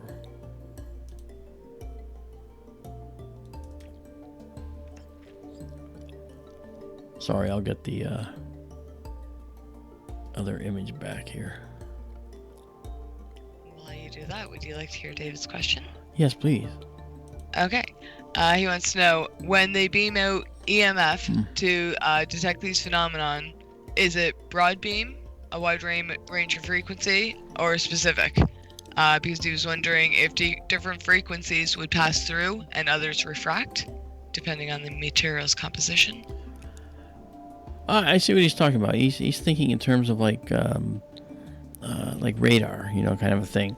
But what we do here is we actually don't beam out anything, because if we did, you know, this is over 1,500 light years away, right? So we're talking about something that you know, would take 1,500 years to get there at the fastest speed that we can send something, which is the speed of light. So it's I think it's something which is more of, we listen and watch the night sky. Everything we do in astronomy, everything, is through the courtesy of us bringing in light or electromagnetic radiation. So looking at the EM spectrum is the only way that we get information about the universe. We don't touch stars, we don't touch nebulae. We get their composition through spectrometers, like I'm integrating into our telescope. You know, we get it through that. We get information through reducing data and doing high computationally intensive studies of nebula and other phenomena out there to understand how they're interacting with the interstellar medium. To understand the density and to see the density, sometimes we look at different parts of the EM spectrum. Okay, for instance, if we want to look at some of the complexities of, say, a nebula like this, maybe what we'll do is we'll actually look at the radio spectrum to see if there's something going on here where this star seems to be interacting with the cloud here. If that star is actually in the cloud of expanding debris, then is it possible that that star might be interacting? Might it be giving off radio waves? And we can actually study the radio spectrum. And you know, it's that radio spectrum that could actually tell us what's going on. And sometimes radio spectrum reveals things. And of course, radio we can't see with our eyes. If we could, we wouldn't be able to drive anywhere, because the radio waves coming into your car and the stereo would be blocking your view. Hey, get out of the way, you know. But we don't see radio, luckily. So some people do. Really? Can some people like smell color and see sound and stuff like that? Okay, well, sort of, yes, but I'm pretty sure that when we're talking about radio waves, I don't think that people actually see radio. I mean, they don't see radio. Can bats? Huh? Can any animal? Any insect or a bat or anything? Well, see, now I don't know, because that's I don't know every single animal's capability. So they might have a sensitivity. They might have a sensitivity to radio, but for instance, bees see ultraviolet. But radio waves are just another form of light. So does any creature actually see radio? And the question is a good one, because maybe we haven't done research enough to see whether certain animals can see in the radio spectrum too. In some way, maybe they have a sensor. In the same way, for instance, that there are people that when they get certain fillings and certain things, they open their mouth a funny way, and all of a sudden they hear radio waves. They hear radio sounds. They pick up stations. I thought that's usually how it works. Like, you see something in nature and you try to duplicate it scientifically to achieve the same goal. So I thought maybe it might have been something they looked into, Yeah, that's a common thread, no doubt. I just like pretending I think like scientists sometimes. Yeah, but the thing is, you actually do. And that's, well, I keep asking why. I think that is kind of. Yeah, and you know what? That's scientists. That is the realm of science, right? Asking why. Yeah. Why blue? Why red? And what's the difference? Was blue red, and was the red made into blue, or vice versa? The answer is no, but still, why blue? Different element made this color. Why red? A different element made that color. Okay, through different interactions with elements of the interstellar medium. So it is something that is decipherable, something we can figure out. But we just have to spend the time to figure out what the different chemical transitions are to make this greenish blue glow, which is so deceptively beautiful. And I say deceptively because if you were there, it would burn you alive. It's ionized radiation, so that ionizing radiation actually caused this to happen. So you wouldn't last very long, because you'd be near the stars, forcing this gorgeous nebula to glow these wonderful colors. So it'd be deadly to you. It'd be deadly to human life.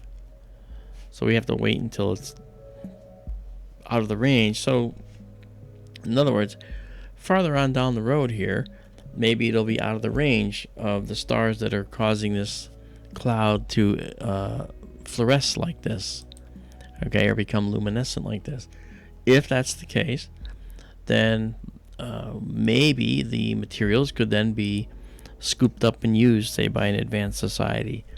But you got to remember that in this arena here, in this whole view, we're talking about many light years here. And the density of this cloud is very thin. You could fly through it and not even know you're in it. So you'd have to fly your ship right along the length of this with a giant scoop and collect tons and tons and tons and tons of these atoms to actually utilize them.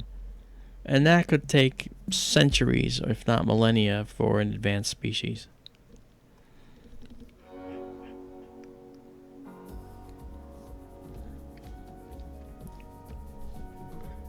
So, to answer Dave's question, we listen to the cosmos. We don't beam stuff out to the cosmos, except for the little pretty projects like beaming the human race out on radio waves to a civilization who may eventually hear it someday. If you remember, we sent that out with the Arecibo space telescope, the Arecibo telescope, radio telescope, down in Puerto Rico, from Arecibo, Puerto Rico. And we sent it out, and it basically gave instructions for how to find us and all that stuff. Now, Stephen Hawking said, if you guys remember very famously, we don't want to be discovered by aliens, not just yet. I mean, we should hide and stay off their radar.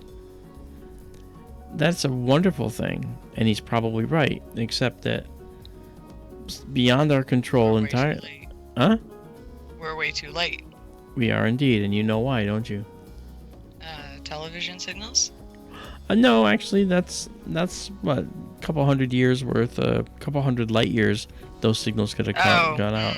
Because we have an atmosphere. Ah, you're getting close now. Or we have carbon-based life. Well, a little more than that. Carbon. We did it. We have oxygen. Yes. By default, I got it. Yay. Yes, it's true because running out of things to guess. Well, yeah and no. I mean, obviously, we are definitely. Wow. Look at that. Look at that. Beautiful. Actually, this is one of my favorite shots right here. Oh, nothing fancy, not in deep space, not just anything the sky. Rare. Just that. Yep, it is beautiful, isn't it? Pretty cool. Yeah. Yeah. And we're approaching that time where we might be getting some of those high altitude clouds, and I'll be able to tell when we look at the veil here. Okay, right now it looks like it's beautiful. So we have 1, 2, 3, 4, 1, 2, 3, 4, 5, 6, 7, 8, 9. Wow, I've taken 10 of these already. Wow. We'll have time for Jupiter. I didn't think we would. Because clouds are coming. They're not. They're on the radar, but they're not on my overhead view here. Actually, they are. See this here? This looks like a light blanket of light clouds that are coming. But not to worry. We'll still be able to view Jupiter. I may have to move the dome one more time, though. I don't care. We gotta see it. I'll run right out there. Man, isn't it... Guys, I hope you're enjoying this because I am finding this night to be just spectacular. The Veil Nebula is beautiful. Okay. This nebula here, the Eagle Nebula, was stunning. Really, really stunning. And then the North American Nebula that we took pictures of. Subtle but stunning, as we'll see when I process them for you. That's going to turn out to be a beautiful shot. Because I'm going to be stacking a good deal of those. And then, of course, the Dumbbell Nebula. Seen like never before.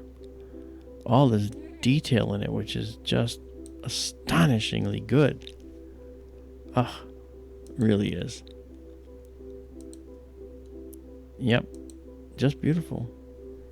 We're in the middle of a shot. One more shot here. A 1 minute shot of the veil. And that's it. Look at that shot. Look at that shot. Is that... Oh, I don't know that I just... I am speechless. I am totally speechless. This is beautiful. It's like there's not enough hours in the night to do what I want to do. Wow.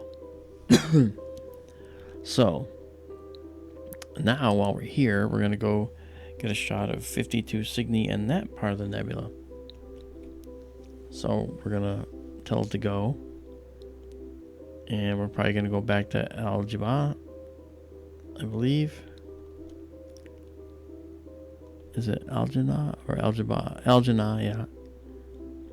And then from there, we're going to pop down to this. And this is probably going to look absolutely stunning. It's like a spindle shape.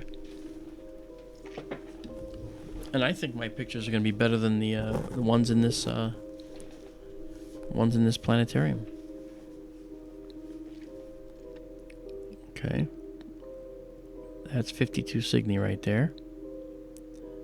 All right. And we're going to lock on. And I'm going to drop 52 down to here so we can see the subtleties up top. And I bet you it's going to be stunning. Oh, it's going to be stunning. Oh, my. All right. Down you go. Okay. And now we're going to give it time to check it out. And then we're going to go right for the 1 minute shots because I know it's there. I know that's 52 Cygni. Can't you tell? Look at that star. It's got to be 52. Okay, go. I can't wait.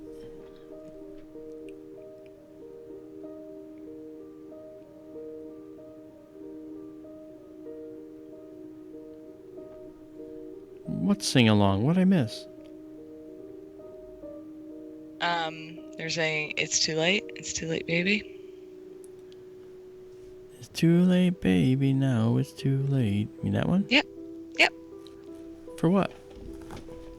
Too late for what? When you were talking about Stephen Hawking saying we should stay hidden, and I said it's too late. It must have triggered something. I actually mentioned I liked when your friend Jude used to drop by. I didn't even have to lead off the singing half the time. It was just natural. That's how I spend times. Yes, hey Jude. I see you're here. Nice to see you in SkyTour LiveStream. Right, that? Yep. Yeah. The na part could go on as long as your stream. Yeah. Oh my. This is a beautiful. Look at this. Look at this. Look at this. Look at this beautiful gossamer web speeding through space at a very high temperature. Oh my. Wow. I'll be honest, this part of the veil never really excited me too much. So I'm actually going to change to something else here. I'm going to go to the central veil, which is something that has been very elusive.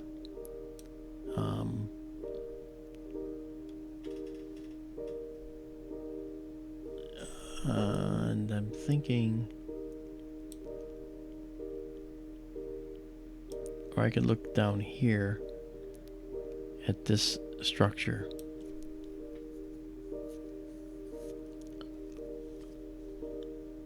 Or we could just go to Jupiter.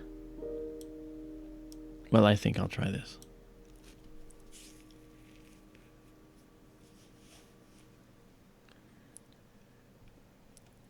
Yeah.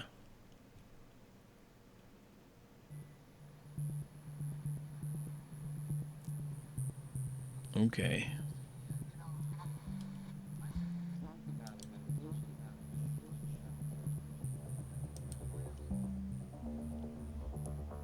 Wow.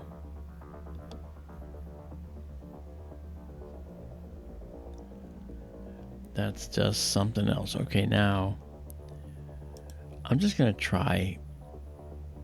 I'm gonna just try this right here. Traditionally, I've had no luck with this. We're gonna go to Albireo. Maybe not, but most likely we will.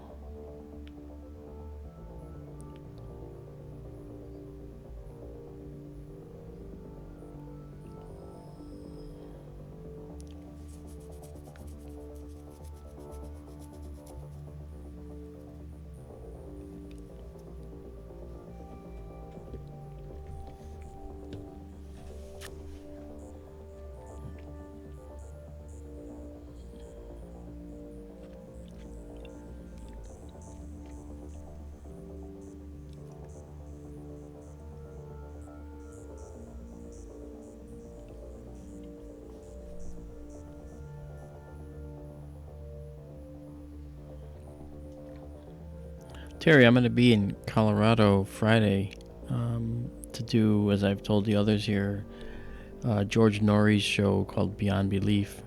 And I'm also doing another one called Deep Space while I'm there. And I talked to Jude, and hopefully we'll be able to get together and say hi. Yeah, I was going to ask how she was, but you didn't offer anything, so I thought maybe I would ask you off air, but I hope she's well. Oh, yeah, no. I've enjoyed her dropping by, and tell her she's missed, and anytime she's free and catches us, please do come back. I will tell her, actually. Yeah. Okay, let's see here. All right. just going to try 1 minute here at 8,000 anyway.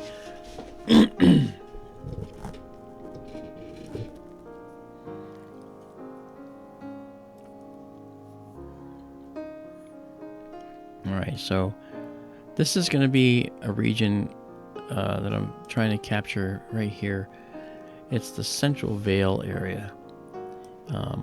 Actually, it's an area well known for radio. There's like this whole area has a radio structure to it. In the radio spectrum, it's giving off a tremendous amount of energy that can be detected. Now we're going to look at this right here, and this will show up, especially after a minute. It's going to be this little thing that's shaped like this. It's called the Central Veil. I'm probably just going to take one shot so that I can go move the dome and get us ready for Jupiter.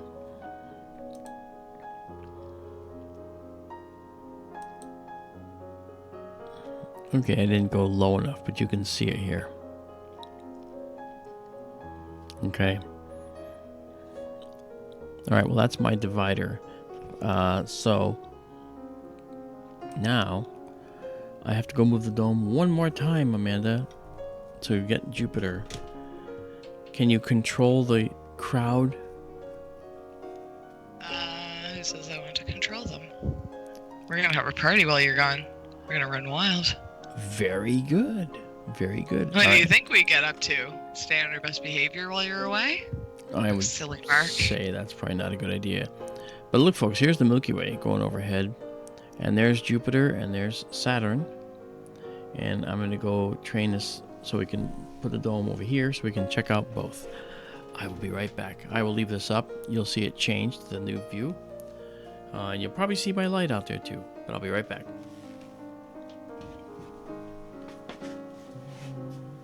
Okay, he's leaving me again. Did I leave that last article still up? No, of course not. Because I didn't think he'd leave me again. We are now at the 5:05, well, about the 5-hour mark for the stream. Yeah, I don't think, I mean, unless you go to, like, I don't know. I would assume coast to coast am.com or something like that. I'm not sure what this new spin-off program is. It might have its own site or archives programming. I'm not sure. Gaia seems to be like a television subscription you pay for. So we wouldn't have archives to that, I'm sure. Nori, I don't think really shares his stuff. But things like this live stream, anything he does on this stream will be uploaded shortly after the stream ends, and our Sunday night show, SkyTour Radio on kgraradio.com, that is usually uploaded on KGRA-DB here on YouTube. And for those interested, I can send you the link. Our good friend Carol here in the chat, I think she's still here. She does the show Friday night at 7 p.m. Eastern, behind the Obsidian Curtain, so you can check that out. And as for Mark, myself, and Daryl, we do a show Sunday night at 8 Eastern. It's a 2-hour show, so Sunday nights, drop by.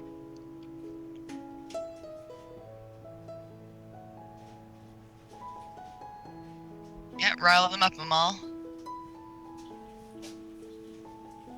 It is 20 to 4 in the morning for me, so I'm not going to pretend like I'm going to keep people in line. Oh, got Mark's back. There goes our good time. Yeah. I see my light did make an effect. Okay. The reason that the sky was a little bit brighter that I noticed was that the moon has risen. It's in a waning crescent phase. And I just have to pick my poison. It's such a beautiful night. I'm not gonna spend it looking at the moon. I have to look at the objects that. Did you see that? Something just flew through here. I did not notice, no. I saw one out there too, a meteor. Oh, wow. Very cool. Yep. Yeah, because whatever I just caught it at the corner of my eye, and by the time I focused on it, it was gone. Someone said they thought maybe it was like a meteor. Said a shooting star, but I think they mean meteor. I just assumed it was a satellite. I thought it was you moving the scope. So then, by default, I thought maybe satellite. Yeah, but I don't know how fast it was moving. I didn't see the whole thing. Yeah, I did not move the scope. Okay, here's what we're gonna do. We're gonna go to Jupiter right now. Yay, Jupiter. 87,000 miles across. This planet is the biggest planet in our solar system. Yeah. You ready for a question? Yeah, go.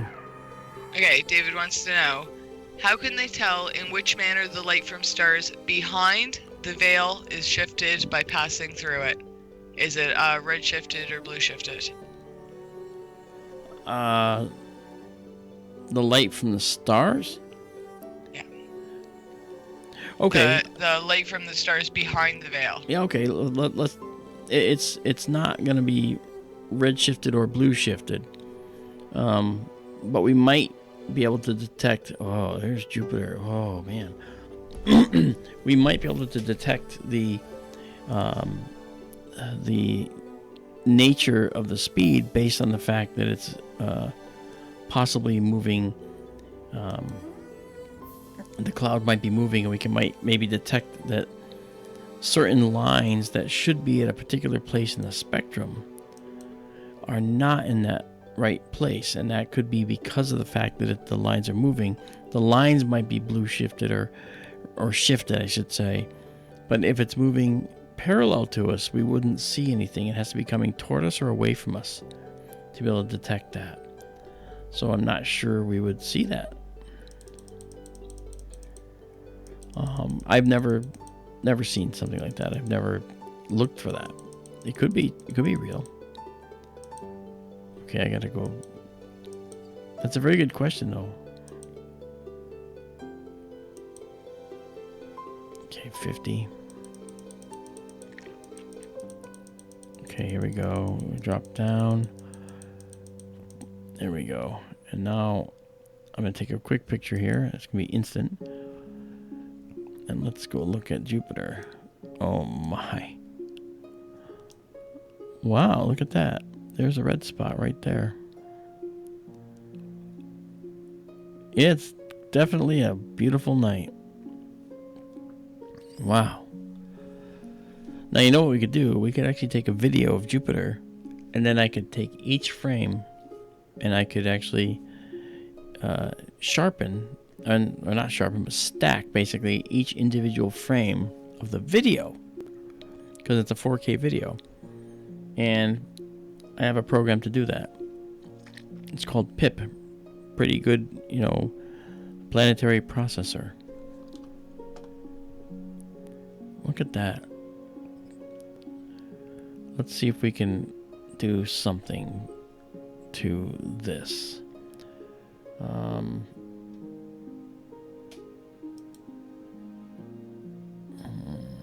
Maybe.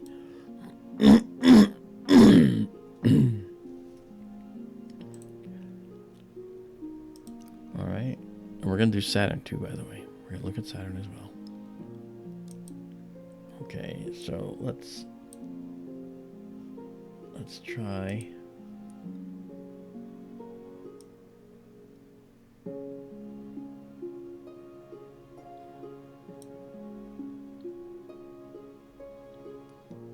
Do a little enhancement here on the fly.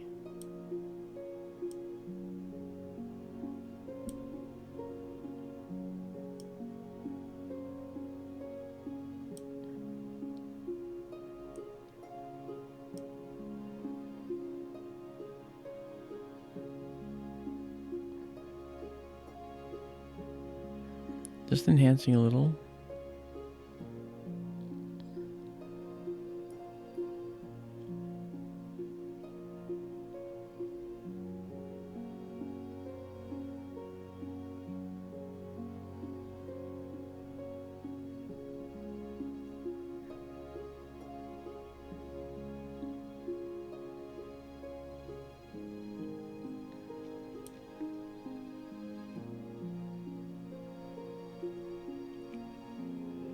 I'm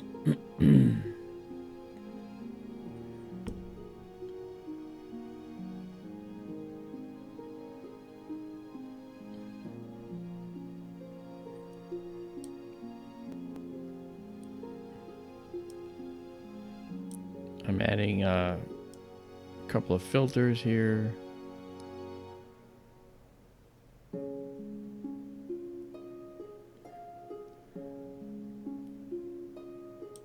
Probably not the best use of those filters, I don't think. But hey, you know, it's interesting. I have a question. Sure. Okay. Genghis wants to know. So by looking at the rotation patterns of the planet's moons, can we guess the orientation of the planet where the planet's north and south poles would be? Yes, absolutely. In fact, that's one thing we've done. That's how we found out that Uranus was lying on its side at like 93 degrees or something like that, or 98. You know, it's actually really a strange planet. Of all the planets in the solar system, it's the only one lying on its side. So it's kind of rolling through its orbit rather than spinning through its orbit. Cute.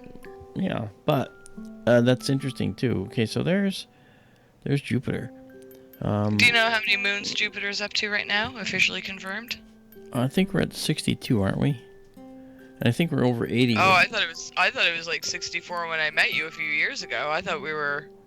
Well, Ronald's guessing 79, and I thought it was closer to 80 as well. No, that's Saturn. Saturn's got more moons. Really?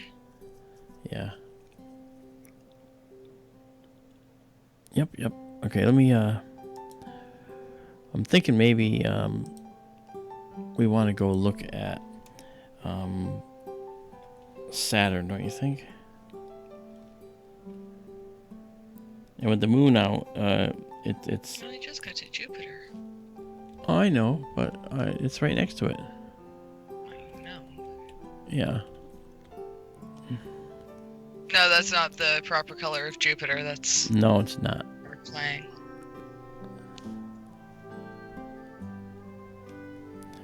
Yeah, Okay. Pitax is at least 79 as well. Yeah, Jupiter. no, that's true, actually. There's... But the ones that have names, there's 53 that are named. And there's another 24 or 5, maybe more, that are waiting to be named, I think.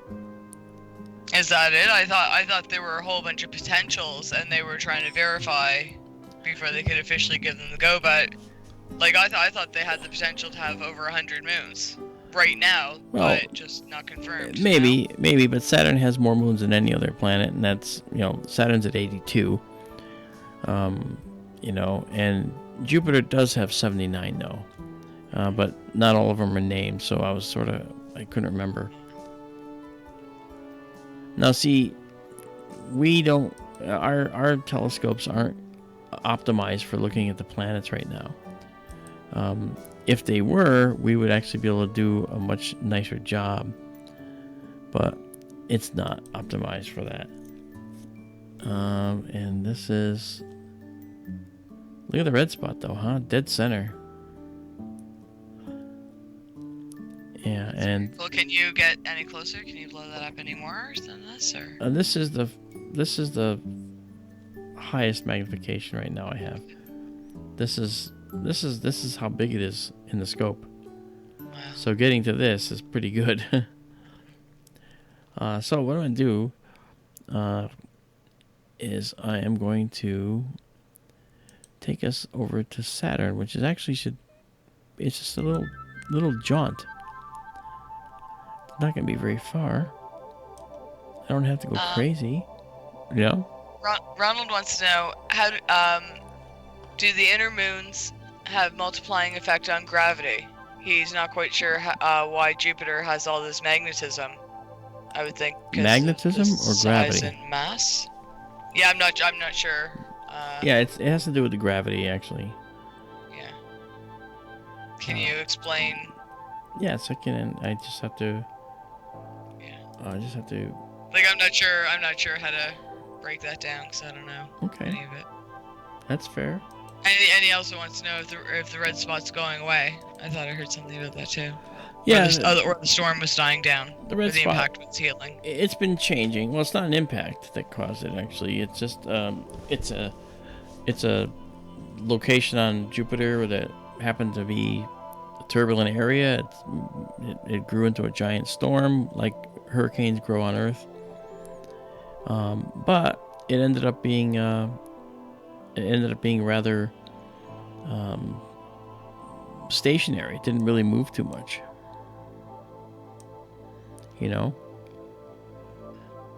Okay, we're going to head over to Saturn now. We should see Saturn pulling in here in just a minute.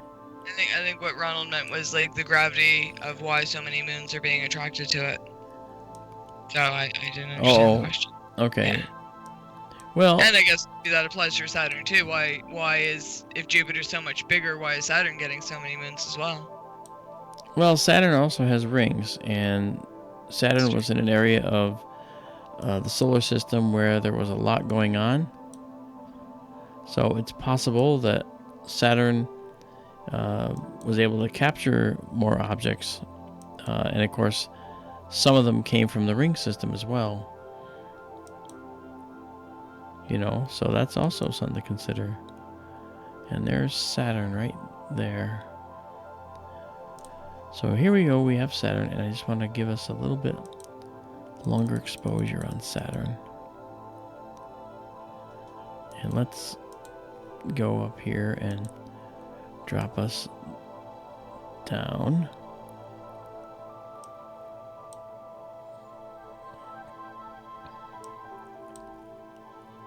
Oh yeah.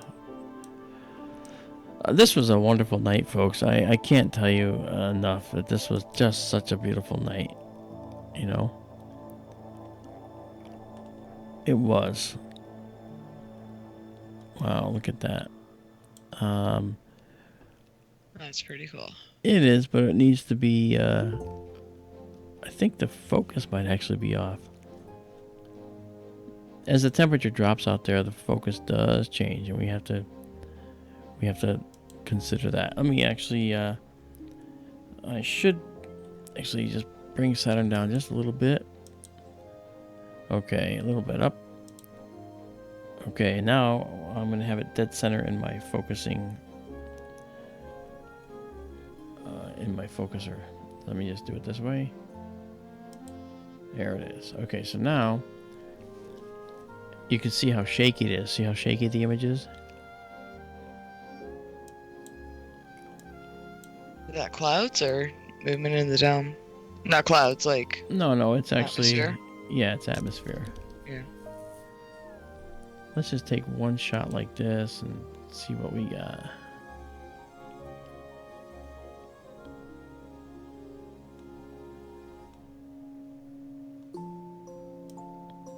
Yeah, I think someone in chat earlier mentioned P and K, and I think I've seen it happen there a few times. You can actually see it looks like wavy across the moon. Yeah. It's the atmosphere. I think that's probably why. It's our atmosphere causing It's atmosphere, yeah. Yeah. Oh, yeah. Between this completed Earth and... Yeah. Okay, you know what I'm going to do? Just because I'm actually going to take white light shots of Saturn and then another of Jupiter. So to do this, I'm going to go to wheel number 5, Wheel of Fortune. And you'll see Saturn be brighter now. And let me reduce the exposure on it. And that'll tend to sharpen it up a little. And then I may have to focus it again. Let's do that. Well, I know I have to focus it again. As you can see, going to white light requires more focus. So, let's focus. All right, we go out, and then we go in.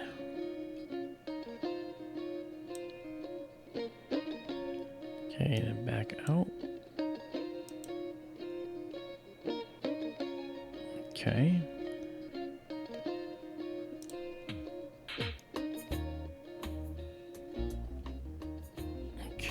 let's see how this looks. It's only a quarter second at 50 ISO. Okay, let's get a little closer, but still, it's not quite there, but Saturn is distinctly yellow. Alright, let's try one more time.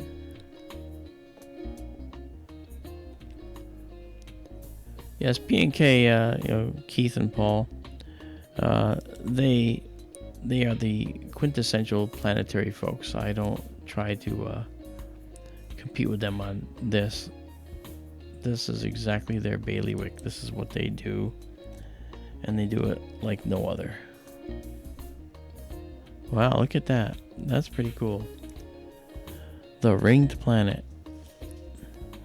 Yep, and we might be able to do, if we do a shorter exposure, we can probably pick out some more detail. So here's an eighth of a second.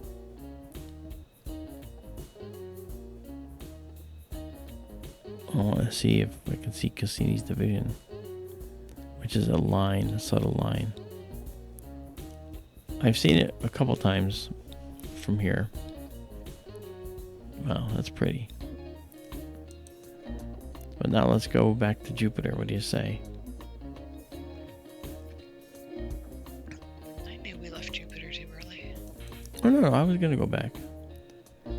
I just was really anxious to see Saturn. Tee. No, it's gorgeous. I don't blame you. Oh, yeah, Makes it's really sense. pretty. And now we'll head westward.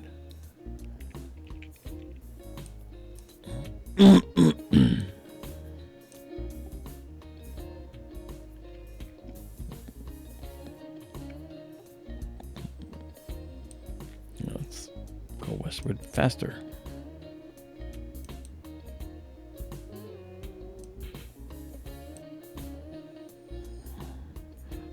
Too fast, but that's good because now we can just go down to our subtleties, and we'll go south now, and you'll see Jupiter comes sailing in here.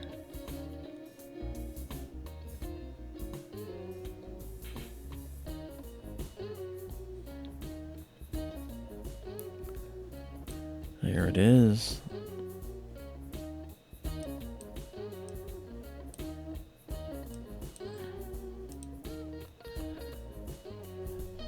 Alright, and let's just go and put it right. Oh, I can see what's going on. You guys don't see this. But you'll see this. Alright.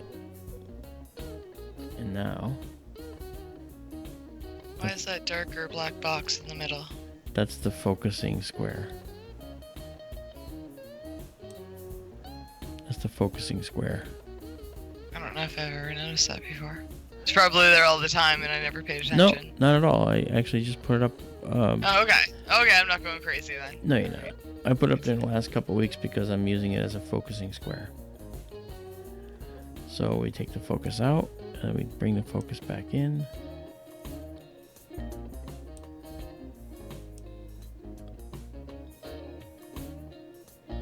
Alright, back out.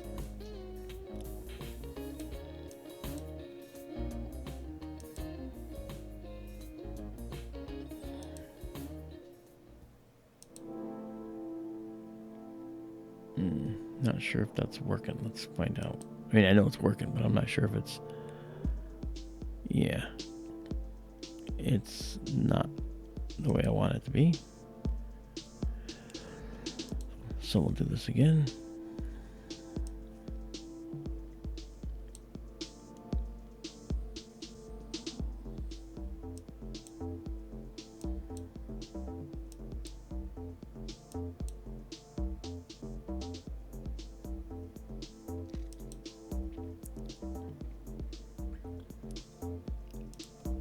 It's a little bit in the murk, so it's kind of hard.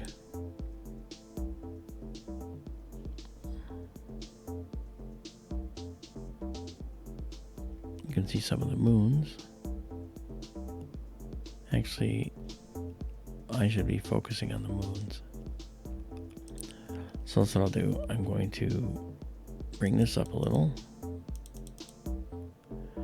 And then move it over a little and focus on the moons.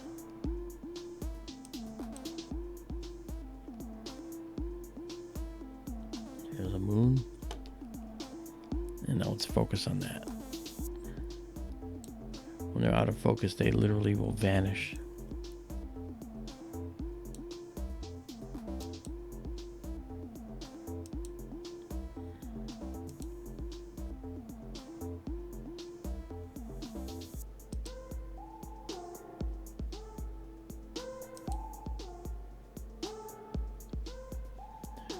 Do another one.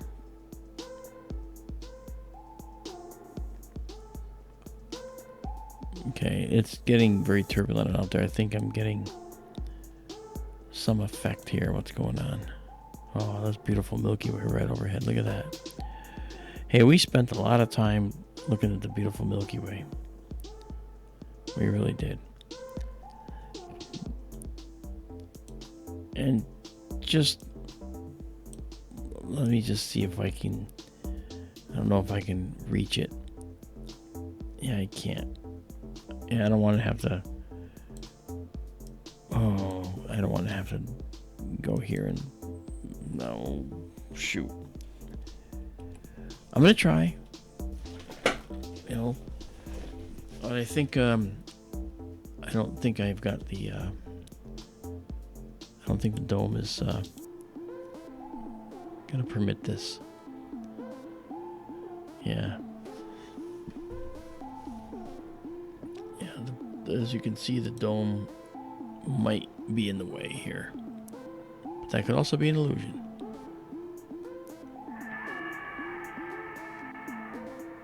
Okay.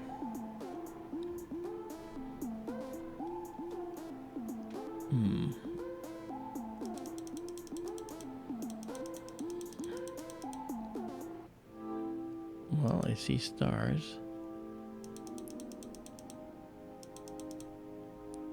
And maybe a little red. Grr. Okay, well.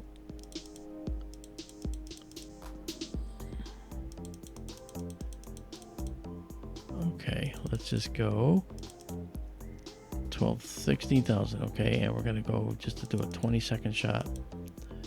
I suspect that we're gonna see dome in the way.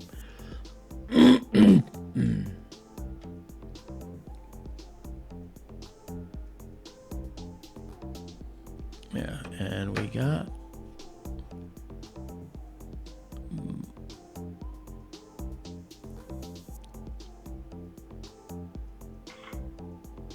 yeah, okay.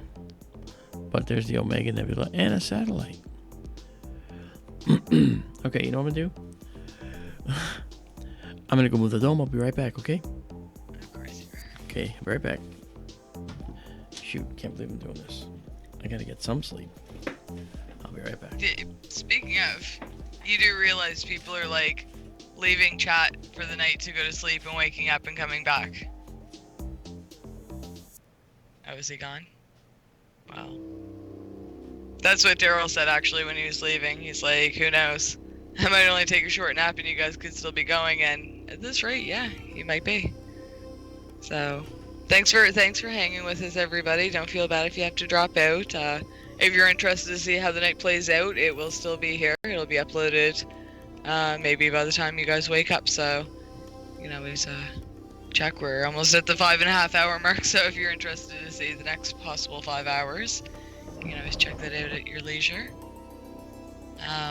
And like most of you know, I don't know if there's ever newcomers or not to the chat, or maybe they're just listening and not typing, but the best way to find us is to subscribe and hit the bell. And that's not a shameless plug trying to get numbers or anything. It's just you can never tell when there's going to be clouds or rain or anything, or a really clear night. And, you know, Mark is very busy going all over the States and sometimes even other countries and continents, doing different conferences and different TV shows and whatnot. So it's basically if he has a good sky and the free time, he goes live. So it's not like we can give much advance notice. It's kind of, he looks out the window and makes the decision. So subscribe and hit the bell right next to it, and you should get notified, and you can come join us. For those on Facebook, any pictures he takes during these streams, he does post in our Facebook group. I can go get that link again. I hear him coming back. I'll go get that link now. Okay. Welcome back. Yeah, this will be the last object for the night.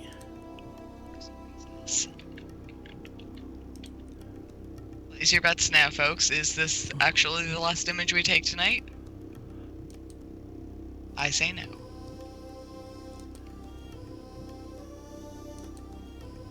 Yeah, I'm only gonna actually do a full minute on this. At 16,000. Ooh, this is gonna be good. Well, the moon's up, so doing a nebula shot is probably a bad idea, but you know what?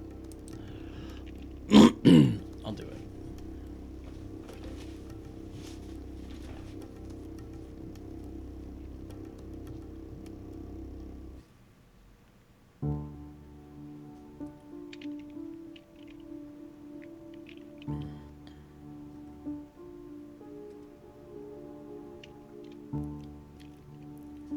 Hey, I just got a notification that I'm live on my channel now. Wow.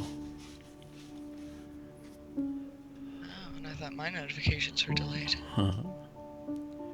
Okay. This will be the Omega Nebula.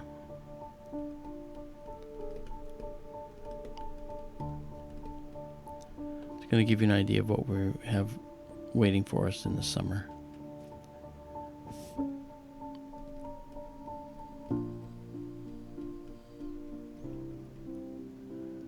Here we go.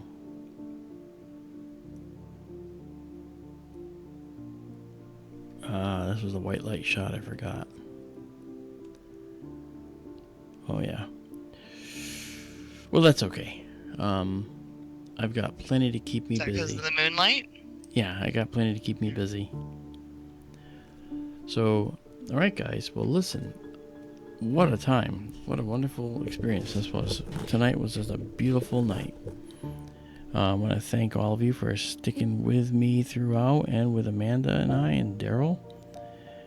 We actually, me personally, I can't believe how beautiful the night was. Just beautiful. So that said, I hope you guys have a really good evening. I'm going to head to bed. I'm going to go close up. And I'm going to be doing some image processing to beat the band tomorrow. You guys are going to have a field day on SkyTour LiveStream on Facebook. So check it out. And yeah, everything definitely looked particularly vibrant and stunning tonight. I mean, I've seen most of these before, but yeah, there was something about tonight. Oh yeah. Yeah, it was really beautiful. Yep. So you guys have a good night. I'm going to head to bed after closing up the dome. I better not forget that. I've only woken up once to look outside and see the dome open. And it's like, oh. Okay. That said, you guys, I will have these pictures up for you either tomorrow or Monday sometime. But look for them. And if you have any questions, you can always reach us at SkyTour Radio at kgraradio.com. Alright? And yes, that means you too, Ronald. Anahata 77, good night. Thank you for coming. Namal and Farva and all the folks, Dave Schmidt, all of you wonderful folks that have been here, Starseed, and of course Carol and you, Amanda, naturally, and Bobby from Canada, and Tara, who's gone to bed, Genghis, Terry Groff, good friend, Ronald, and the rest of you that I just can't remember your names right now, but I just, and of course was in, and so forth. But you guys, you have a good night, okay? And we will talk later on, and another clear night, another stream. Good night, folks.